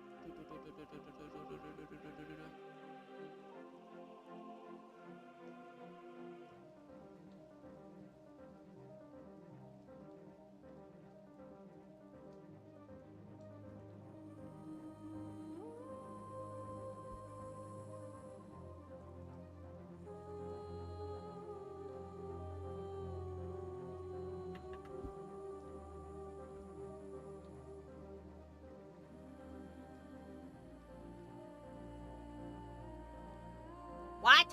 Where is it? What? Am I missing it? What does it look like? Single stone set in bronze.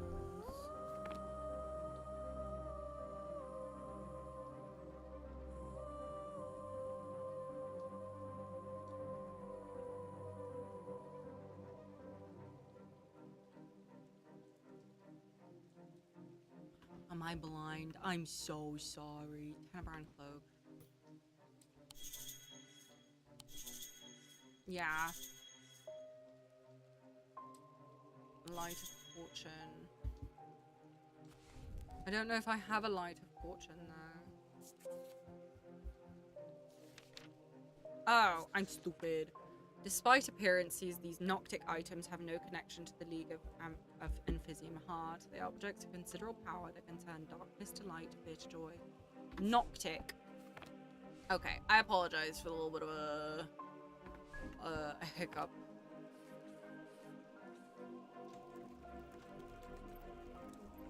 So Noctic looks like diamond, and then little circle at the bottom.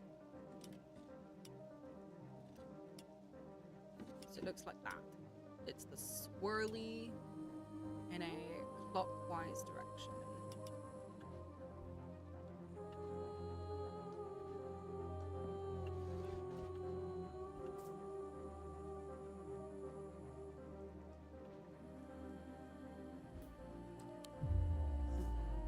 Oh, I'm going crazy. I went crazy. It's fine. Yeah, don't mind me. I just, I gotta, get a little bit better. Just give me a second. Nice. One down. We're gonna do Moon and Kibby.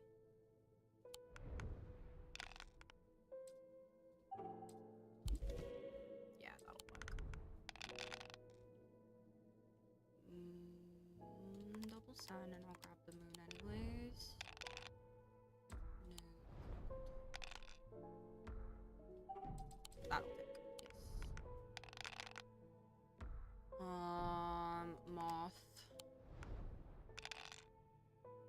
Moth. Oh, we can just do this. Okay.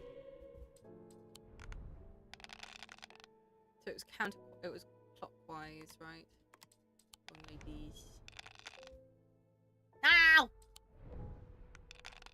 There we go.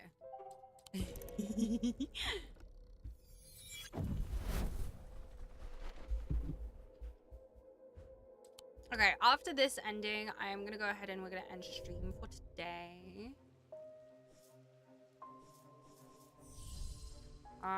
My bad. So we need this and this and this and frick, what did it look like?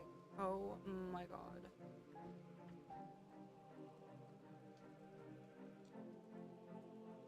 Oh my god, what did it look like?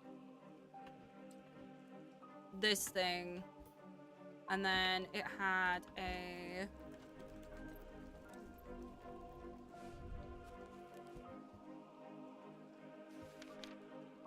Light of Fortune.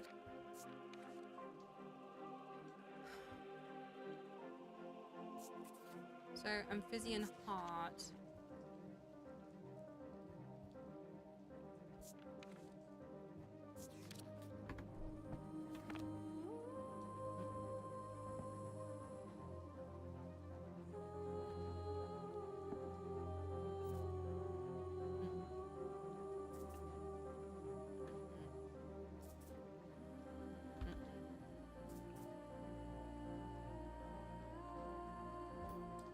There we go.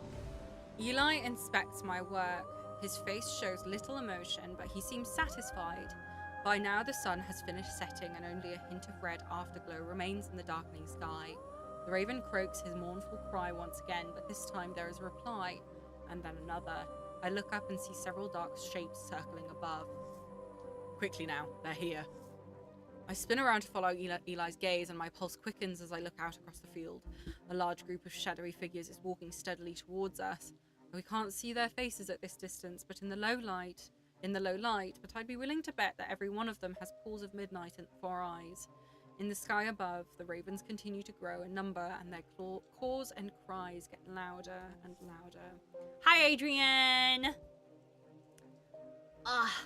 We're struggling right now. Oh my gosh. I look down at the black object in my hands. Such a small thing, and yet its seductive power is impossible to ignore. It wants to be opened. Suddenly, it feels inevitable. The casket! Now! But I'm not sure I want to give it to him. I gotta sneeze.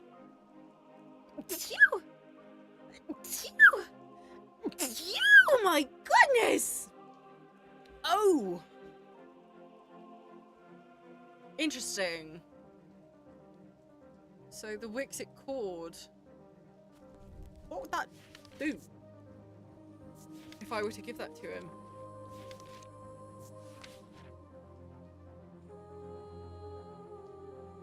Oh, it would freeze him. No, I'm gonna be good. The wave of intoxicating power washes over me, but I hold strong against it. I hand over the casket, and together we begin activating the items arranged around the pit. Working as fast as we can, it still takes longer than we'd like, and when I look up again, the thaumaturge has fear in his eyes. We're too late. The mob is upon us. One of them grabs Eli and tries to wrestle the casket from his hands. I rush across to help him, but it's no use. They are all around us. The man tears the casket free and it clatters to the floor, skittering towards the edge of the pit before coming to a rest on the precipice. A grey-haired woman stoops to pick it up, and I am surprised to find that I recognise her. It's Verona Green, the occult scholar. I hope this means that... Yeah, because I gave her that thing that would push it off. The mob cheers, but Verona turns towards me, and I am no longer afraid. Her eyes are ringed with darkness, but they are not black. Back from the dead. She winks at me and throws the casket into the pit. At the same time, Eli activates the light of caution. Time stands still, and then there is a rush and a roar as a swirling vortex of blue-green light races up out of the pit. The casket is sent soaring up to the night sky, where it seems to hang for a moment, turning slowly in the air until, with a shrieking, splintering crash, it shatters into 1,000 pieces. And then there is nothing but smoke and the smell of ozone, and all is quiet. Destroy the casket! Yeah! It has been a few weeks since the casket was destroyed, but I am still riding high on the elation and relief from that night. Everything seemed to come together right when it needed to, and somehow we avoided a terrible catastrophe. Those who were under the casket's spell were released almost immediately. They remember nothing from their ordeal, but there seems to be no lingering ill effects, and Dr. Robertson says they have made a full recovery. It is rare for Eli to express much emotion, but even he congratulated me on my strength and resolve in the face of such darkness. He too felt the allure of the casket and was worried that it would overwhelm me. He told me with a hint of pride that I would make a fine thaumaturge. Yeah! Ending 1! Oh, and he's proud of me. Catastrophe avoided. The casket has been destroyed and Undermere is safe again. Oof. Oof, oof, oof, oof, oof. Oh. Spooky. Alrighty. I'm gonna say that this is a brilliant time to end for today. I will probably end up playing it in my own time, like 100%ing it, because there is quite a little bit left to do still. Let me move this so that we can enjoy Kibby. Anyways, thank you so much for joining me today. I had an awful lot of fun finishing this game. It's definitely super duper spooky. I really enjoyed it. I very much did. Anyways, in terms of our next stream, I'm not quite sure if I'm going to end up streaming tomorrow. I'm gonna be for real with you right now. I had a schedule. I am actually going to be playing on Saturday though. So we are going to be playing on Saturday, and we are going to be finally, because it is November and it is officially autumn. I know October is technically considered autumn, but it isn't where I live until it's November. We are going to be playing Slime Rancher 2 on Saturday, and we're going to be continuing sort of where we left off, which I'm super excited about. I have been wanting to play Slime Rancher since the last stream, actually. Anyways, thank you so much for joining me today. I hope you enjoyed this game as much as I did. I'm having a hell of a lot of fun. And I will see you again on Saturday or tomorrow. We'll see. Thank you so much. I hope you have a lovely evening, night, morning, day, etc. Goodbye. Goodbye. Goodbye. Goodbye. Goodbye.